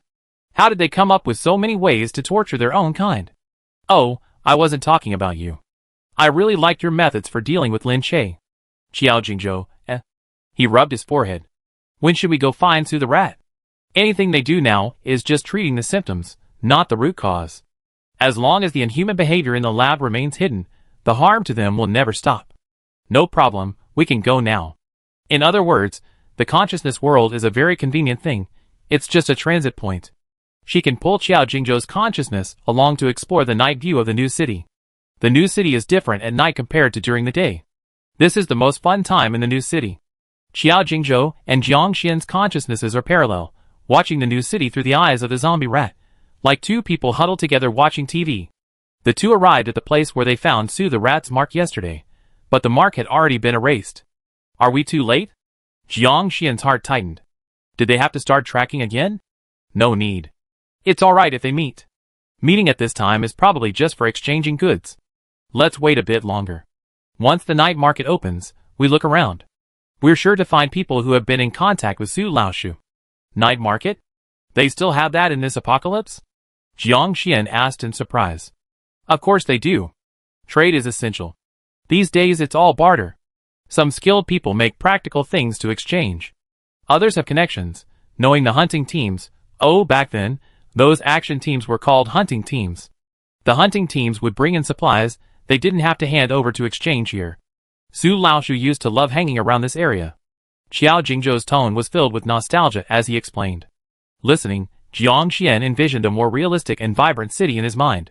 She laughed. So, are you one of Su Laoshu's cronies? Qiao Jingzhou laughed heartily. Yes, I was originally in the hunting team, but later I was recruited by New City and joined the action team. But that was half a year ago. After becoming a half-infected, there's a risk of infecting ordinary people, so my actions are more strictly restricted, and I haven't had many chances to see my old friends anymore. Qiao Jingzhou didn't want to elaborate on what happened next. He pointed to the stall ahead. That's Su Laoshu's style. It must be related to him. Let's go check it out. Okay. Jiang Xian controlled the rat clone to approach, but didn't see Su Laoshu himself. Behind the stall was a teenager. Who is that? Don't know him. The two decided to hold back, and the rat clone found a place where it wouldn't get trampled. From nightfall to midnight, New City was very active. As night deepened, the stalls gradually closed, and everyone packed up their goods and left. Chapter 137. The young man behind Su Laoshu's stall yawned a dozen times before finally gathering his odds and ends and preparing to pack up. Let's go, keep up. Without Qiao Jingzhou's prompting, the rat clone, under Jiang Xian's control, jogged after him. The young man probably never imagined he'd be followed by a rat, that he'd be wary of humans, yet he hadn't paid attention to his footing. Are you sure he'd go back to Su Laoshu instead of just going back to sleep? Jiang Xian asked as they chased. Qiao Jingzhou chuckled. Bartering, the hard currency is food. Food that's been traded will spoil overnight, greatly reducing its value. They definitely keep in touch, don't worry. Jiang Xian didn't say anything more. She certainly couldn't match Qiao Jingzhou's understanding of the new city. She'd just follow his lead. In fact, Qiao Jingzhou was indeed reliable. After the young man wandered around most of the city, so much so that Jiang Xian had practically memorized the entire city, they finally arrived at their destination. The location made Qiao Jingzhou frown. Jiang Xian keenly noticed. What's wrong here? This is a rather chaotic area. While Qiao Jingzhou was still pondering how to explain the situation, his rat clone gave Jiang Xian a glimpse of the scenery. The groups of people working right there on the roadside were so chaotic that it would be considered a grotesque scene, even in a ragpaper novel or a notebook. Jiang Xian, He wished he could gouge his own eyes out. Qiao Jingzhou was also incredibly embarrassed and urged Jiang Xian, follow that young man, he's going inside. The so-called houses weren't as neat and sturdy as pre-apocalyptic buildings. They resembled the style of a late 20th century rural urban fringe area, mostly single-story units with few two-story buildings. The young woman following her entered a very simple prefab house. It looked shabby from the outside, but the interior was even more chaotic. The room, with a total area estimated to be no more than 100 square meters, was divided into haphazardly arranged cubicles, each crammed with personal belongings, resembling a giant garbage dump. The people crammed inside looked like chickens being raised in cages in a chicken farm. Thankfully, in this environment, amidst the flowing sewage and stench, and the occasional scurrying of her fellow rats, Jiang Xian, the rat, was completely inconspicuous. It was the throng of people, and the complex environment, that caused Jiang Xian to lose sight of her target as soon as she entered. There, Qiao Jingzhou pointed sharply to the figure that had just disappeared behind a partition. Jiang Xian dared not look around any longer and hurriedly followed, his legs trembling. The young man squeezed his way into a narrow alleyway slightly blocked by a metal plate. This narrow alleyway, barely wide enough for one person to stand, also housed a small, separate room. Inside, Jiang Xian finally saw Su Laoshu, Qiao Jingzhou's former partner. Su Laoshu looked much older than the person Jiang Xian remembered. If Jiang Xian hadn't glanced at Qiao Jingzhou, he wouldn't have been sure this was the person they were looking for. Su Laoshu took the dark, grimy object the young man handed him. Sold them all? No, most of them are still unsold. The young man completed his task without a word and turned to leave. Their relationship seemed purely transactional, nothing more. Su Laoshu stared at the stone-like object before him, then bit into it, producing a sharp, grinding sound. His teeth left only a white mark on the stone. What's that? Jiang Xian asked. Insect cakes. Qiao Jingzhou paused, then corrected himself. Insect cakes with added guanine clay. The mutation of plants and the disappearance of plant-based foods caused famine, a threat to humanity far more severe than that of zombies. The impact of famine can be seen through the experiences of Zhang Lei, Luo Li, and other abandoned people. However, Zhang Lei and his group are among the more daring and resource-savvy humans. People like Su Laoshu represent the true plight of most humans. Insects have replaced traditional ingredients, becoming the primary source of nutrition in the new cities. Of course, insect cakes made entirely of insects are very expensive. To increase the weight and reduce costs, a large amount of kaolin clay is added. Kaolin clay has no nutritional value. If you eat too much, it will clot in your intestines and cause you to die from overeating. Su the rat couldn't bite into the insect cake, so he could only use a chipped earthenware bowl to soak it in water, turning it into a bowl of black goo. That stuff looked even more unpalatable than dark algae, yet Su the rat swallowed it without batting an eye. The aura and mental fluctuations around him were so chaotic that Jiang Xian could no longer ignore them. Jiang Xian turned his head and saw Qiao Jingzhou's ashen face.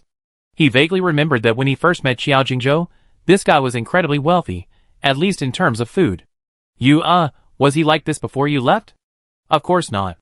Qiao Jingzhou said with difficulty. I've been bringing them supplies, so logically he shouldn't have. He couldn't continue. Everyone knows that half-infected individuals are unstable, and will eventually turn into zombies. Yet Qiao Jingzhou still resolutely chose this path. After becoming a half-infected individual, Qiao Jingzhou joined the action team. He could frequently go out and collect supplies for himself during his spare time, greatly improving his and his companions' lives. It was for this benefit that he gave up his human identity and voluntarily became a half-infected individual. But after he became a monster, neither human nor ghost, the supplies he obtained with his life didn't reach the companions he hoped to help. The supplies may have disappeared at any point during their delivery. Since half-infected individuals are strictly controlled and cannot leave the laboratory under normal circumstances, it's impossible to confirm the whereabouts of the supplies. Qiao Jingzhou felt as if he had been stabbed in the heart again. It was impossible not to be disappointed. At this moment, any words of comfort from Jiang Xian seemed so pale and powerless. She thought for a moment, if I invite him, would he be willing to become our partner? Zombies can suppress the properties of mutated plants, so they definitely won't lack food. While there might be a shortage of everything else outside, there's still plenty of grass to gnaw on. Zhang Lei was lured onto their ship by the promise of food. Qiao Jingzhou paused, then softly said, "Thank you." A person on the verge of death will seize any opportunity to survive. Compared to actually starving to death, becoming a zombie isn't so unbearable. Even so, Jiang Xian still wanted to consult Su Laoshu's wishes. She rolled around in the black ash on the ground, climbed onto Su Laoshu's table, and before Su Laoshu could shoo her away, she rode high on the wall with her little paws. Chapter 138. Su the rat's actions of chasing away the rat suddenly stopped. What kind of insects, snakes, rats, and ants hadn't he seen living in this place? But a rat that could write. This was truly the first time he ever seen one. For a moment, facing this strange, large rat, Su the rat was at a loss. What made him even more uneasy was that he had noticed grayish-white eye patches on the rat's beady eyes. Eye patches are the most obvious characteristic of zombification, applicable to all mammals. In other words, this was an infectious zombie rat. If bitten by this thing, he could turn into a zombie and die. Su the rat dared not move an inch. His eyes darted around, trying to figure out how this zombie rat had found him, and how he could escape. "Can I communicate with it?" Qiao Jingzhou asked. "Of course you say I right?" Qiao Jingzhou said 3 words, "Campfire, molten iron 19. Considering the rat clone's difficulty writing and its inability to produce long dialogues, he provided short words. Su the rat stared at the zombie rat writing with suspicion. After writing 6 words, he gasped in disbelief. Xiao Qiao? He immediately realized what he was doing and quickly covered his mouth. But the excitement in his eyes was still uncontrollable. He lowered his voice and asked, Xiao Qiao, is that you? You're still alive, right? Jiang Xian glanced at Xiao Jingzhou, and with his consent, controlled the zombie rat to make a standard nod. Su the rat choked up and cried. That's great. Xiao Qiao, you really didn't die. They all said you were dead, that you were a traitor, and were executed. In the conscious world, Xiao Jingzhou clenched his fists, cracking as if he wanted to crush his bones. Jiang Xian hesitated for a moment, then placed her hand on the back of Xiao Jingzhou's fist, and Xiao Jingzhou's bulging vein slowly relaxed. In reality, Su Laoshu was still weeping. We all believed you wouldn't betray us. How could you become a murderer who killed your teammates? You were clearly our best comrade in arms, always at the forefront of zombie killing. I don't believe a word you said about killing your teammates. Xiao Jingzhou listened to Su Laoshu's rambling, his eyes lowered. Jiang Xian didn't rush him. This was a bond between 2 friends, and it wasn't appropriate for her to interfere. Xiao Jingzhou, however, remembered the urgency of the situation, and slowly exhaled, interrupting Su Laoshu's nostalgia. Tell him, join me, become a zombie. The suggestion was bluntly brutal. Jiang Xian dutifully had the zombie mouse write it down.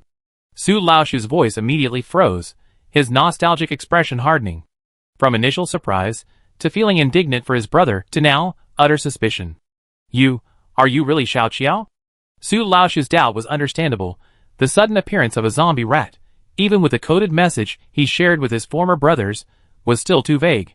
He needed more evidence, or intelligence, to prove the connection between this zombie rat and Xiao Jingzhou, and why Xiao Jingzhou had acted this way. But this was precisely what Jiang Xian's rat clone couldn't currently do. Expecting a rat to write a novel of hundreds of thousands of words was clearly unrealistic. Xiao Jingzhou sighed, and Jiang Xian also felt somewhat helpless. It wasn't that she didn't believe in the bond between Xiao Jingzhou and Su Laoshu. It was just that the zombie rat's clone had too much difficulty transmitting messages, making it hard to clearly explain the cause and effect, which made it difficult to convince Su Laoshu. Give him a day to consider it. We come back tomorrow night, Xiao Jingzhou said proactively. They had already spent enough time here for Su Laoshu.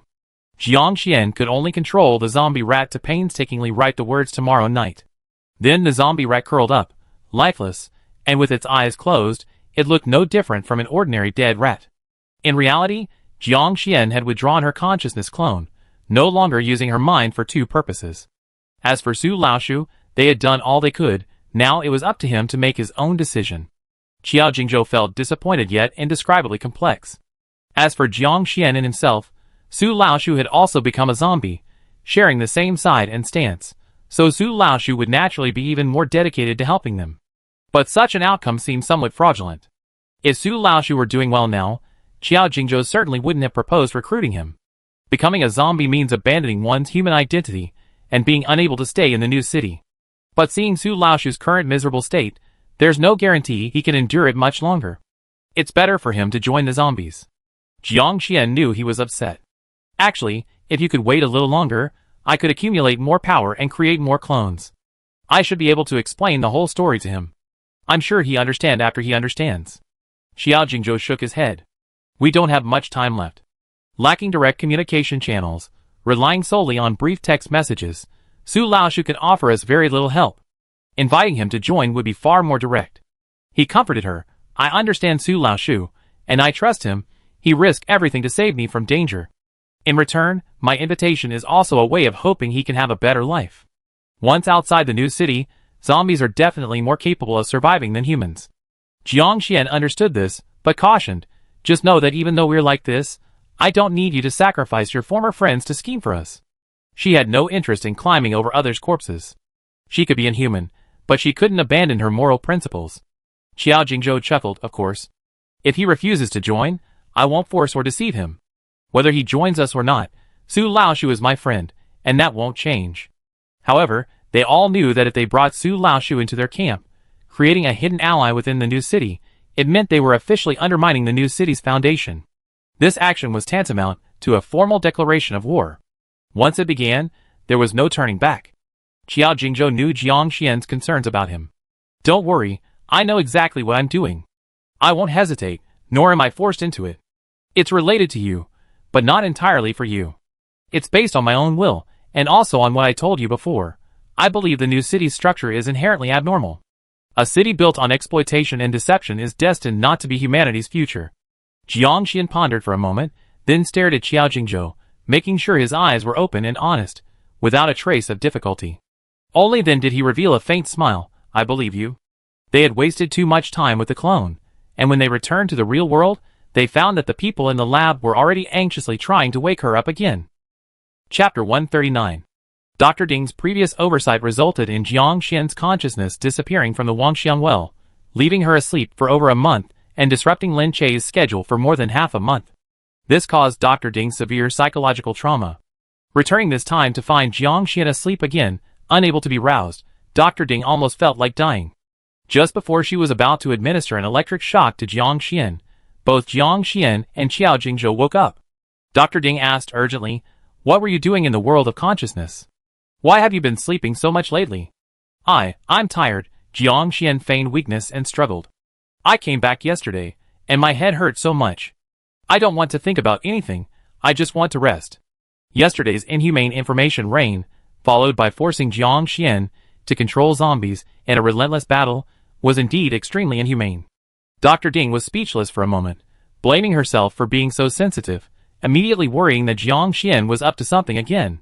She softened her tone, advising, "Training your mental network is based on the same principles as fitness. There are always side effects after training, that's normal. You can't give up training just because you experienced a little hardship." Jiang Xian remained expressionless, unsure how to respond to Dr. Ding's shameless statement. If she hadn't merged with Heijin and hadn't activated her cheat code, then at her current level, yesterday's training would have been like forcing her, someone who was physically inactive, into a ring to fight a group of professional boxers.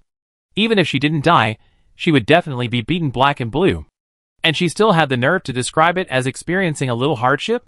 Just because Jiang Xian didn't actually experience hardship doesn't mean she should. Qiao Jingzhou coldly interrupted. Yesterday's training of Jiang Xian went far beyond just the side effects. Don't you know how many nest mothers have been killed by the information rainstorm? Dr. Ding's expression turned hostile towards Qiao Jingzhou. Whether Jiang Xian can handle the training is a matter for me more than you. Or, you could choose to surpass Jiang Xian and take her place in the training. After all, we only need an excellent successor, we don't mind whether it's her or you. These words were a direct hit. Qiao Jingzhou was indeed a very strong warrior, but in terms of nest mother characteristics, he was far inferior to Jiang Xian. It could only be said that they each had their strengths in different areas. Jiang Xian patted Qiao Jingzhou, stopping him from further pointless arguments. They now understood Lin Chei's importance. With such a crucial weapon facing such a crisis, the laboratory wanted to cultivate his successor more than anyone else. In this environment, Jiang Xian's attitude as the successor became insignificant. No one cared about the feelings of a mere tool. Now, all that mattered was ensuring this tool could step in at crucial moments. Jiang Xian forced a smile. This time, it was her turn to comfort Qiao Jingzhou. "It's all right, I'd be right back." Qiao Jingzhou knew that further words were pointless at this point. Yes, do your best, don't push yourself too hard. He truly didn't regret his impending declaration of war. To ensure Jiang Xian no longer had to live such an uncertain life, he was willing to completely sever the last vestige of reluctance and hesitation he felt towards the new city. In truth, Qiao Jingzhou had already been abandoned by the new city the moment it branded him as a traitor and hung him on the pillar of shame.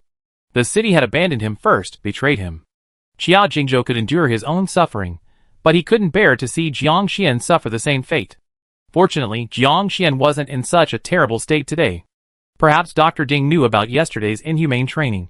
Further torment might have killed Jiang Xian. Therefore, today's project wasn't as extreme. It was still practical training, but the direction had been slightly changed. Before entering the combat room, a small amount of Jiang Xian's bodily fluids were removed. "Regarding worker bee creation, you probably already have some experience," Dr. Ding said. "Now you need to create your own worker bees with 100% precision." Jiang Xian remained expressionless. She had just suffered such horrific ordeal yesterday. It would be a miracle if she gave Dr. Ding a friendly look today. Even if she was actually alright now, maintaining a sour face was still necessary. A zombie, wearing a collar around its neck and bound hand and foot with restraints, was brought before Jiang Xian through a layer of tempered glass. A fully automated robotic arm rose, and a syringe was inserted into the zombie's neck. The robotic arm lacked precision. The needle almost completely sank into the neck, nearly plunging the syringe into the flesh. Jiang Xian's neck ached watching it. Only zombies could be treated so brutally. On an ordinary human, such a blow would be enough to kill them instantly. Release your mental network and connect to his consciousness, Dr. Ding commanded. Jiang Xian obeyed. The zombie before him was a man in his early 40s, still wearing a suit and uniform, presumably a hard-working laborer in life. At this age, they should all have families, maybe even young children. Jiang Xian lowered her eyes, averting her gaze, not allowing herself to ponder the story behind this zombie any further. Everyone is unique, death is death, signifying the end of that person's life. Jiang Xian thought that, in truth, those who became zombies had changed. At the very least, they no longer pursued the purity of human form. Having become zombies, talking about protecting humanity is just nonsense. It's like a weasel offering New Year's greetings to a chicken. It's all malicious intent. Jiang Xian herself genuinely believed that in this apocalyptic world, intelligent zombies, like herself, were more resilient than humans. Unfazed by mutated plants, even feeding on them, they wouldn't face the threat of famine. With fewer vital organs, they possess greater vitality. Judging from Yang Zhen's case, those infected by the original black might even possess the characteristic of immortality. Immortality? Isn't that the ultimate form that humanity has pursued throughout history? Jiang Xian wished everyone she cared about could become like her. From a human perspective, this idea would be the mindset of a supervillain trying to spread a zombie virus. Therefore, humans and zombies are ultimately different. Jiang Xian would no longer consider the future of her race from a human perspective, and naturally, she would not completely submit to human experiments and orders. Dr. Ding ordered Jiang Xian to turn the zombie in front of her into her worker bee, and Jiang Xian did it. The mental network combined with her bodily fluid connection was enough to change the zombie's essence. The male zombie's severely damaged face, initially ferocious and violent, gradually calmed down. He stopped struggling, but made no other movements. It was as if he had suddenly become a manipulated puppet, able to obey commands, but without any self-feeling. Chapter 140. Given Jiang Xian's current inability to provide stability for her worker bees, expanding her roster with intelligent companions wasn't a wise choice. While Jiang Xian was soft-hearted, her compassion and sense of belonging were reserved only for her companions. The significance of companions lay in their shared experiences of life and death. Bound by shared experiences, a bond was formed, otherwise, they would remain strangers. Jiang Xian didn't recognize the male zombie before her, and therefore felt no affection for him, continuing to treat him as a stranger. Under Dr. Ding's command, several more zombies were brought in, spanning various origins. The oldest was an elderly woman with white hair. The youngest was still an infant. Jiang Xian treated them as real zombies, and, following Dr. Ding's orders, connected her mental network to them all, calming their berserk state. Afterward, these zombies were taken away, leaving Jiang Xian with little feeling. None of them passed the intelligence test. They have very little intelligence, only instinct, meaning they're no different from the zombies outside. The test results arrived quickly, and Dr. Ding's face darkened upon hearing them. How could this be? She had clearly supervised Jiang Xian following the procedure. Those injected with the nest mother's bodily fluids, like all the variant viruses of the original Black, possess Black's consciousness.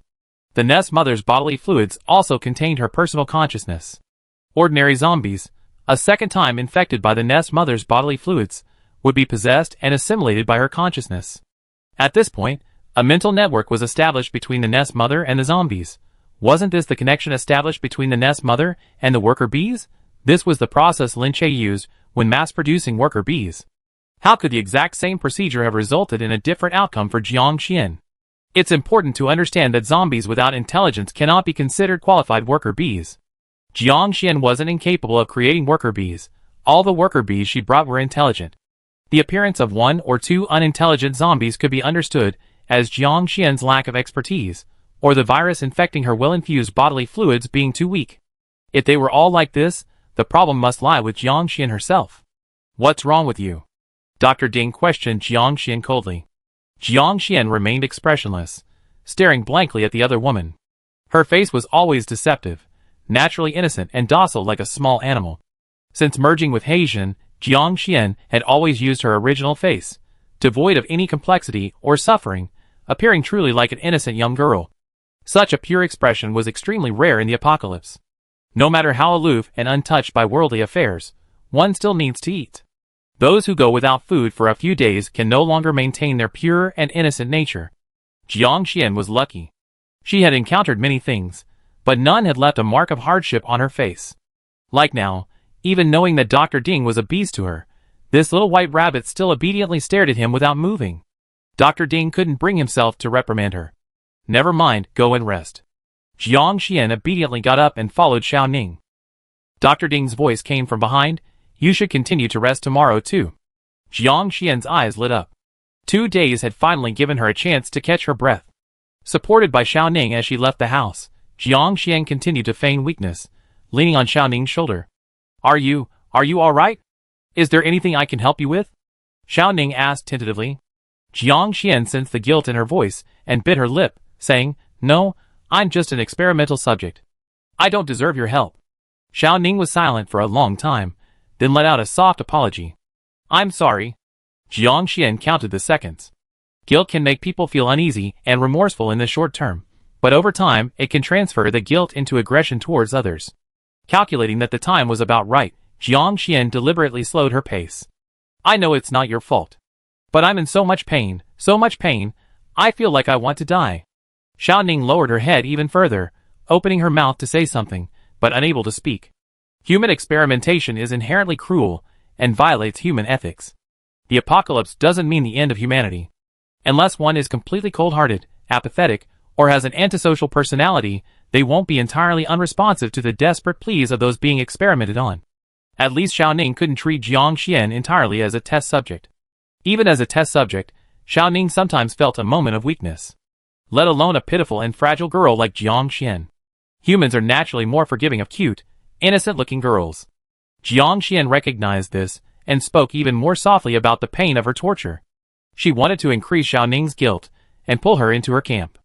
Jiang Xian needed help to escape the cage of this new city. In her self-preservation situation, she didn't care whether her methods were honorable. She wanted to live, to escape with her friends.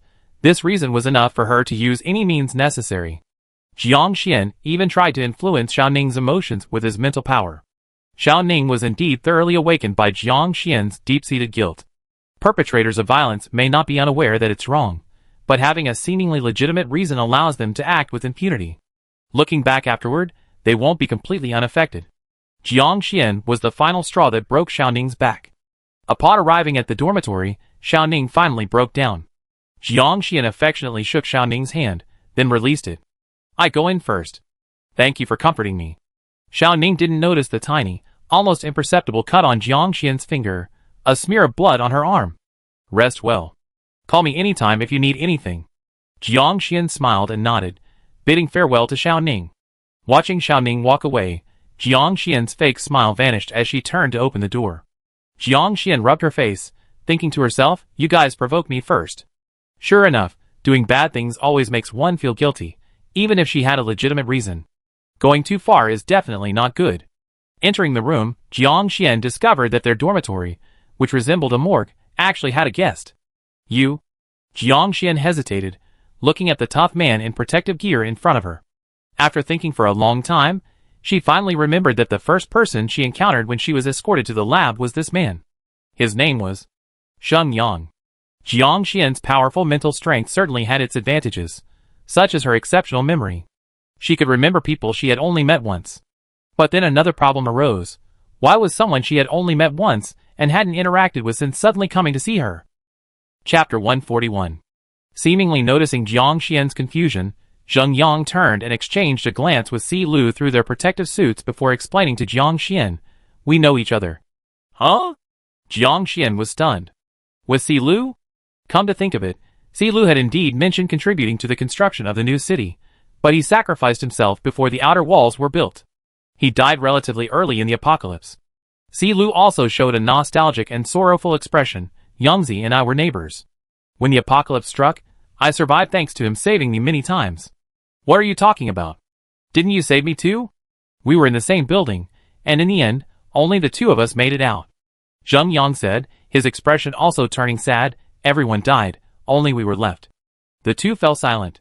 Jiang Xian had no way of knowing Sheng Yang's true feelings. However, through his communication with the worker bees, Jiang Xian keenly sensed that Si Lu's emotions were far more complex than mere outward sorrow. Zheng Yang affectionately bumped shoulders with Si Lu. I just found out you were here too. I talked to someone and get all of you a bigger single room. Si Lu was surprised. We can all have single rooms? You have quite the power. Currently, none of the nest mothers kept in the lab have the privilege of single rooms. Si Lu and the others were quite aware of their situation. They were still alive because of Jiang Xian's research value. And Jiang Xian's value was mainly reflected in her nest mother characteristics. Zombies without nest mother characteristics were basically treated like the dead. When Si Lu and the others first arrived, they were piled up in cages. Later, Jiang Xian repeatedly emphasized the importance of worker bees, which finally allowed Si Lu and the others to stay in Jiang Xian's room, instead of sharing with the stinking real zombies. Now, in this new dormitory, although it looks exactly like a morgue, at least the space is much larger than their previous single rooms. All these conditions demonstrate that the laboratory's resources are very limited. Even the richest family doesn't have surplus resources. Given this, Zheng Yang's promise that all 8 of them would have single rooms truly astonished Si Lu. It's alright, Zheng Yang said casually. I'm in charge of all security in the laboratory area. I have that much authority. Si Lu punched Zheng Yang lightly. Wow, you're doing really well. Zheng Yang shook his head, clutching his chest. You're just teasing me. He paused, then continued, I talked to Dr. Yen in the lab, and we can get you a new place to stay. Si Lu turned to look at Jiang Xian. Actually, the current environment is quite harmonious, except for the inconvenience of dealing with personal needs. The main reason is that everyone's energy is spent training in Jiang Xian's consciousness world, and once that's worn down, the need for real-world activities isn't as high. If everyone is separated into dormitories, I wonder if they still be able to continue training in Jiang Xian's consciousness world. Jiang Xian blinked his bright eyes. Wow, can we really live separately? Won't the lab object? I be in charge of security. Just increase the patrol area. It won't affect anything. Zheng Yang hadn't expected them to refuse. For one thing, mixed-gender living is quite inconvenient, not to mention the dormitories aren't very big. Crowded together with a bunch of people, it's nowhere near as comfortable as having your own room. Jiang Xian immediately clapped his hands in delight. It's so great to have a single room. At least we won't disturb each other. Si Lu immediately smiled at Zheng Yang. Thank you so much. Zheng Yang felt conflicted when he realized Si Lu needed to consult Jiang Xian. He already knew the queen bee's control over the worker bees. Even before this, because of Lin Che and the lab's attitude towards worker bees, he didn't consider them independent individuals. Jiang Xian kept applying for shelter for his worker bees, which Zheng Yang found awkward. Until he encountered someone he used to know. After accidentally recognizing Si Lu through surveillance footage, Zheng Yang hesitated for a while before coming to acknowledge him in person. He feared he would see a walking corpse in the guise of his former friend. Watching his friend die had already left a deep scar on his heart. If Zheng Yang were to see his friend's corpse again, used as a tool, exploited like a worker bee by the nest mother, Zheng Yang truly couldn't accept it. He would rather bury his friend himself than see his body continue to exist in this way. But before he could utter 3 sentences, Zheng Yang was stunned to realize that the person before him was indeed his former friend. It wasn't the so-called spiritual clone of the nest mother, nor was it a newly born zombie Will. Si Lu, possessing all of his friend's memories, acted and spoke exactly as before. Except for not breathing and lacking vital signs, Zheng Yang couldn't think of any difference between him and his former friend. A sense of intimacy instantly overwhelmed him. All the surprise was temporarily forgotten in the shock of his friend's resurrection. Zheng Yang felt guilty for his earlier hesitation. If he had known this was his friend, he wouldn't have let him suffer so much. But it didn't matter. Recognizing his friend was a good thing. He could always make it up to him in the future. Thinking this, Zheng Yang's mood improved. Jiang Xian noticed Zheng Yang's subtle emotional changes. After seeing off the fully armed human boss, she immediately pulled all her companions into her consciousness projection. For private conversations, of course, they used a private chat channel. Si Lu, is there something else going on between you and this person? Jiang Xian asked bluntly. Si Lu smiled wryly. If I had to say, there is. Xiao Jingzhou pressed. Explain clearly. Why do you say it? I don't know where to begin. Our relationship is quite complicated. Si Lu scratched his head. Then start from the beginning. Jiang Xian said. I mainly want to hear what happened between you and Zheng Yang. Xiao Jingzhou agreed. Si Lu glanced around, then at Jiang Xian, who was chiming in, and then at the group of quiet onlookers behind him. Alright, let's start from the beginning. Zheng Yang and I are neighbors. After the apocalypse, our neighborhood was a disaster zone. We were each trapped in our homes for a month.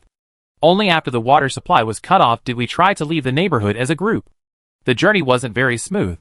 Silu said their relationship was complicated, and it really was.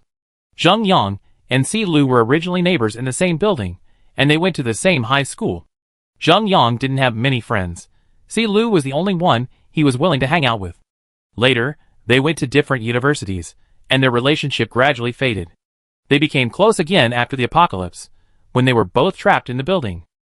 When Silu was about to be bitten to death by his father, who had turned into a zombie, Zheng Yang saved him. In other words, Silu watched helplessly as Zheng Yang smashed his father's head. Chapter 142. The subsequent arduous journey to escape the neighborhood wasn't smooth sailing either. After all, no one is perfect, and a flawless journey only exists in movies. In reality, on the road to survival, even the slightest mistake can be devastating for the entire team. This includes, but is not limited to, instances where someone's legs give way and they fall behind, requiring teammates to turn back to rescue them, only to be surrounded by hordes of zombies. This happened many times, and Silu nearly died several times trying to turn back to save others, only to be cruelly pulled back by Zheng Yang. According to Zheng Yang, if someone sacrifices themselves, they have a better chance of escaping. This forced Silu, despite his inability to accept it, to repeatedly acknowledge Zheng Yang's words in the face of reality. This left Silu in a state of inner conflict for a long time. The guilt of being a survivor fostered an extreme self-sacrificing personality in him.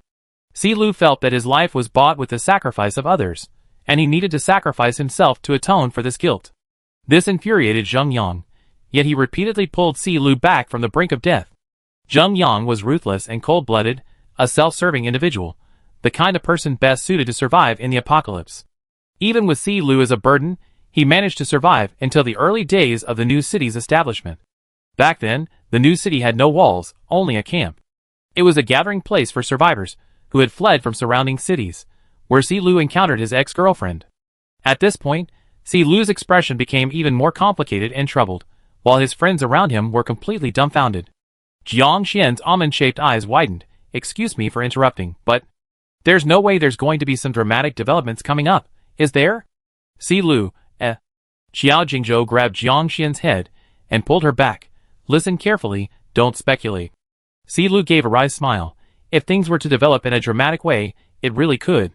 Xiao Jingzhou, Jiang Xian cleared her throat, deliberately managing her expression to avoid appearing too gossipy. "Silu, continue, we won't interrupt you." Silu sighed self-deprecatingly. "You're actually right. After my ex-girlfriend reunited with us, she did develop a close relationship with Zheng Yang that went beyond friendship. This wasn't hard to understand. In the apocalypse, there's no sense of security, and everyone wants to find someone to rely on. It's human nature. To put it bluntly, if it weren't for Zheng Yang constantly pulling him along, Silu would probably be dead by now." Your death, it wouldn't be related to your ex-girlfriend, would it?" Jiang Xian couldn't help but ask, still curious. Silu shook his head. "No, we're all just ordinary people. There's no absolute evil or absolute bad. I had already broken up with her then, so it's normal for her to find someone new. It's just that because they were together, I couldn't get too close anymore. In my heart, Zheng Yang has always been my good brother, and my ex-girlfriend was a good girl. Neither of them are bad people." This mediocre development carried a helplessness even heavier than a direct confrontation. That was reality. You know what happened next. Finally reaching the end, Silu smiled, feigning ease. The new city was under construction, and a Black Panther, a zombie, escaped from some zoo. The situation was urgent. No one on the construction site had firearms.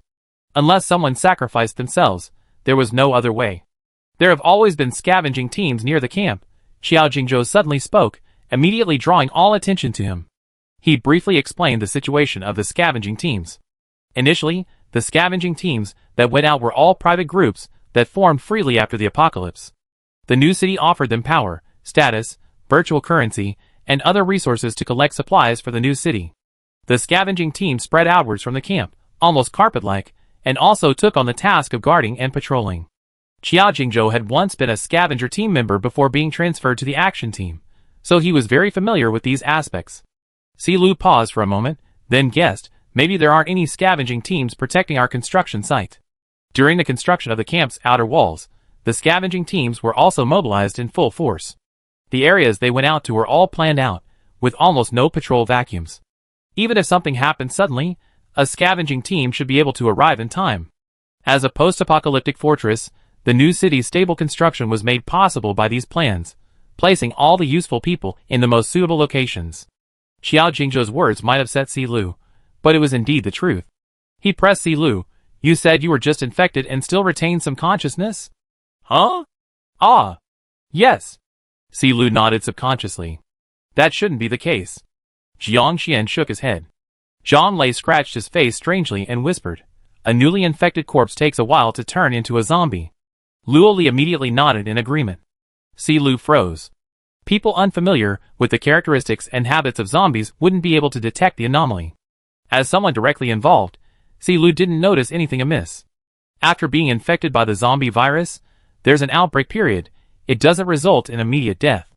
After losing vital signs, there's an additional half-hour to 3-day zombie transformation period, Xiao Jingzhou explained, pointing to Jiang Xian. I never even heard of a case like hers, where an infected person skips the outbreak period and seamlessly transforms into a zombie. If the zombie virus spreads this aggressively, humanity would have been wiped out in the early stages. Luo Li stared at Jiang Xian with a complex expression, and Jiang Xian quickly turned his head away to avoid her gaze. Zhang Lei forcefully stepped between the two. Having Xiao Xian's special case is considered lucky for infected people. Both the outbreak and zombie transformation periods are very painful. So, common zombie viruses don't have the same level of infectivity as Black Panther? Si Lu tried to confirm this again. Yes, not as strong as you say. Zhang Lei nodded firmly. That Black Panther is problematic. Xiao Jingzhou sighed, his expression complex. Based on what we know, it's most likely a prototype of a laboratory product. Jiang Xian was shocked. Huh? How do you know? Xiao Jingzhou was even more surprised than her.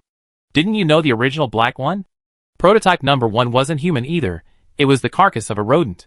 The later prototypes, up to over 100, were all various kinds of experimental animals. Back in the pre-apocalyptic era, no matter how ruthless the labs were, there were still national administrative and security agencies above them. They wouldn't allow the labs to cross the line and conduct human experiments recklessly. Oh! Jiang Xian nodded belatedly. Oh right, your guess is very well-founded. Chapter 143. The closer the connection to the original black, the stronger the infectivity. As the transmission level increases, the infectivity and viral activity decrease step by step. If Black Panther is the original, then it's indeed very possible that he possesses super strong infectivity similar to mine. For example, Jiang Xian, she is Black's successor. And Black is the key carrier that spread the original Black. The two have had formal contact. Jiang Xian is a second-level contact with the original Black, so her infectivity would be much stronger than other zombies, and could reach the infectivity intensity of the Black Panther that Si Lu mentioned. But even Jiang Xian couldn't help but feel pity when looking at Si Lu. When Si Lu was alive, he hoped to dedicate himself to protecting the new city, but in reality, what killed him came from within the new city itself. He fought desperately, even sacrificing his life, only to die from a backstab. This is remarkably similar to Xiao Jingzhou. Looking at Si Lu, whose gaze was lowered, Xiao Jingzhou suddenly said to Jiang Xian, I have a strange feeling. If this offends you, I apologize in advance. Jiang Xian subconsciously leaned back, looking at him as if he were a monster. What are you going to say? This sudden remark was quite frightening. It seems that when things exceed Heijin's previous understanding, you become rather naive? Are you saying that these are your normal intelligence levels? Xiao Jingzhou gently changed his words, but it still made Jiang Xian blush with anger. No way! She shouted back loudly. She was the witty and beautiful Great Nest Mother. Everyone burst into laughter. Jiang Xian's retort was quite naive, but she herself didn't realize it, and she always managed to be amused by Xiao Jingzhou, which was particularly amusing. Si Lu looked up, a slight smile playing on his lips. The past, its darkness blatantly exposed, was indeed hard for him to accept. But then he thought, he already died once. What was there left to hold on to? The present, and the friends before him, were the most vibrant of them all. Okay, then nothing, Xiao Jingzhou said, instantly becoming serious and steered the conversation back on track. Saying Black Panther is a product of a lab escape is my guess, but I think it's quite plausible. His interruption noticeably eased the atmosphere. He then returned to the main topic, effectively silencing the irritated Jiang Xian. Not interrupting with personal emotions when discussing serious matters is a virtue, one that Jiang Xian also possessed. Jiang Xian, sulking, listened to Qiao Jingzhou's subsequent reasoning. Firstly, the safety considerations in choosing the location of the new city are beyond question. A camp for tens of thousands of people as their future residents wouldn't be placed in an area frequented by mutated or zombified animals. Secondly, regarding the hunting teams I just mentioned, they wouldn't be unaware if a zombie-infested animal approached from the outside. If they knew, why didn't they come to their aid immediately, instead of requiring civilians to sacrifice themselves? That's why, as I suspect, this zombie animal actually escaped from inside the camp. Si Lu, arms crossed, joined the conversation. If that's the case, there should be many remedial measures after my death. Otherwise, this kind of shady operation, which clearly damages the new city's reputation, would definitely cause panic if made public. The people believe the new city can provide them with safety, and is their future, which is why they risk their lives for it. But the new city itself is a ticking time bomb. Hiding the most dangerous thing within the new city. Who could accept that? Zhang Lei leaned closer, helping him to expand his thinking. Let's think about it from a malicious perspective. Did your good brother get his management position because of your contributions? Si Lu pursed his lips. He had actually considered this possibility as well. Before he died, he and Zheng Yang were just ordinary survivors who had fled the city. Neither of them had awakened any special abilities, nor were they experts in any particular field. They were no different from the other 90% of ordinary people in the city, completely unremarkable. Then how did Zheng Yang later rise to his current position as a senior security guard at the laboratory? If Zheng Yang needed an opportunity to climb the ladder, then Si Lu's guess that his sacrifice was that opportunity wasn't surprising at all.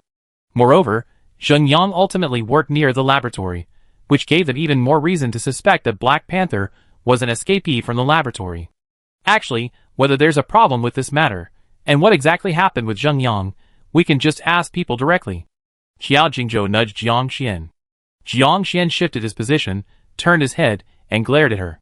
Why are you looking at me again? Go ask Lin Che, Qiao Jingzhou said. If Black Panther is a lab product, he'd definitely know. That makes sense. Jiang Xian scratched his face. Hey, we've been guessing for ages. Let me get him here. As soon as he finished speaking, a bewildered Lin Che appeared in the middle of everyone. Previously, Jiang Xian and his friends had been chatting in a circle, so they could see each other easily. After pulling Lin Che over, he appeared in the center of the circle, looking like he was about to be roasted over a fire or subjected to some strange ritual. Lin Che almost jumped up. What are you doing now? I didn't provoke you this time. Jiang Xian chuckled insincerely. So you admit you deliberately messed with me before? Lin Che choked, and after a few seconds stammered. But didn't you retaliate before? There's no rule that says it's over after one fight. Jiang Xian clenched his small fist. I hate backstabbing bitches. It reminds me of how Heijin fell into your hands. Therefore, I need to consider the necessity of keeping you as a threat. Sweat poured down Lin Che's forehead. If Jiang Xian provoked Lin Che outside, she would definitely be ridiculed for her ignorance. But the truth is, only the parties involved know best. Lin Che perfectly embodied the phrase, I can't stand Jiang Xian, but I can't get rid of him. Even causing trouble required a clandestine, roundabout approach, and yet he still got punished. After his previous beating, Lin Che finally understood that Jiang Xian didn't need concrete evidence to deal with him. Just a suspicion, a connection to his behind-the-scenes machinations, and Jiang Xian wouldn't care how he did it, he just beat him up. At this moment, Lin Che truly understood that their roles had reversed. Jiang Xian had seized the only opportunity presented by his arrogance and mistake, completely controlling him. Killing him, or not, was entirely up to Jiang Xian. You can't kill me! Lin Che's expression changed drastically. You didn't bring me that restraint device from the new city. With this, using any of my abilities is severely restricted. My life and death are no longer in my own hands. Chapter 144. As if to prove how severe the control he was under, Lin Che proactively opened his memories. This is part of the new city laboratory. Everything I know is here. I won't make the same mistake you did. How could Jiang Xian possibly infiltrate Lin Che's consciousness again so easily, given how Lin Che exposed his weakness and was caught? What if there were traps set in his consciousness as well? Even if they died together, Jiang Xian would be the one who suffered the most. Jiang Xian placed her finger on the center of Lin Che's head, extracting the memory segment he had accessed. The memory fragment condensed into a small ball of light, and Lin Che's expression became listless as part of his memory was removed. He still struggled to say, After seeing it, you know that zombies aren't human in the eyes of humans. Even though we look the same and speak the same language, we're definitely different. Jiang Xian wouldn't empathize with him. Just as humans are ruthless towards zombies, Lin Che wasn't necessarily ruthless towards Yang Jin either. This is none of your business. Jiang Xian raised his hand, banishing Lin Che from his consciousness projection. Jiang Xian tossed the extracted memory orb in his hand and looked at Si Lu. The conclusion you're looking for should be here. Do you want to go see it for yourself? Can I see it directly? Si Lu asked in surprise. Jiang Xian nodded to Si Lu. Yes, and besides, you're a mental being. Your mental strength can definitely withstand this slight information rain. With me here, I won't let you exceed your limit. Unlike the information rain used as punishment by the Nest Mother, Jiang Xian could control the flow rate when showing Si Lu memory fragments. I want to see. Si Lu volunteered. Jiang Xian tossed him the memory orb. Anyone else who wants to see can go with him. Everyone was curious about Lin Che's life as the newly certified Nest Mother of the new city, and immediately volunteered. Qiao Jingzhou didn't join the crowd. Jiang Xian stood outside. Aren't you curious? I want to go see Su the rat with you. Qiao Jingzhou glared at him with dead fish eyes. You didn't forget yesterday that you gave him one night to think, did you? Jiang Xian said awkwardly. How could I forget? Looks like there won't be any sleep tonight. Should I complain? It's a good thing they're all zombies now, otherwise, working non-stop all night, they'd probably be on the verge of death. Let's go see Su the rat's reply. Jiang Xian forced herself to stay awake and pulled Qiao Jingzhou to find her mental clone. When the rat clone opened its eyes, it was pitch black all around. Huh? I'm locked in a box? The rat clone probed with its paws, immediately touching a smooth metal surface. It was a very narrow box. Even a small rat couldn't turn over. I guess Su the rat was worried about this zombie rat being discovered, so it put it away, Qiao Jingzhou guessed. After all, when Jiang Xian logged off, she directly threw the zombie rat's body in front of Su the rat. It was a zombie rat, after all. If left in the new city, it would become a source of transmission, even causing chaos. It's understandable that Su the rat would be careful to hide it. Jiang Xian could easily control the rat clone to bite through the box, but she decided to wait for Su the rat to return. I really didn't want to take a nap, Jiang Xian stubbornly explained to Qiao Jingzhou. Qiao Jingzhou said, go to sleep. I watch over you. I wake you when he comes. Even the oblivious Jiang Xian felt Qiao Jingzhou's care. In fact, Qiao Jingzhou's thoughtfulness was evident in every aspect, but sometimes it was so natural that Jiang Xian took it for granted and didn't even realize it. Jiang Xian awkwardly thanked him. Qiao Jingzhou rubbed his ear, not having heard clearly, and asked, huh? Jiang Xian, nothing. She turned away, about to ignore him. This guy couldn't be nice to her. Qiao Jingzhou smiled and turned to face Jiang Xian. I heard you clearly, but I'm a little surprised that Xiao Xian actually thanked me. The way he said it made it sound like she was so rude. Jiang Xian put her hands on her hips, ready to defend her reputation. When you helped me, I always thanked you properly. Yes, our Xiao Xian is very polite. Xiao Jingzhou laughed. Jiang Xian glanced at him sideways, and when their eyes met, she suddenly froze. In Jiang Xian's memory, Xiao Jingzhou had always been a fierce and menacing figure, the kind with demonic wings and sharp fangs. Whenever Xiao Jingzhou was mentioned, the first thing that came to Jiang Xian's mind was the pair of golden, cheetah-like eyes that appeared when she first met him after parting the dense green plants. Jiang Xian rarely made eye contact with Xiao Jingzhou, stemming from her earliest psychological fear. Even when eye contact was unavoidable, she had to prepare herself mentally, focusing intently as if preparing for a college entrance exam, rarely able to relax and think about anything else. This meant that Jiang Xian had never really paid much attention to Xiao Jingzhou's appearance. Suddenly, in a fleeting glance, she was shocked to discover that Xiao Jingzhou's appearance was actually not fierce at all. His eyes, lowered as he looked at her, held a smile. His long eyelashes cast a shadow beneath his eyes, concealing the sharpness in his amber pupils, giving him an expression that could almost be described as gentle. Jiang Xian suddenly felt an extremely strange sensation. The word gentle paired with Xiao Jingzhou felt incredibly awkward. Xiao Jingzhou raised an eyebrow slightly, a hint of doubt creeping into his lively smile. He waved his hand in front of Jiang Xian's eyes. Why are you suddenly so stunned? Jiang Xian's face flushed red, her heart pounding wildly. She had never felt her body react so strongly before. It seemed the zombie body was indeed more suited to her. She quickly lowered her head, took 2 deep breaths, and tried to banish the strange reaction from her mind. Just as Jiang Xian was about to consider how to answer, a dark shadow obscured her vision. Xiao Jingzhou covered her eyes. Don't look at me like that, it make me think you fallen for me. Jiang Xian's brief moment of emotion and heart-fluttering burst like a bubble. She instantly bristled, slapping Xiao Jingzhou's hand away. You're so greasy, are you getting all disgusted? What? Are you trying to cover up something you're guilty about by making me feel greasy again?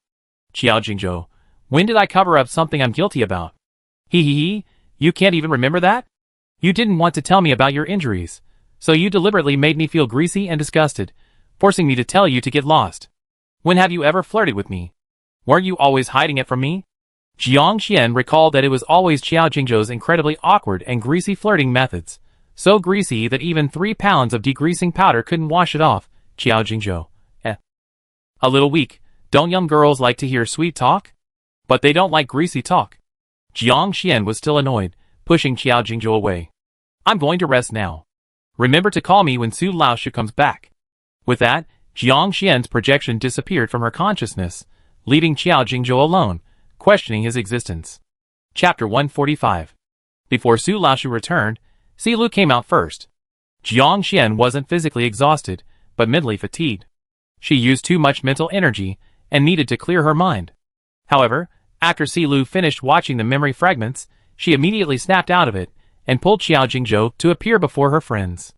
Without needing to ask further, seeing Si Lu's sarcastic and indifferent smile, and comparing it to the undisguised pity and anger in the eyes of her friends, she knew her previous guess was pretty much correct. My relationship with Zheng Yang ended the moment I died. Now, it's between us zombies and Zheng Yang, the new city's security captain. Si Lu stated his position immediately. No matter what, you are Si Lu, and you are our partner. Jiang Xian patted his shoulder. I know. Si Lu laughed, I'm not ungrateful. I can tell who's genuinely good to me, and who's using me. As a human, he had been buried in the past along with his former name. All past ties and affections ended with death. Now, he is simply Si Lu, the zombie, and only considers the interests of zombies. I think since Zheng Yang has benefited enough from my sacrifice, he should feel apologetic towards me. We can definitely use him. Jiang Xian didn't refuse, accepting directly, sure, I ask for your help when needed. Si Lu also smiled. I knew Xiao Xian wouldn't stay here forever. Have you already had ideas? It's in the planning stages, but I haven't gotten the most important piece of the puzzle yet, so I can't guarantee anything, afraid you'd be disappointed. No one had mentioned it before, and Jiang Xian wouldn't have brought it up if she wasn't confident.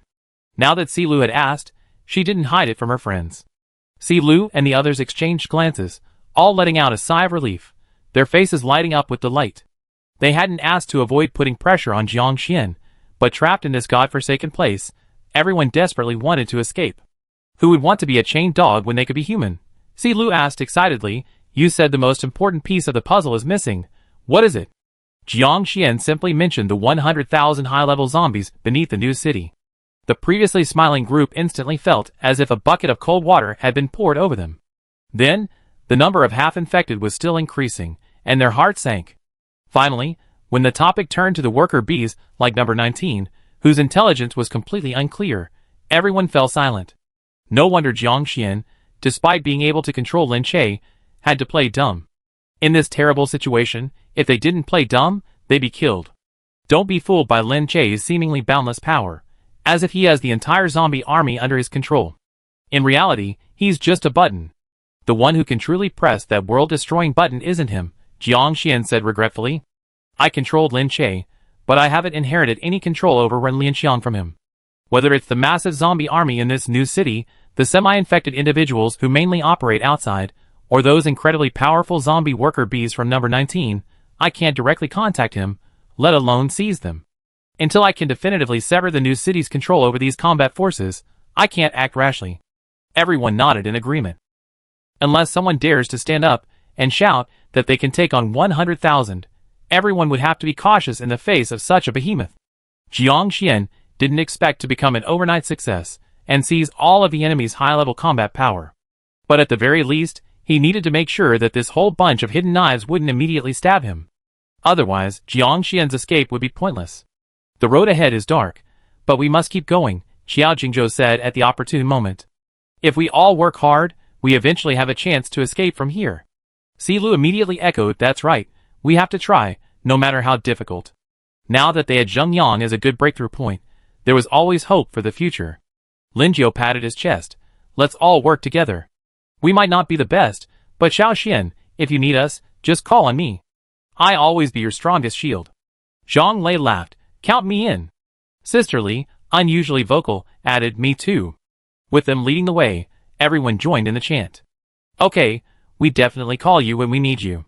Let's work together.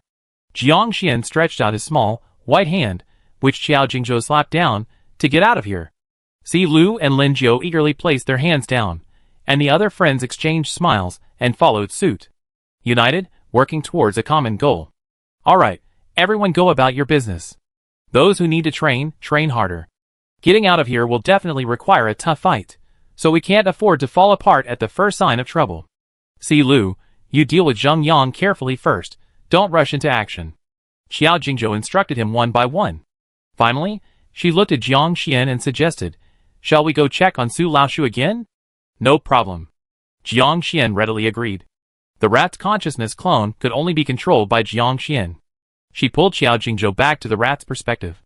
This time, with a slight push, the box immediately opened from the outside, revealing Su Laoshu's slightly tense face. More than a day had passed, and Su Laoshu had changed noticeably. The indifference and turbidity in his eyes had faded considerably, replaced by a resolute sense of desperation. Su Laoshu spent more than a day arranging his final affairs, ensuring he had a backup plan in case of unforeseen circumstances. Now, the worst that could happen was death. Faced with the resurrected zombie rat, the rat nodded vigorously. I'm willing to join you. Tell me how. Whether it was his imagination or not, the rat suddenly saw the zombie rat reveal an extremely human-like smile. Then the zombie rat gently bit him. A tiny scratch, yet excruciating pain like having his flesh scraped away. The rat screamed in agony. Fortunately, he had anticipated all the uncontrollable changes and moved himself to a noisy backstage area of a dance floor. The high-decibel music and unrestrained dance numbers around him masked his screams.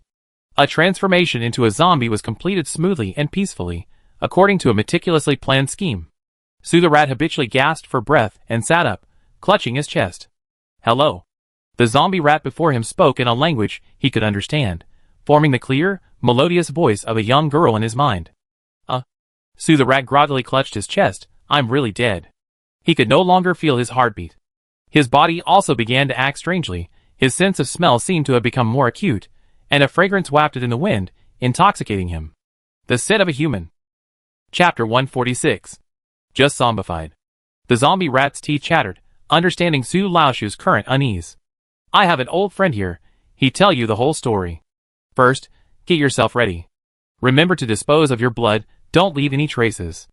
Jiang Xian used his rat clone to instruct Su Laoshu, reminding him not to reveal his zombie identity.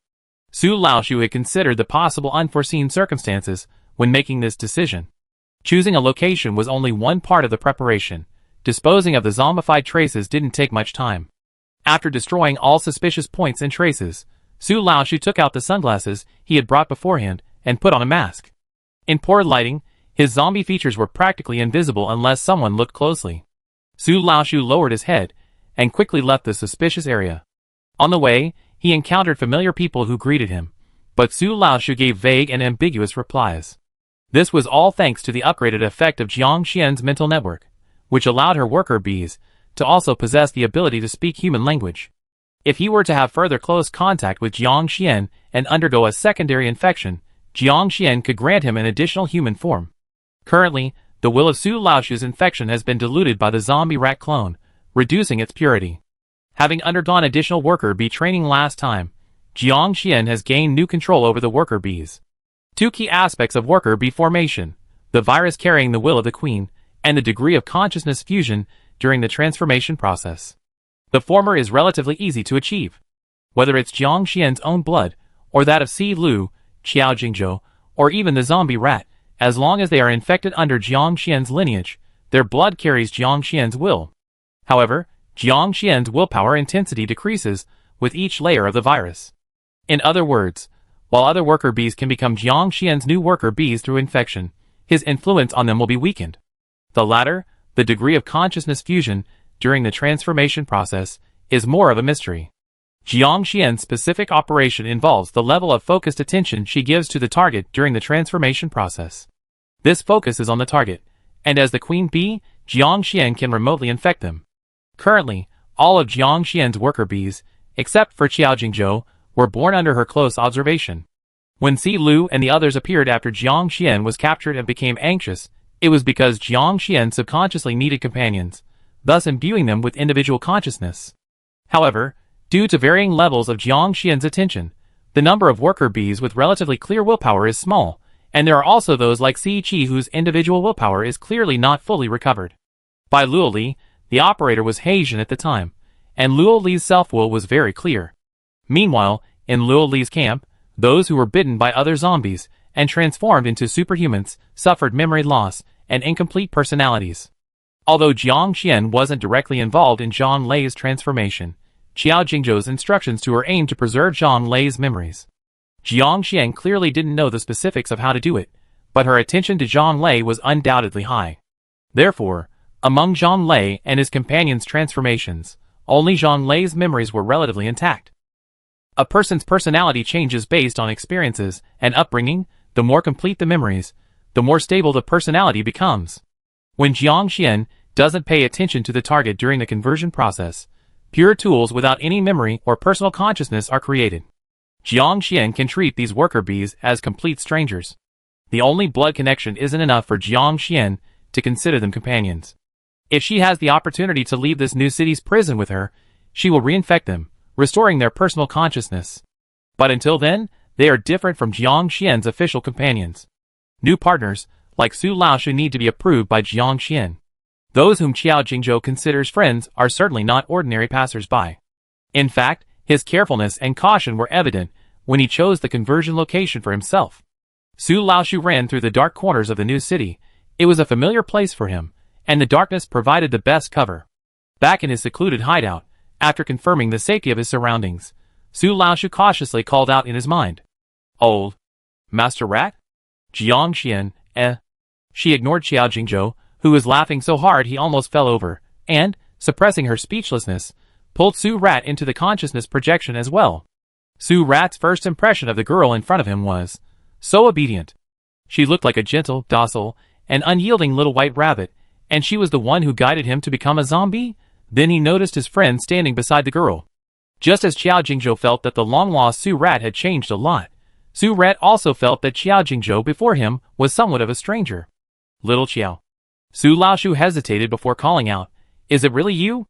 "Laoshu, I died in the line of duty, turned into a zombie. Thank you for still recognizing me."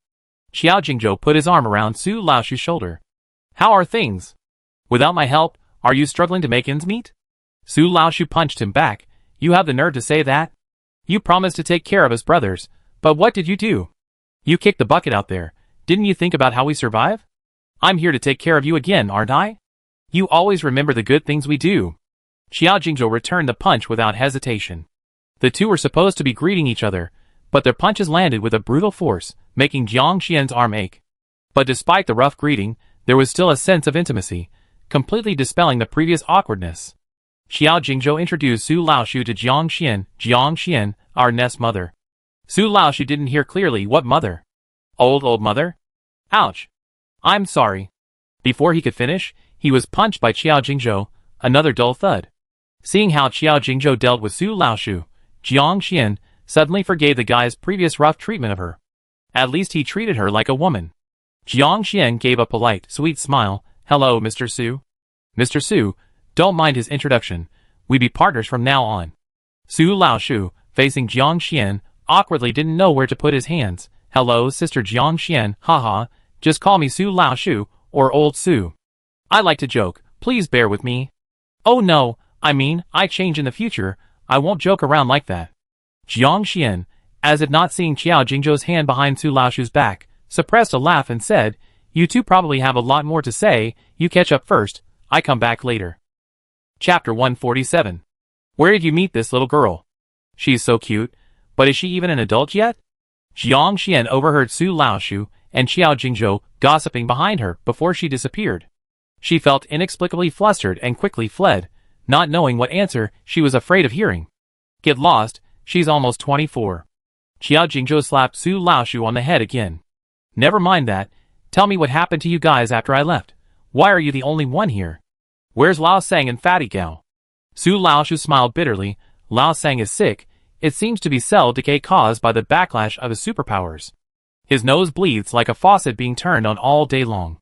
The lab supposedly has a special medicine, but it's very expensive. We can't afford it even if we pool our money. He decided to volunteer, and after entering the lab, we haven't heard from him again. This was unavoidable. Before the apocalypse, there were also people like this who, because of incurable terminal illnesses, decided to try anything as a last resort, becoming volunteers. There would be huge risks, but it was still better than waiting to die. Fatty Gao. Su Laoshu glanced at Qiao Jingzhou and sighed deeply. Not long after your first commendation was announced, he also applied to become a half-infected. What? How could he be so reckless? Qiao Jingzhou jumped up in surprise. Fatty Gao's Wood-type healing ability is more suitable for staying in the new city. Becoming a half-infected means going out on missions. Su Laoshu shook his head bitterly. You haven't been in the city for over half a year, so you don't know. The new city is already experiencing a very serious famine. If he weren't a useless superpower user, he would have gone to take a chance too. Qiao Jingzhou's heart ached. Have you received the personal supplies I collected while out there, which I sent out through the channel? Su Laoshu showed a surprised expression, and Qiao Jingzhou knew the answer. He pulled Su Laoshu aside and told him about his experiences after becoming a half-infected. Meanwhile, Jiang Xian wasn't idle either. Qiao Jingzhou's earlier attempts to actively contact his partners in the new city had given Jiang Xian an idea. She needed help. She needed lots and lots of help. Initially, she had considered using Lin Chei's worker bees. It was impossible for Jiang Xian not to be tempted by how powerful number 19 and the others were. Later, Jiang Xian placed Si Lu and the others in her own consciousness world for training, allowing her to witness the rapid growth of her companions. Suddenly, Jiang Xian had a new idea. Since Lin Chei's worker bees couldn't be captured in a short time, why not cultivate more of her own companions? Besides those taken out, there were other companions of Jiang Xian outside the new city walls. Among them were Sister Li and Zhang Lei's former companions, all of whom were quite capable fighters. If Jiang Xian needed to escape, they could make arrangements outside to provide support. Facing the behemoth that is the new city head-on, Jiang Xian's chances of victory are slim. She needs to utilize every available resource. Jiang Xian's hive mother's communication with the worker bees spanned hundreds of kilometers, reaching her companions in the dense forest outside the city. Even with Jiang Xian's significantly improved mental strength, this immense distance was still extremely taxing, limiting the amount of information she could transmit.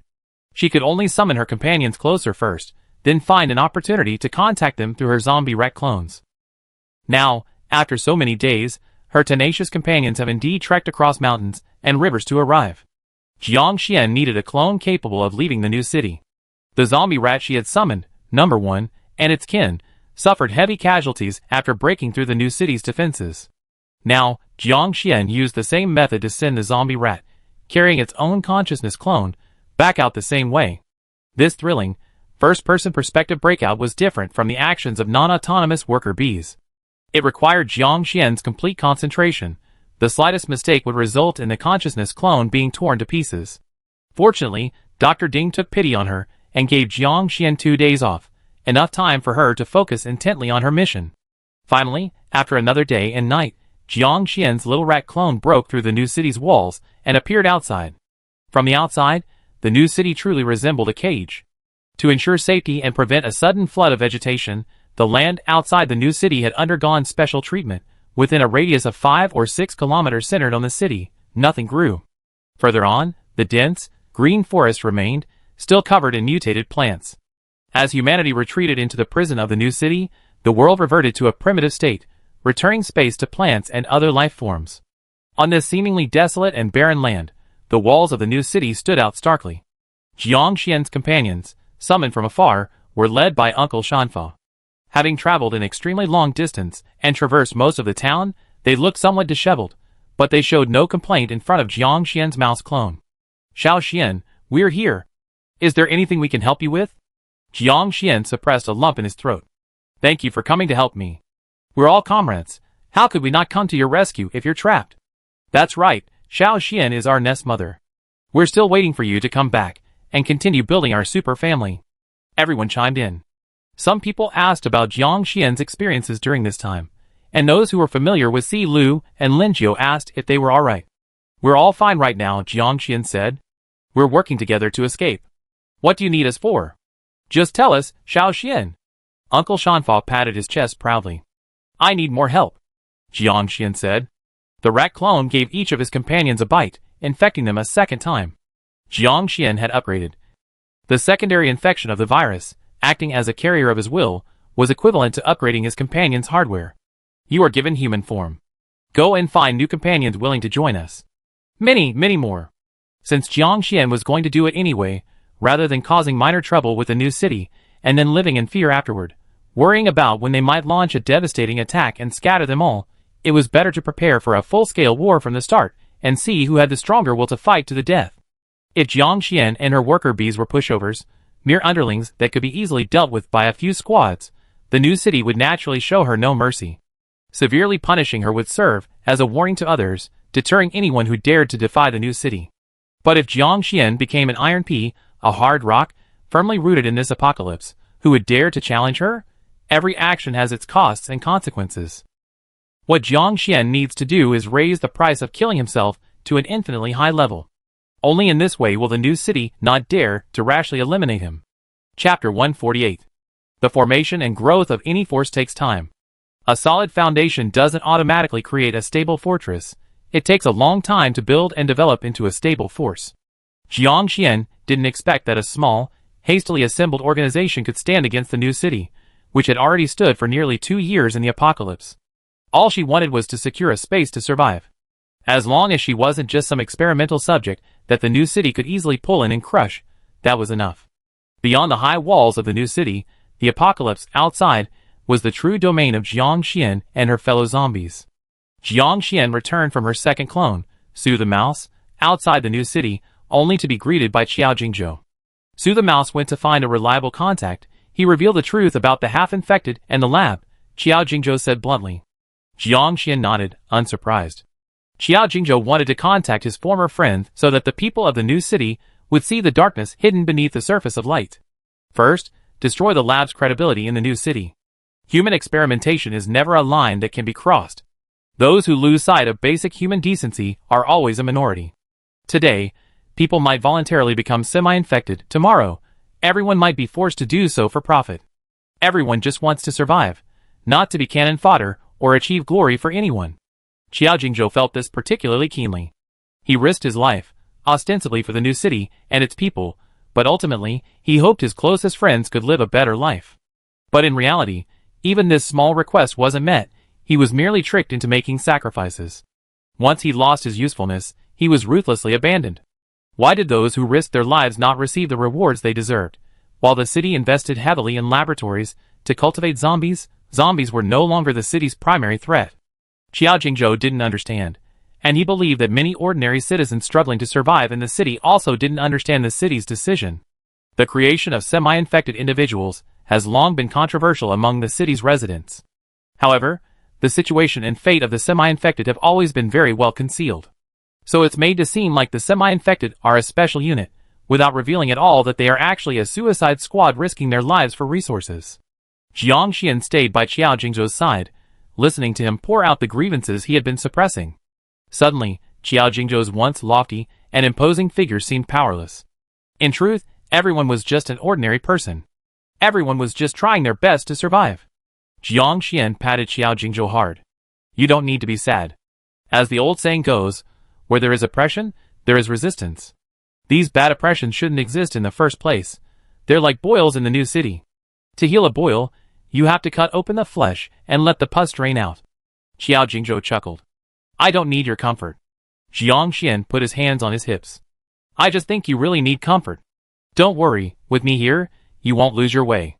Qiao Jingzhou burst out laughing, patting Jiang Xian's head with his large hand. His hands were so big that he could easily hold Jiang Xian's head in one hand, like lifting a basketball. He even teased, all right, my nest mother. Jiang Xian, with her short arms and legs, couldn't reach him even when she stretched out, making her howl in anger. Just as she was about to use her home field advantage to cheat and teach Qiao Jingzhou a lesson, Jiang Xian suddenly froze. Seeing her serious expression, Qiao Jingzhou immediately stopped his playful antics. After a long while, Jiang Xian came to her senses, revealing a cold, mocking smile. Qiao Jingzhou raised an eyebrow. Who's causing trouble now? Su Su, that nest's mother. Oh, that very jealous woman. What did she do? Qiao Jingzhou frowned, his tone filled with undisguised disdain. He turned his head and found Jiang Xian staring intently at him.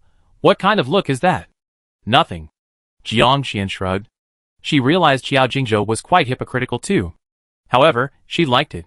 Jiang Xian steered the conversation back on track. She's secretly seeing Dr. Yin. What does she want with the lab director? Is she planning to expose you? Qiao Jingzhou, true to form, had a high degree of telepathy. Probably. Jiang Xian smiled coolly. It seemed Su Su didn't take her threat seriously, continuing her reckless path of self-destruction. Should we find an opportunity to get rid of her? Jiang Xian rubbed his temples. Wait, Su Su seems unaware of the queen bees spying on the worker bees, and hasn't even noticed that I already noticed her. Su Su's perception was terrible. Qiao Jingzhou could sense Jiang Xian spying, yet she was completely oblivious.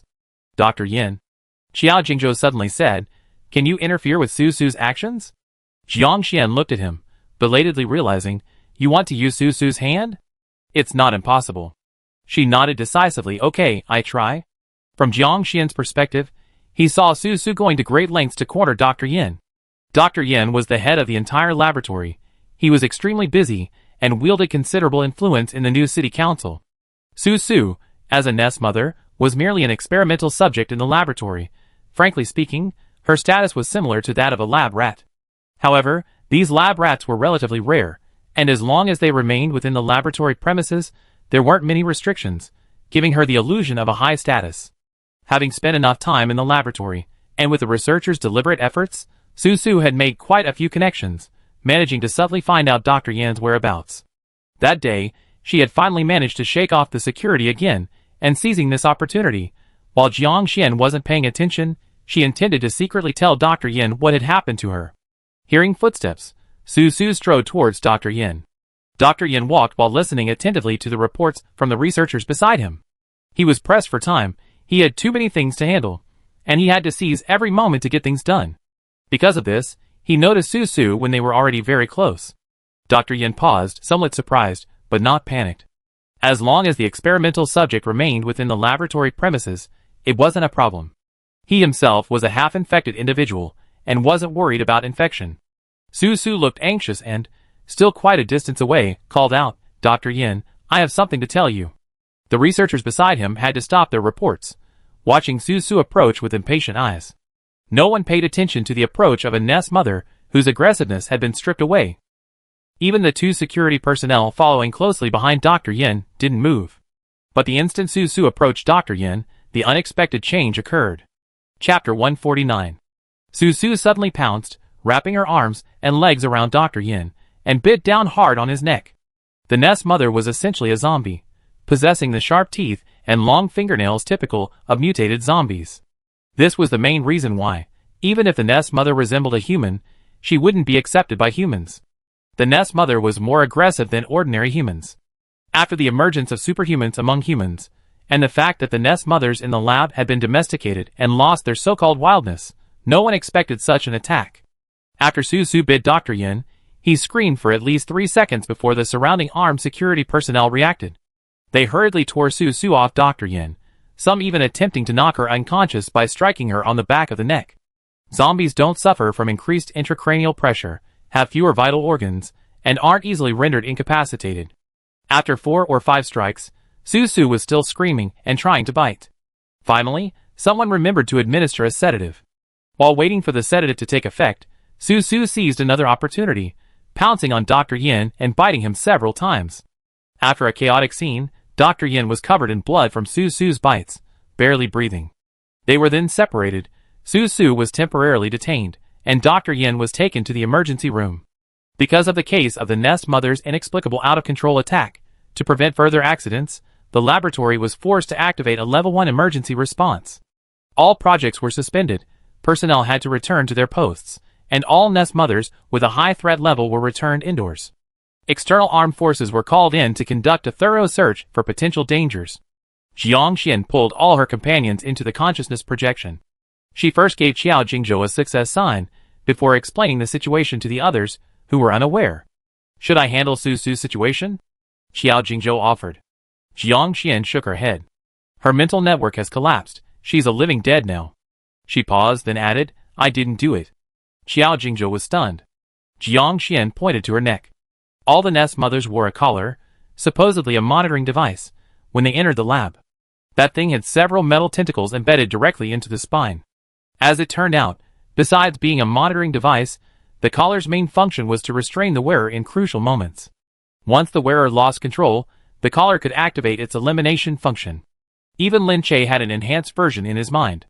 Jiang Xian suddenly chuckled knowingly. Su Su's collar only activated its erasure function after she was detained. Why not kill her sooner or later? They waited until Dr. Yin had finished his attack and regained control of Su Su before erasing her consciousness. Huh? Doesn't that indirectly do us a huge favor? Si Lu asked, bewildered. He seemed to still feel something was amiss, looking at his companions. Is this how I understand it?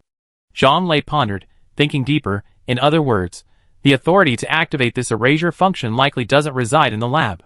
Otherwise, the unexpected incident caused by the lack of synchronized intelligence wouldn't have occurred. Dr. Yin is already the highest authority in the lab. If he had the authority, he would have controlled Su Su immediately after her sudden attack. Bai was bitten half to death, so it's highly likely he didn't have the ability to restrain Su Su. Very likely, Lin Jiu guessed. If the lab had the authority to eliminate them, they should have eliminated Su Su the moment Dr. Yin was attacked.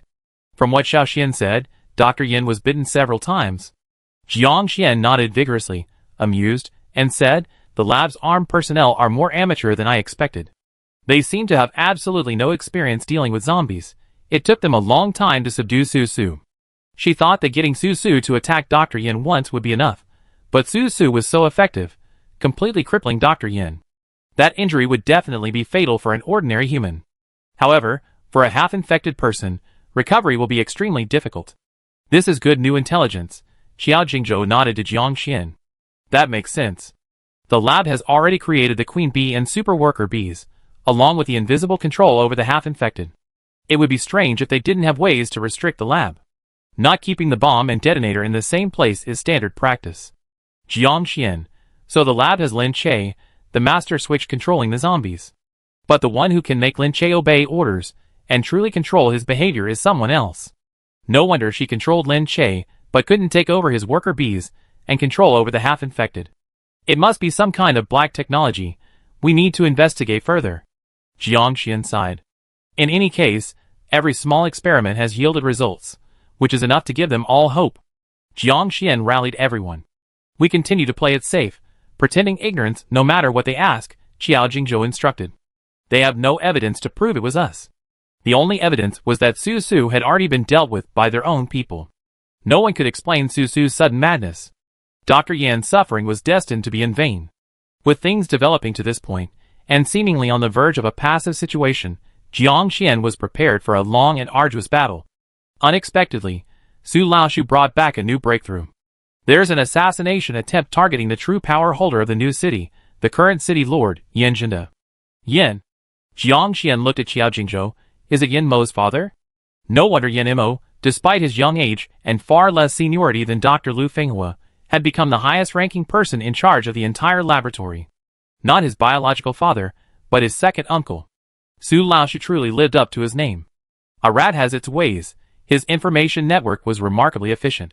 The laboratory in the new city was built under Yin Jinda's sole supervision, and later handed over to his nephew. But this greatly displeased the new city's council. Xiao Jingzhou frowned. The council has been dissatisfied with Yin Jinda for a long time, so why are they suddenly plotting to assassinate him? Su Laoshu chuckled. The conflict wasn't this big before. With resources becoming scarce in the new city, the existing hunting teams were cancelled, and private teams are no longer allowed to freely leave the city. The only right to leave was given to the semi-infected action teams, effectively giving only the laboratory faction the right to obtain supplies. Historically, whoever has the most resources has the most power, the biggest fist, and the loudest voice.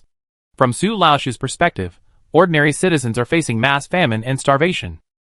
This means that Yin Jinda's actions have completely crossed the city council's bottom line. Chapter 150.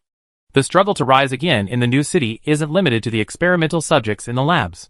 The council, representing the common people, is also one of the forces capable of challenging City Lord Yan Zhenda. Jiang Xian, chin in hand, I feel like we could try cooperating with this council? It's not impossible, Qiao Jingzhou said, looking at her. But we need to find a good entry point, otherwise, given our status, we'd be more easily seen as a threat by the council. Don't we have a perfect candidate right here? Jiang Xian smiled. Qiao Jingzhou paused, you mean? Lu Fenghua? Council members hold very high positions, and need seniority to command respect. The new city only has a dozen or so members, even Yanimo doesn't have that qualification. Jiang Xian doesn't know or have any contact with the other members, but that's alright, Lu Fenghua is the best choice. Before the apocalypse, he was an important member of the Morning Star Laboratory. After the destruction brought by Heijin, among the surviving researchers, his status and prestige are the highest. Furthermore, being a half-infected individual himself, his position allowed him to empathize with the zombies. From Jiang Xian's previous interactions with him, he felt the man's character was fairly decent. At the very least, he retained basic moral principles. You know, an apocalypse almost completely erodes the humanity of most people. Without humanity, it's hard to say whether one can still be called human. Sometimes, Jiang Xian genuinely felt he was more human than the people in the lab. Having identified his target, Jiang Xian volunteered for the task.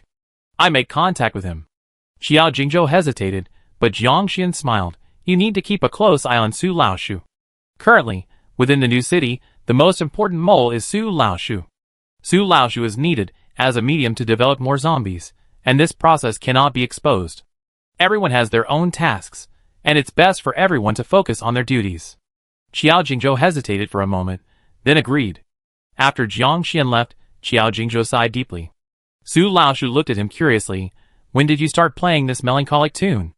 I couldn't rest easy, but I couldn't interfere too much. Qiao Jingzhou smiled bitterly. Standing beside Xiao Xian always makes me feel useless. Jiang Xian always brought him great surprises. Just when he thought the little zombie was weak and helpless, she always managed to be surprisingly strong and cunning. Qiao Jingzhou laughed again. This was probably why he was attracted to Jiang Xian. Alright, let's not waste any more time. Qiao Jingzhou perked up. With conscious projection, I can go with you. There's so much to do right now. Jiang Xian is working hard. He can't just stand by and do nothing. We need to develop a mobile squad that can attack the lab in a critical moment, coordinating with us from the inside. Qiao Jingzhou gave Su Laoshu the location. It should be fine. If I'd known being a zombie was this fun, I bet a lot of people would have been eager to become one. Su Laoshu joked back. Qiao Jingzhou slapped his friend again, annoyed. Only with the nest mother's help can a zombie gain intelligence. What are you thinking? Su Laoshu covered his head. That's exactly what I meant, and our little nest mother is so cute. Oh, why did you hit me again? Qiao Jingzhou silently withdrew his fist. Are we getting down to business? Everyone was working hard to leave. No one could be missing, and Qiao Jingzhou didn't want him to hold him back. Since Jiang Xian had entrusted the task to him, he just wanted to do his best. Time always flies when you're busy. Dr. Ding's 2-day break for Jiang Xian finally ended. Fortunately, Jiang Xian had already managed to make contact with Dr. Lu Fenghua.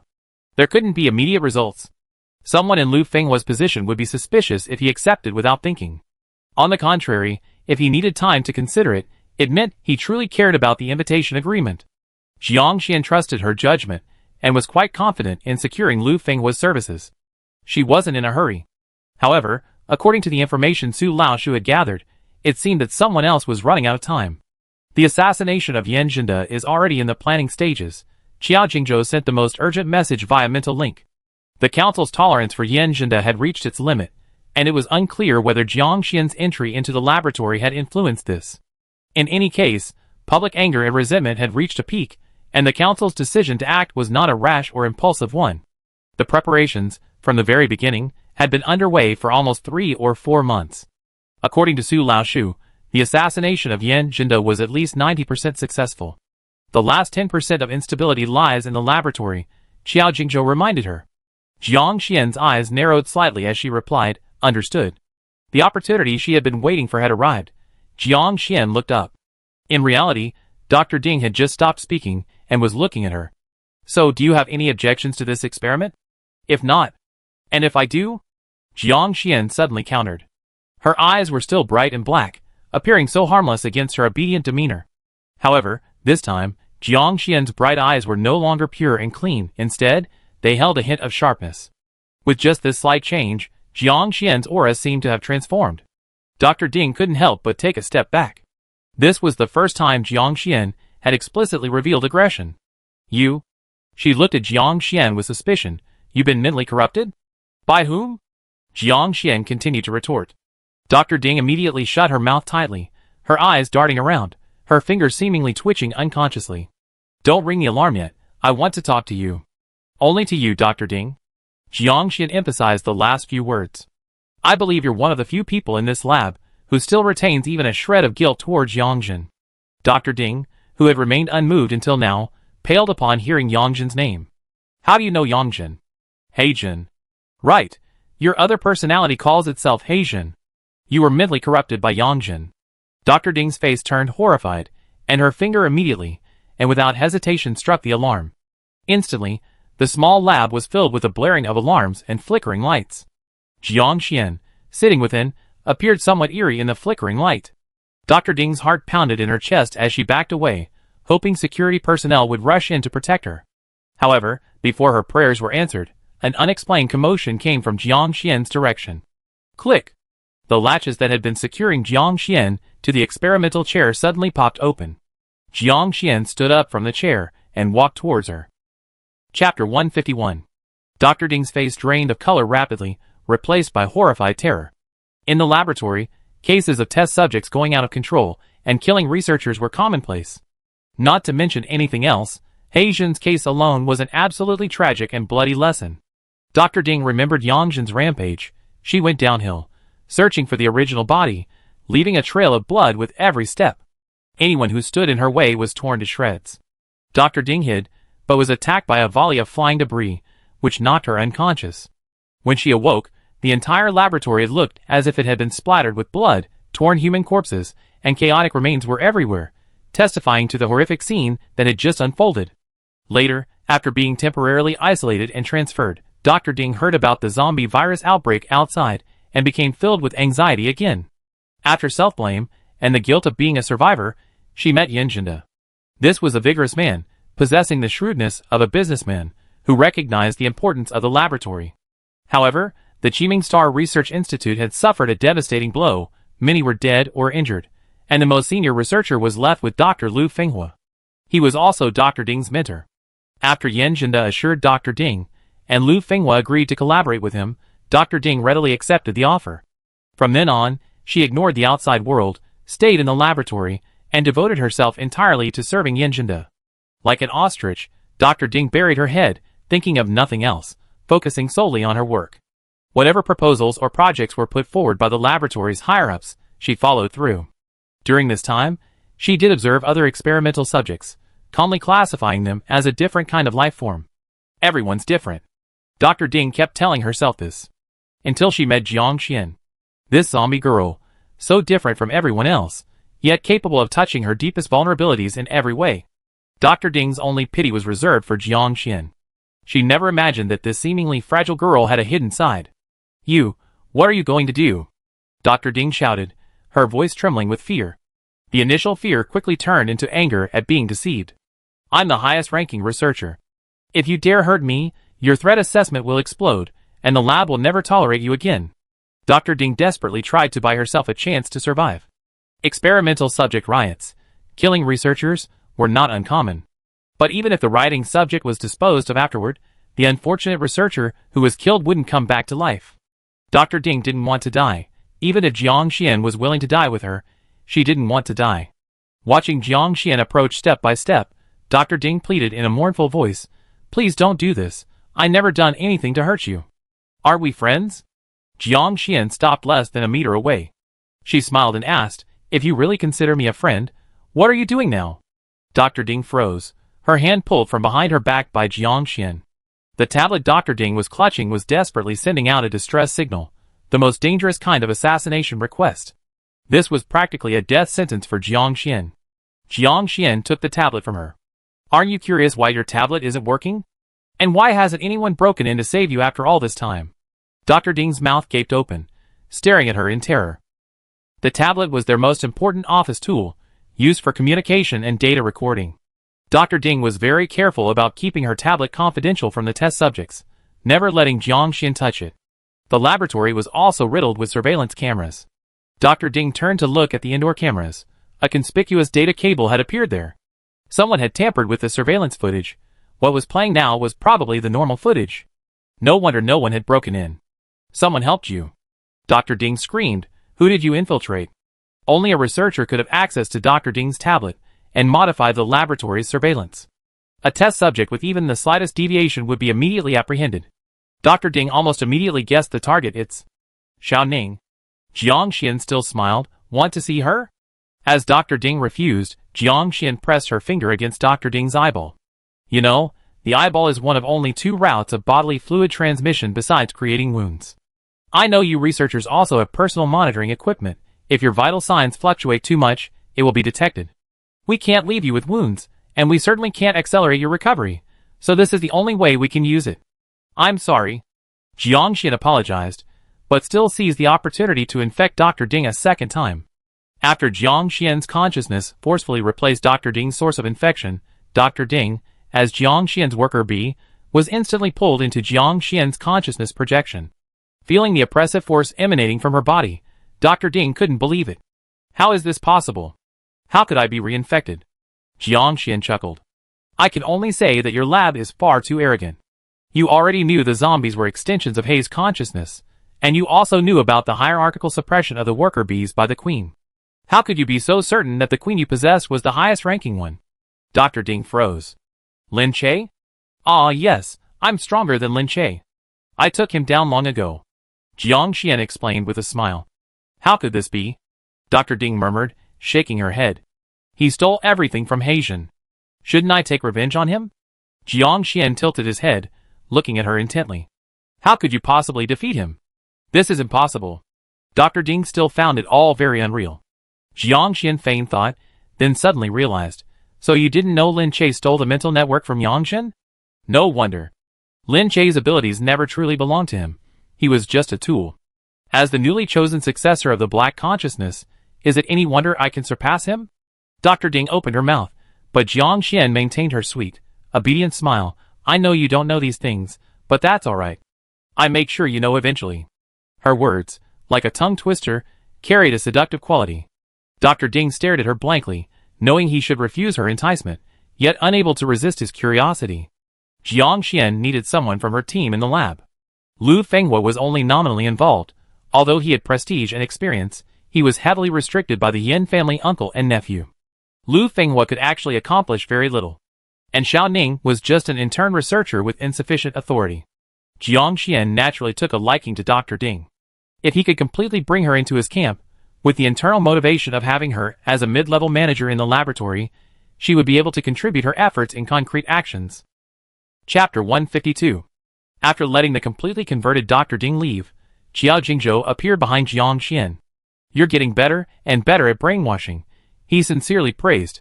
Jiang Xian rolled her eyes, annoyed. Don't think she couldn't hear the teasing in his voice. What are you doing here? Is everything alright on your end? Su Laoshu couldn't multitask, and as the first undercover agent in the new city, his safety was paramount. Qiao Jingzhou should stay by Su Laoshu's side, both professionally and personally.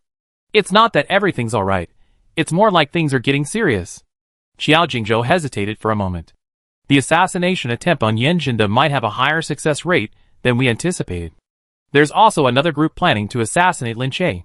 The fact that Qiao Jingzhou specifically brought it up meant the situation was only more serious. Otherwise, he wouldn't have abandoned Su Laoshu to come and talk to Jiang Xian. That's great, Jiang Xian laughed. We won't know their true intentions until we push Yin Jinda and the lab team to the brink. The first to play their card is always at a disadvantage, and Jiang Xian was always worried that Yin Jinda and the lab had other tricks up their sleeves. She certainly didn't want to be the first to test the waters. Now that someone was helping her take the first step, Jiang Xian was more than happy to oblige. Qiao Jingzhou smiled. Don't you think this is a great opportunity? Jiang Xian shrugged. I'm not sure. I'm a real coward. I won't act without complete certainty. She had originally planned to prepare for a long time, overcoming so many trials before things were finally on track. Acting now would be too hasty. The previous excessive restraint felt somewhat wasted. Xiao Jingzhou said earnestly. This is truly a good opportunity. Jiang Xian asked in surprise. What? You mean we should give it another push from behind? A subtle push, with an escape route, Xiao Jingzhou corrected. Jiang Xian thought for a moment, and realized there was no reason to refuse. One of her strengths was her absolute pragmatism. She wouldn't act without seeing the benefits, and once she did, she wouldn't let go. No problem. Just let me know when you need my cooperation. Jiang Xian had a number of useful methods at her disposal, ready to cooperate in crucial moments. Xiao Jingzhou didn't stand on ceremony with her. Right now, if I need your help, you can shield Lin Che from his surroundings. The Nest Mother possessed powerful mental energy, naturally giving her strong perception and an inexplicable sixth sense. Jiang Xian herself had a bit of this mystical perception, which proved quite useful in critical moments. She immediately agreed. It wasn't difficult to do. Since it involved mental perception, she could simply interfere with Lin Che's mental energy. Xiao Jingzhou gave a thumbs up. Leave the rest to me. Get ready for a good show. Alright, looking forward to your show. Xiao Jingzhou left. Jiang Xian had a lot of confidence in him. Since she had already agreed to seize this opportunity, she went to pass on the message. This unscientific communication method of the mental network was practically a cheating tool. Under Jiang Xian's instigation, everyone in and around the new city sprang into action. Si Lu brought even more good news. The 2-year anniversary celebration of the new city's founding is in 2 days. I pestered Zheng Yang, and he agreed to take me away from the dorm that day to watch the live stream in the lab's common area. The memorial service was a very important day. According to Xiao Jingzhou and Su Laoshu's information, the assassinations of Yan Zhenda and Lin Che would take place on that day. The live stream would definitely attract attention within the new city. Even the workaholics in the lab would gather to watch. Si Lu being brought to this relatively crowded place by Zheng Yang was a perfect opportunity to be exploited. Good job. Jiang Xian happily calculated. She could use Dr. Ding to prepare the venue in advance, getting the source of infection ready. Yan Mo was still recovering from the bite, and Lu Fenghua and Dr. Ding were influential figures in the lab. They could gather even more people.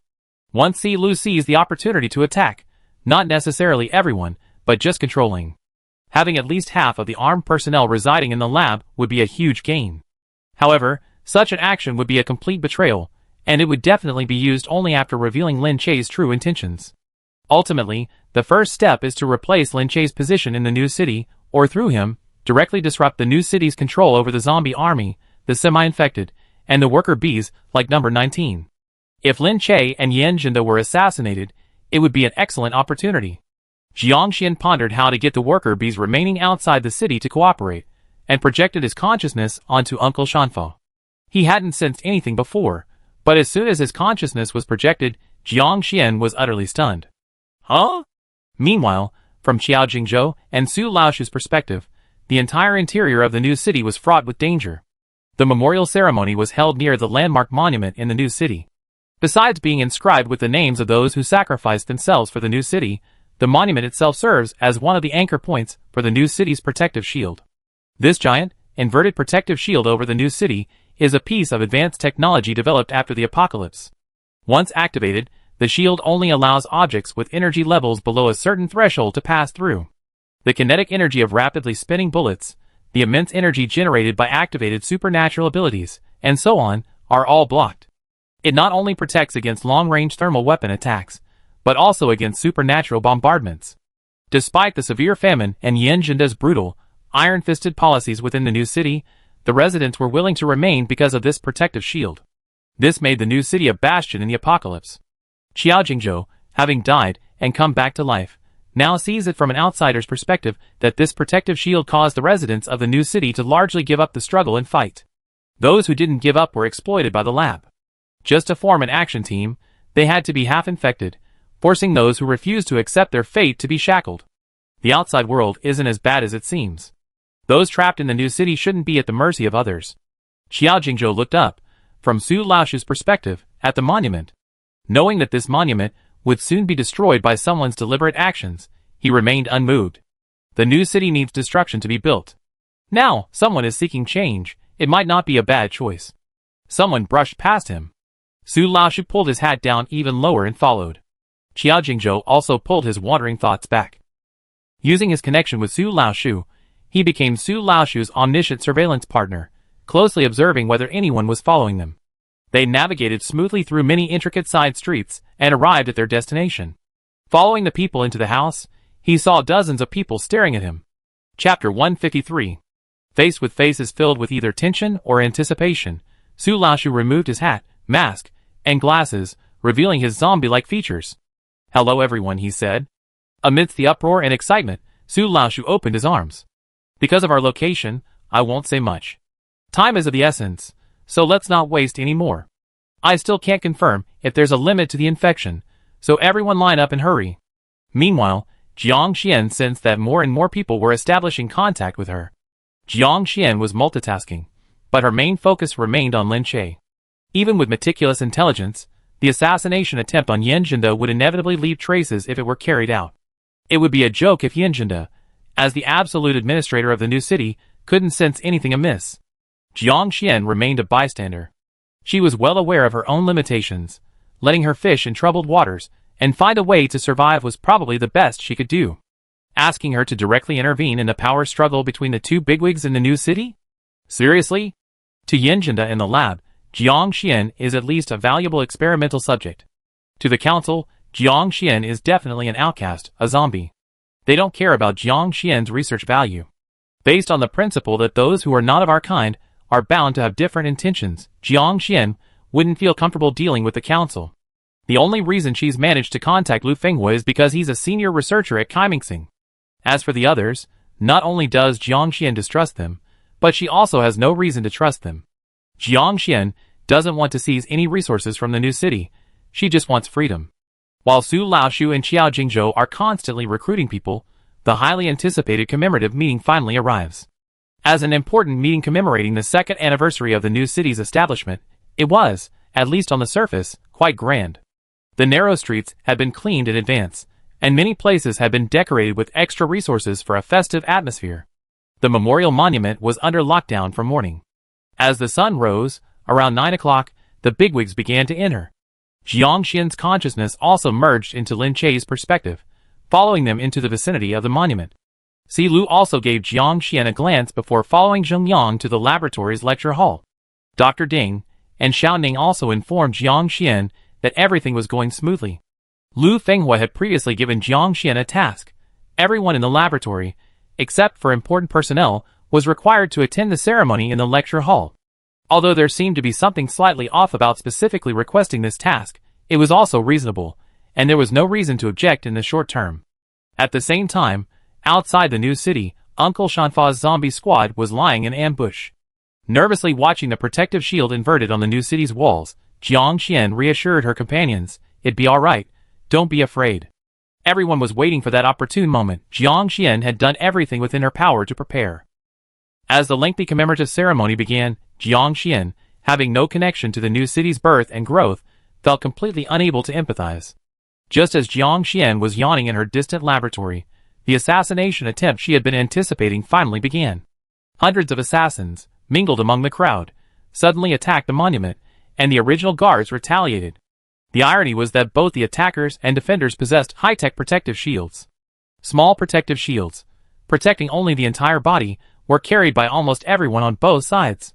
This resulted in the main armed personnel on both sides being unharmed after the attack, while the surrounding civilians were injured by stray bullets and the aftershocks of supernatural abilities. Screams and blood erupted above the monument. Yan Zhenda calmly faced the attack, methodically preparing for his evacuation under the protection of his bodyguards. Just as Jiang Xian was surprised by the hasty nature of the assassination, the ever-present indicator light above the monument suddenly flickered and then went out.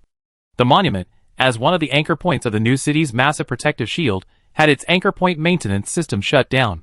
Yan Zhenda, who hadn't completely evacuated the monument's perimeter, finally changed his expression. The protective shield was maintained by multiple anchor points.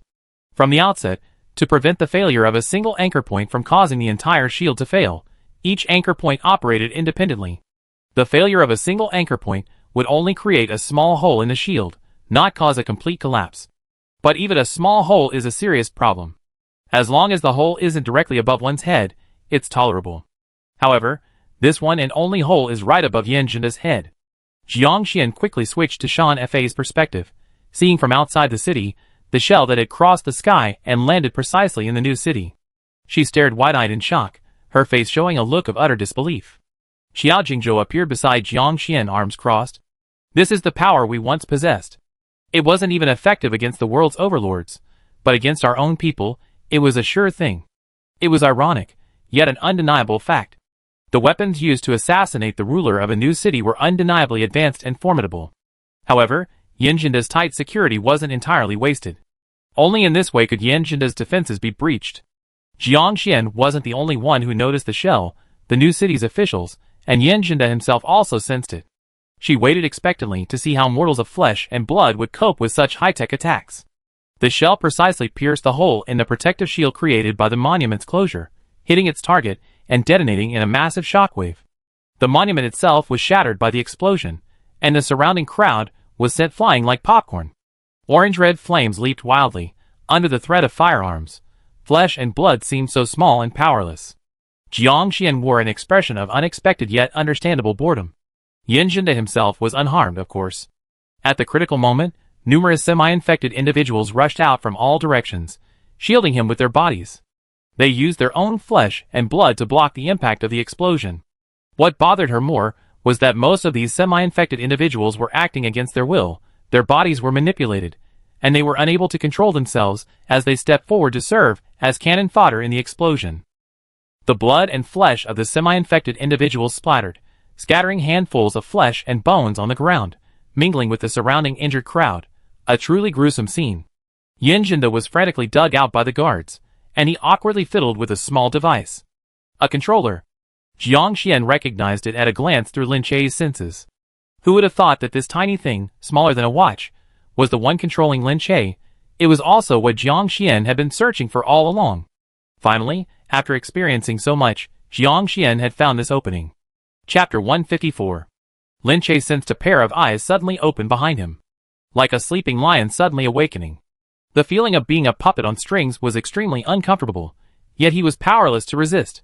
A suffocating sense of utter despair washed over him. At this moment, Lin Chei seemed to understand the pain of the worker bees he controlled.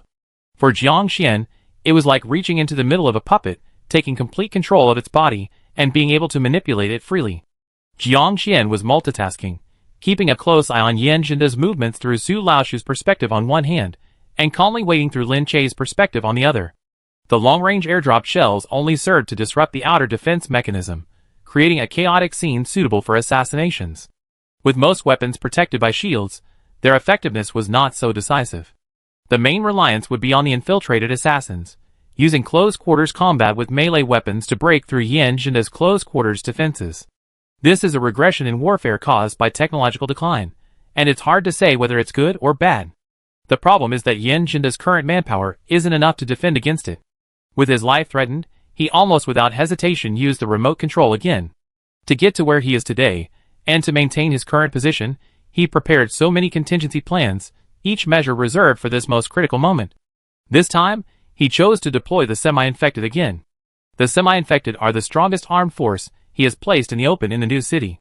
Yan Jinda has spent a long time portraying the existence of the semi-infected as noble and sacrificial. Their appearance caused the least panic. The 100,000-strong zombie army that had been stockpiled was the new city's last resort. As for the worker bee army directly under Lin Chei's command, it was his personal last line of defense. At least for now, Yan Jinda didn't feel the need to resort to the latter two. These methods were all carefully planned by Yan Jinda, using Lin Chei as a control intermediary while simultaneously freeing himself from direct control. True control remained in Yan Jinda's hands. Come on, half-infected troops, give your lives for him. A confident smile appeared on Yan Jinda's lips.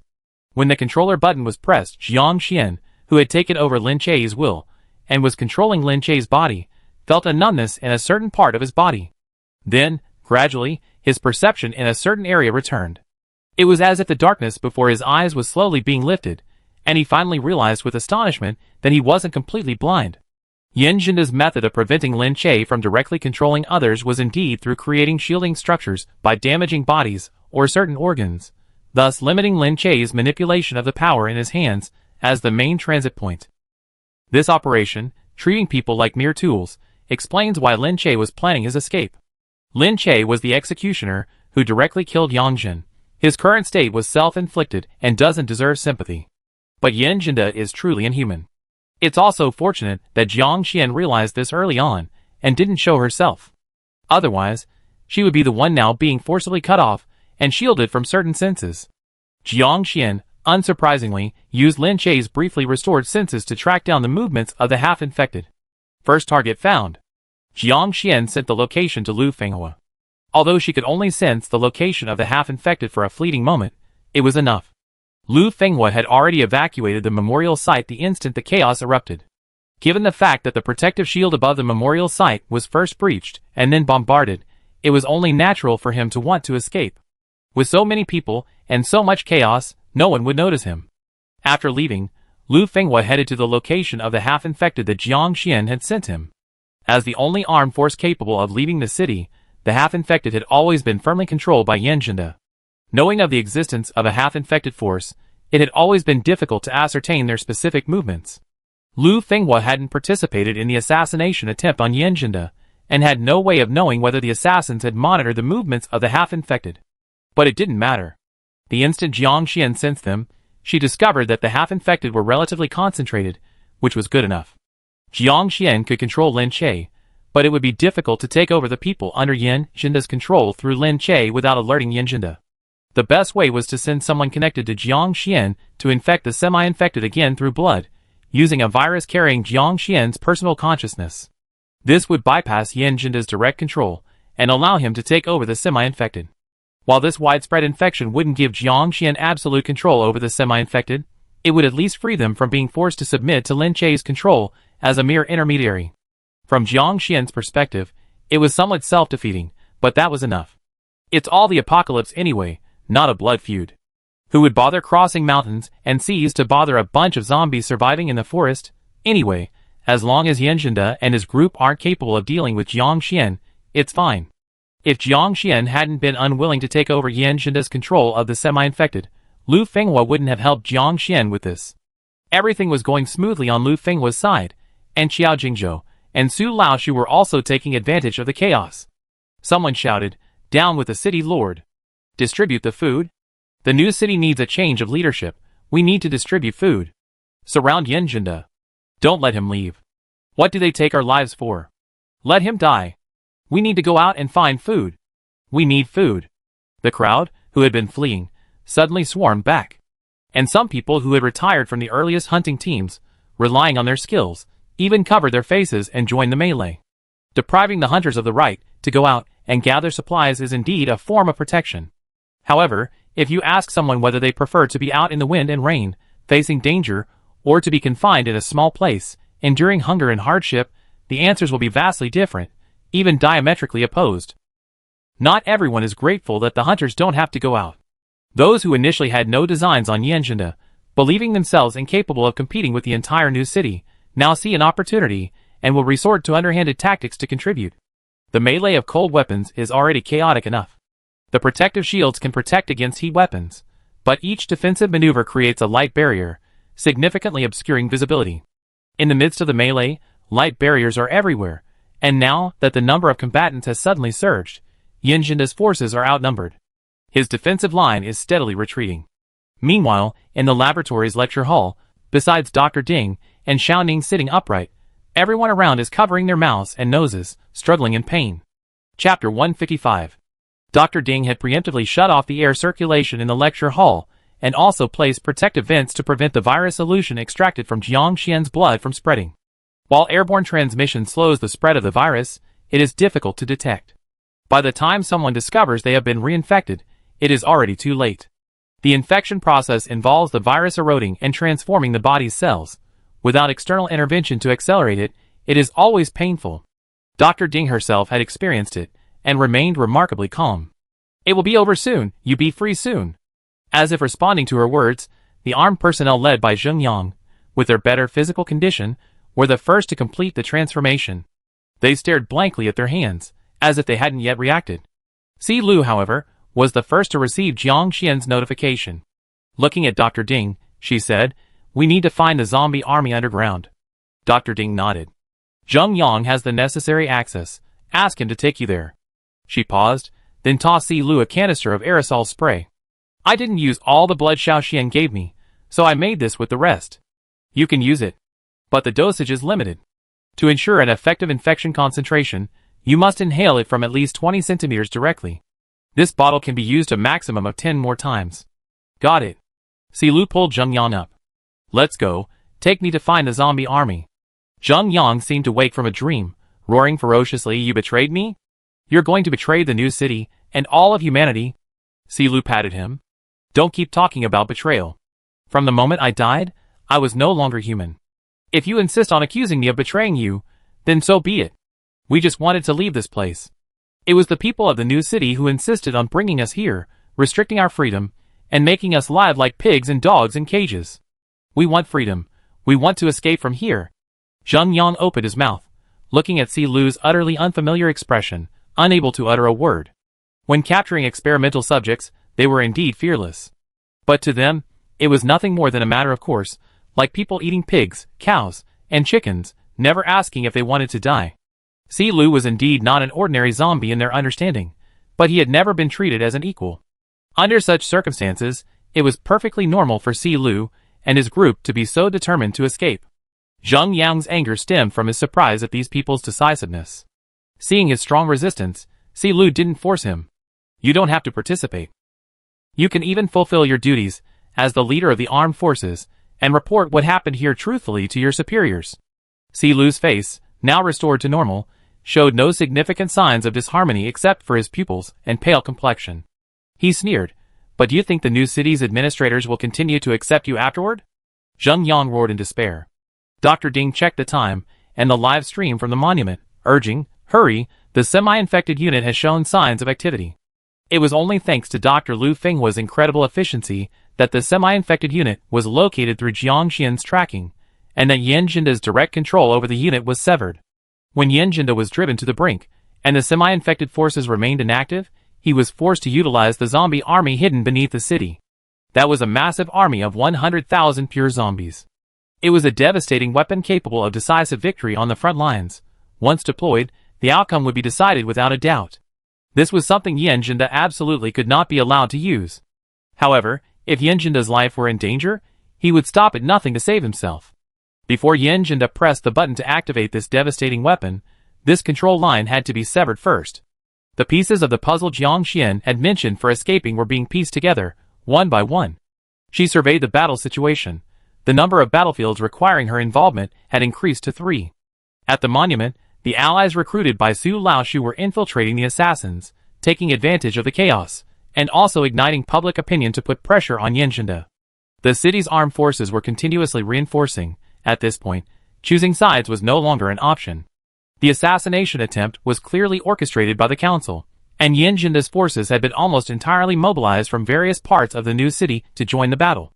This slightly eased his defensive pressure, but the addition of civilians to the council's assassination efforts prevented it from decisively changing the situation. Instead, it expanded the scope of the melee. This chaos was unlikely to subside anytime soon, which suited Jiang Xian's methods behind the scenes. Jiang Xian's second battlefield was the gathering place of the semi-infected troops. Dr. Lu Fenghua's prestige, coupled with his status as a veteran researcher at the Kaimingsing laboratory, allowed him to reveal the cruel truth about the semi-infected. He provided Jiang Xian with an injection of her blood. In medicine, discussing toxicity without considering dosage is meaningless. Jiang Xian's viral host was indeed highly infectious, but a crude secondary infection was clearly too much of a challenge compared to the semi-infected system developed in the lab over nearly 2 years. If Jiang Xian's blood concentration were higher, that would be a different story. But Jiang Xian's size was limited. She had already lost a lot of blood for today's operation, and she wasn't a blood tank. Further draining her would kill her. Therefore, a compromise was reached, a diluent that merely interfered with Lin Che's control over the semi-infected, essentially giving them freedom.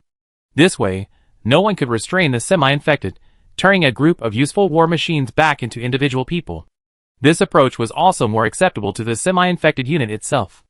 Lu Fenghua didn't expend much effort to secondary infect over 2,000 elite semi-infected soldiers. After Yan Jinda pressed the remote control, ordering Lin Che to deploy the semi-infected, the feeling of being choked, unable to resist, disappeared for the semi-infected. Such a turn of events naturally didn't escape Lin Che's notice, who was acting as a transit point. He knew clearly that Jiang Xian had begun her operation. After capturing him, she had secretly infiltrated for so long before finally making her move today. She must have been fully prepared. Without absolute certainty of success, she wouldn't have dared to be so arrogant in escaping the new city. If Lin Che didn't do something, even if Jiang Xian didn't kill him afterward, the new city wouldn't let him off the hook. After a brief weighing of the options, Lin Che ultimately sided with the new city. The new city was built on a mountain of bones. Everyone's hands were equally filthy. Lin Che was an accomplice. As long as he was still useful, he would be kept alive. Chapter 156. However, from the moment Lin Che executed Yang Jin, Jiang Xian would never accept him again. Even if he helped Jiang Xian leave the new city, Jiang Xian would never give a corrupt executioner a position by his side. After understanding this, Lin Che began to fight back fiercely. Jiang Xian had long been wary of Lin Che. No matter how scattered the battlefield was, Jiang Xian's existence, compared to a behind-the-scenes manipulator, was more accurately described as a hub connecting everyone. Her main responsibilities were information exchange and timely communication. The actual tasks were naturally shared by others. Under these circumstances, Jiang Xian naturally placed greater emphasis on maintaining her role as a hub. Lin Che had to be her top priority. Only she could suppress Lin Che. How could Jiang Xian be so careless as to allow Lin Che to turn against her? The instant Lin Che made his decision, Jiang Xian ruthlessly destroyed Lin Che's mental network. The mental network is the most crucial part of the nest mother, aptly described as a sensory organ, and is connected to the nest mother's own will. Destroying Lin Che's mental network is like punching him in the head, turning him into an idiot. The semi-infected troops have regained their freedom, and Dr. Ding and Si Lu are working to cut off the underground zombie army. 2 pieces of the puzzle for escaping the new city have been completed. Jiang Xian no longer needs to endure, and she no longer needs to fear exposure. Only after Lin Che's mind went blank did Yan Zhenda realize the gravity of the situation. In his eyes, Lin Che, whose strength was unmatched by ordinary people, was his greatest source of confidence. Because of Lin Che, Yan Zhenda had gained control of the semi-infected force, and was even able to command the zombie army. However, just when he faced danger, Lin Che suddenly became incapacitated. At this moment, Yan Zhenda realized that the plan against him had begun long ago. If Yan Mo hadn't met with mishap, with Lin Che overseeing the laboratory, such a major blunder would never have occurred. At least Yan Zhenda would have been aware of the gravity of the situation beforehand, instead of being caught off guard at this critical juncture. Unfortunately, he realized it too late. Without Lin Che, the zombie army was no longer a deadly weapon that could be used anywhere. Once deployed, it would indiscriminately attack friend or foe. Yan Zhenda watched as his defensive line was slowly pushed forward. Those ordinary citizens he thought should have obediently contributed to the new city were now pointing knives at him. Why should he continue to protect these ordinary citizens? Driven by malice, Yan Zhenda made a reckless move. He activated the zombie army. Meanwhile, Lu Fenghua, who was leading the semi-infected to the monument, looked down in shock at the glaring warning on his tablet. He had intended for the semi-infected to witness the situation firsthand before deciding who to help, but he never expected to see the warning of the zombie army being activated halfway there. After learning from Jiang Xian that Lin Che was crippled, Lu Fenghua's mind went blank, and he swayed before regaining his footing. Dr. Ding had indeed taken Si Lu to sever control of the zombie army. However, 100,000 zombies couldn't be completely reinfected in a short time. Given Dr. Ding's efficiency, she had only managed to kill about 1,000 zombies so far, which was already a testament to her skill. Still 90,000 zombies, still an uncontrollable bomb. They were pure zombies, mindless, driven by instinct. They were true beasts. They would bite anyone they could get their hands on. Those bitten were quickly infected and turned into other zombies. The scene of the early apocalypse was repeating itself once again. Madman! Yan Zhenda has gone mad! Lu Fenghua screamed hoarsely. Compared to the hundreds of thousands of ordinary citizens in the new city, Yan Zhenda's life or death, or who controlled the new city, were now insignificant matters. Go, notify the council. Don't hide anymore. The zombie army is out of control. Lu Fenghua immediately led his half-infected troops to block the city's underground entrance. To facilitate the zombie army's movement, the new city had established 6 upward passages to ensure that a zombie army could surge to the surface at any time if needed. This design was based on the certainty that the zombies could always be controlled. They were certain that someone capable of unleashing the zombie army wouldn't self-destruct. At this critical moment, realizing his defeat was inevitable, Yan Zhenda made the insane move of dragging the entire city down with him. The council clearly hadn't anticipated Yan Zhenda's madness. After confirming countless times with Lu Fenghua that the zombies were about to emerge, many people's legs went weak. Even more selfish individuals began notifying their families to scramble for flight slots in the new city. The concept of 100,000 zombies was something those in power, who had created it, knew all too well. The new city was doomed. Lu Fenghua personally approached the council's highest leader, open the gates of the new city, and evacuate the people. Within the cramped confines of the new city, allowing the zombie horde to roam freely was tantamount to sending the majority of unarmed civilians to their deaths. This fact was undeniable, whether those present acknowledged it or not. The council speaker stood by the floor-to-ceiling window of his office, an angle from which he could see half of the new city, and was also very close to the cage-like protective shield overhead. What did it matter how high he was? The ceiling was still there. Recalling the countless lives shed since the new city's founding, he let out a weak, bitter laugh. At that moment, public address systems throughout the new city were broadcasting a loop. A zombie outbreak has occurred in the city. All 6 exits on the city's perimeter have been opened. Residents are requested to evacuate the city in an orderly manner. Although the people couldn't understand how zombies could appear within the seemingly impenetrable walls of the new city, the evacuation still filled them with a sense of despair, as if the sky had fallen. In the laboratory, Jiang Xian slowly exhaled. Yin Jinda's madness exceeded her expectations. She hadn't anticipated that, driven to desperation, he would suddenly unleash the full force of the zombies' restrictions, releasing them into the new city he had built, determined to take them down with him even in death. Jiang Xian stood up. Let's go too. The situation was becoming increasingly chaotic. Staying in the lab would only lead to more unforeseen events. She stepped outside, where a group of bewildered nest mothers stood. These candidates had remained in the lab since their discovery. Is the new city going to descend into chaos? They say there's a zombie outbreak, but aren't we zombies? Jiang Xian's thoughts shifted, and her appearance transformed from human to zombie, her eyes covered by a grayish-white film. She said, yes, we are zombies, but we also have the right to live. Whether you leave here or go down to stop the zombie attacks, it's up to you. But our destiny will never be this cage-like laboratory. Jiang Xian finished speaking, ignoring the group of nest mothers outside, women capable of raising an entire zombie horde. She strode out. She was going to embrace her freedom. Chapter 157. Si Lu, Zhang Lei, and their friends, who had been waiting outside, emerged from the underground zombie warehouse. Originally, the zombies were frozen, neatly stacked in the cold storage like frozen meat, allowing for efficient secondary infection. However, Yin Jinda activated the zombie army, the cold storage heated up, and the zombies regained their vitality, running rampant everywhere. While these zombie humans wouldn't be actively attacked, the movement of tens of thousands of zombies, even if accidentally trampled, posed a significant threat. Dr. Ding had no choice but to decisively lead them away from the cold storage. What do we do now? We can't just watch the chaos below. Most of the civilians are defenseless against zombies, Dr. Ding asked anxiously. Even as a cold-hearted researcher, she found it difficult to remain calm in the face of the zombie threat that threatened to wipe out the entire city. But after a moment's thought, she immediately slumped in dejection, saying, forget it. Even if we wanted to help, it wouldn't be enough even if we all gave our lives. The new city had hundreds of thousands of people, and the zombie army it had unleashed numbered 100,000. Even with the addition of the semi-infected troops, their numbers were ridiculously small. Jiang Xian suddenly asked Dr. Ding a question. What do you think will happen to the worker bees controlled by the Nest Queen if the Nest Queen dies? Dr. Ding was startled. What's wrong with you? Jiang Xian smiled without answering, rubbing his temples, and shared a consciousness projection with the others present.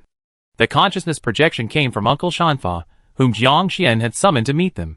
Beside Uncle Shanfa stood number 19, who was standing on the edge of the city. Sensing the gesture, he turned around and waved to Jiang Xian. We're here, he said. Jiang Xian nodded. Just in time. She turned to Dr. Ding and said, Lin Che's worker bees, currently numbering 2,000, have all been brought by number 19. Number 19 on the projection screen wrinkled his nose in dissatisfaction. Hey, I have a name now, call me Fan Yu. Okay, Fan Yu. You take your men into the city, find Lu Fenghua to hand over the duties, and follow his instructions. Jiang Xian instructed. Fan Yu's smile had never been so radiant. Having served the new city for so long, this was the first time he was allowed to openly enter the city. Dr. Ding was overjoyed. With 2,500 infected soldiers, and Fan Yu leading 3,000 worker bee soldiers, even if they didn't have an absolute advantage, they at least had the resources to try and salvage the situation. Jiang Xian looked back at Xiao Jingzhou, then at Si Lu, whose brow was furrowed. Her gaze swept over the faces of her many companions, noticing the uneasy expressions on their faces. Jiang Xian smiled. The evacuation of the residents will take time. You can use your advantage of not being attacked by zombies to help with the evacuation. Xiao Jingzhou opened his mouth, but Jiang Xian raised her hand, indicating that he didn't need to say anything more. I understand. This new city is humanity's hope, and it shouldn't be sacrificed for any one person. Xiao Jingzhou was the captain of the new city's action team. When the new city's management pressured him, he would resolutely resist, but he couldn't remain completely indifferent when the residents of the new city suffered a disaster. Not only Xiao Jingzhou, but Si Lu and the others couldn't stand idly by either. Jiang Xian understood their feelings for the new city. With her approval, Si Lu immediately beamed, called out, and pulled Zheng Yang to follow Dr. Ding. The others, including Uncle Arya, nodded to Jiang Xian and then followed Si Lu away. Zhang Lei and Luo Li were also there. They didn't care about the new city, only wanting to follow Jiang Xian and leave. Jiang Xian didn't move. She looked at Xiao Jingzhou. Xiao Jingzhou lowered his eyes to meet Jiang Xian's gaze, his eyes filled with an indescribable, intense emotion. Xiao Xian, are you leaving? Jiang Xian nodded vigorously and laughed loudly. Yes. I've been locked up for so long. Such a good opportunity, I definitely have to leave.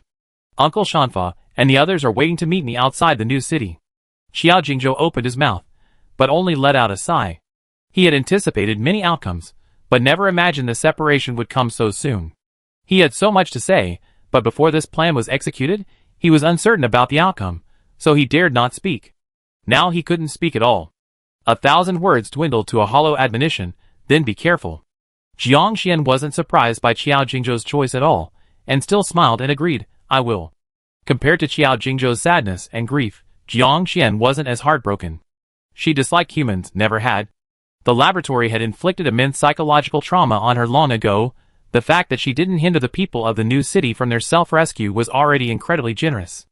Expecting her to participate in the rescue efforts in the new city was utterly impossible.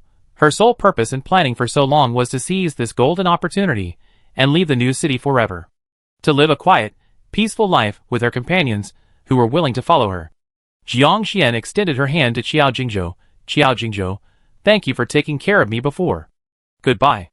Jiang Xian still wore a gentle smile. Her zombie appearance was no longer a concealment, and her eyes shone with a lively starlight. Xiao Jingzhou's throat tightened, his heart aching as if it would split in two. Xiao Xian. He pulled Jiang Xian into his arms, holding her tightly, as if trying to meld her into his very bones. The little zombie he loved, seemingly fragile yet incredibly strong-willed, wouldn't be imprisoned by anything. She was a little person he could never reach. Xiao Jingzhou's voice finally choked with emotion, live well. Jiang Xian slowly returned his embrace, and after a long while, she gave a similar, simple answer, I will. Xiao Jingzhou believed in her, the little zombie would definitely survive. There were so many things to do, and every second, people would die outside. Even the chance for Jiang Xian to escape in the chaos would be fleeting. They wouldn't even have much time to say goodbye. Xiao Jingzhou released his arm, and Jiang Xian took the opportunity to break free from his embrace, stepping back 2 paces to Zhang Lei and Luo Li's side. She took one last, deep look at Xiao Jingzhou before turning and walking towards the exit. Xiao Jingzhou stood rooted to the spot, watching Jiang Xian's figure disappear into the distance. His little zombie was gone. But he had to stay in the new city. Yinjinda was dead, and the new city had suffered a devastating blow. But as long as there were people, the hope of new life would rise from the ashes. He believed that after this rescue operation led by 2,000 half-infected and 3,000 zombies, the new city, rebuilt from despair, would abandon its discrimination against the half-infected and intelligent zombies, and recognize their place in human history. A crucial place in history. A new city, not confined to human form, is the true new hope for the human race. But all of this is irrelevant to Jiang Xian now. She had already reunited with Uncle Shanfa, along with Zhang Lei and Luo Li. After a long separation, everyone hugged and laughed, expressing their joy. Jiang Xian turned around.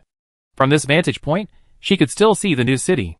Several holes had appeared in its seemingly impenetrable protective shield, and black smoke was rising from several points within the city. The evacuated civilians were leaving the city in batches. Jiang Xian had sent all the zombies willing to join the new city's rescue efforts. She also kept some of the zombies, who were with Fang Yu, 19, who wanted to follow her. Jiang Xian still had over 50 people with her. Not many, but not few either. In the apocalypse, it was a considerable team, one that Jiang Xian needed to lead with care. Jiang Xian withdrew her gaze, straightened her posture, and smiled at everyone. It's time for us to go.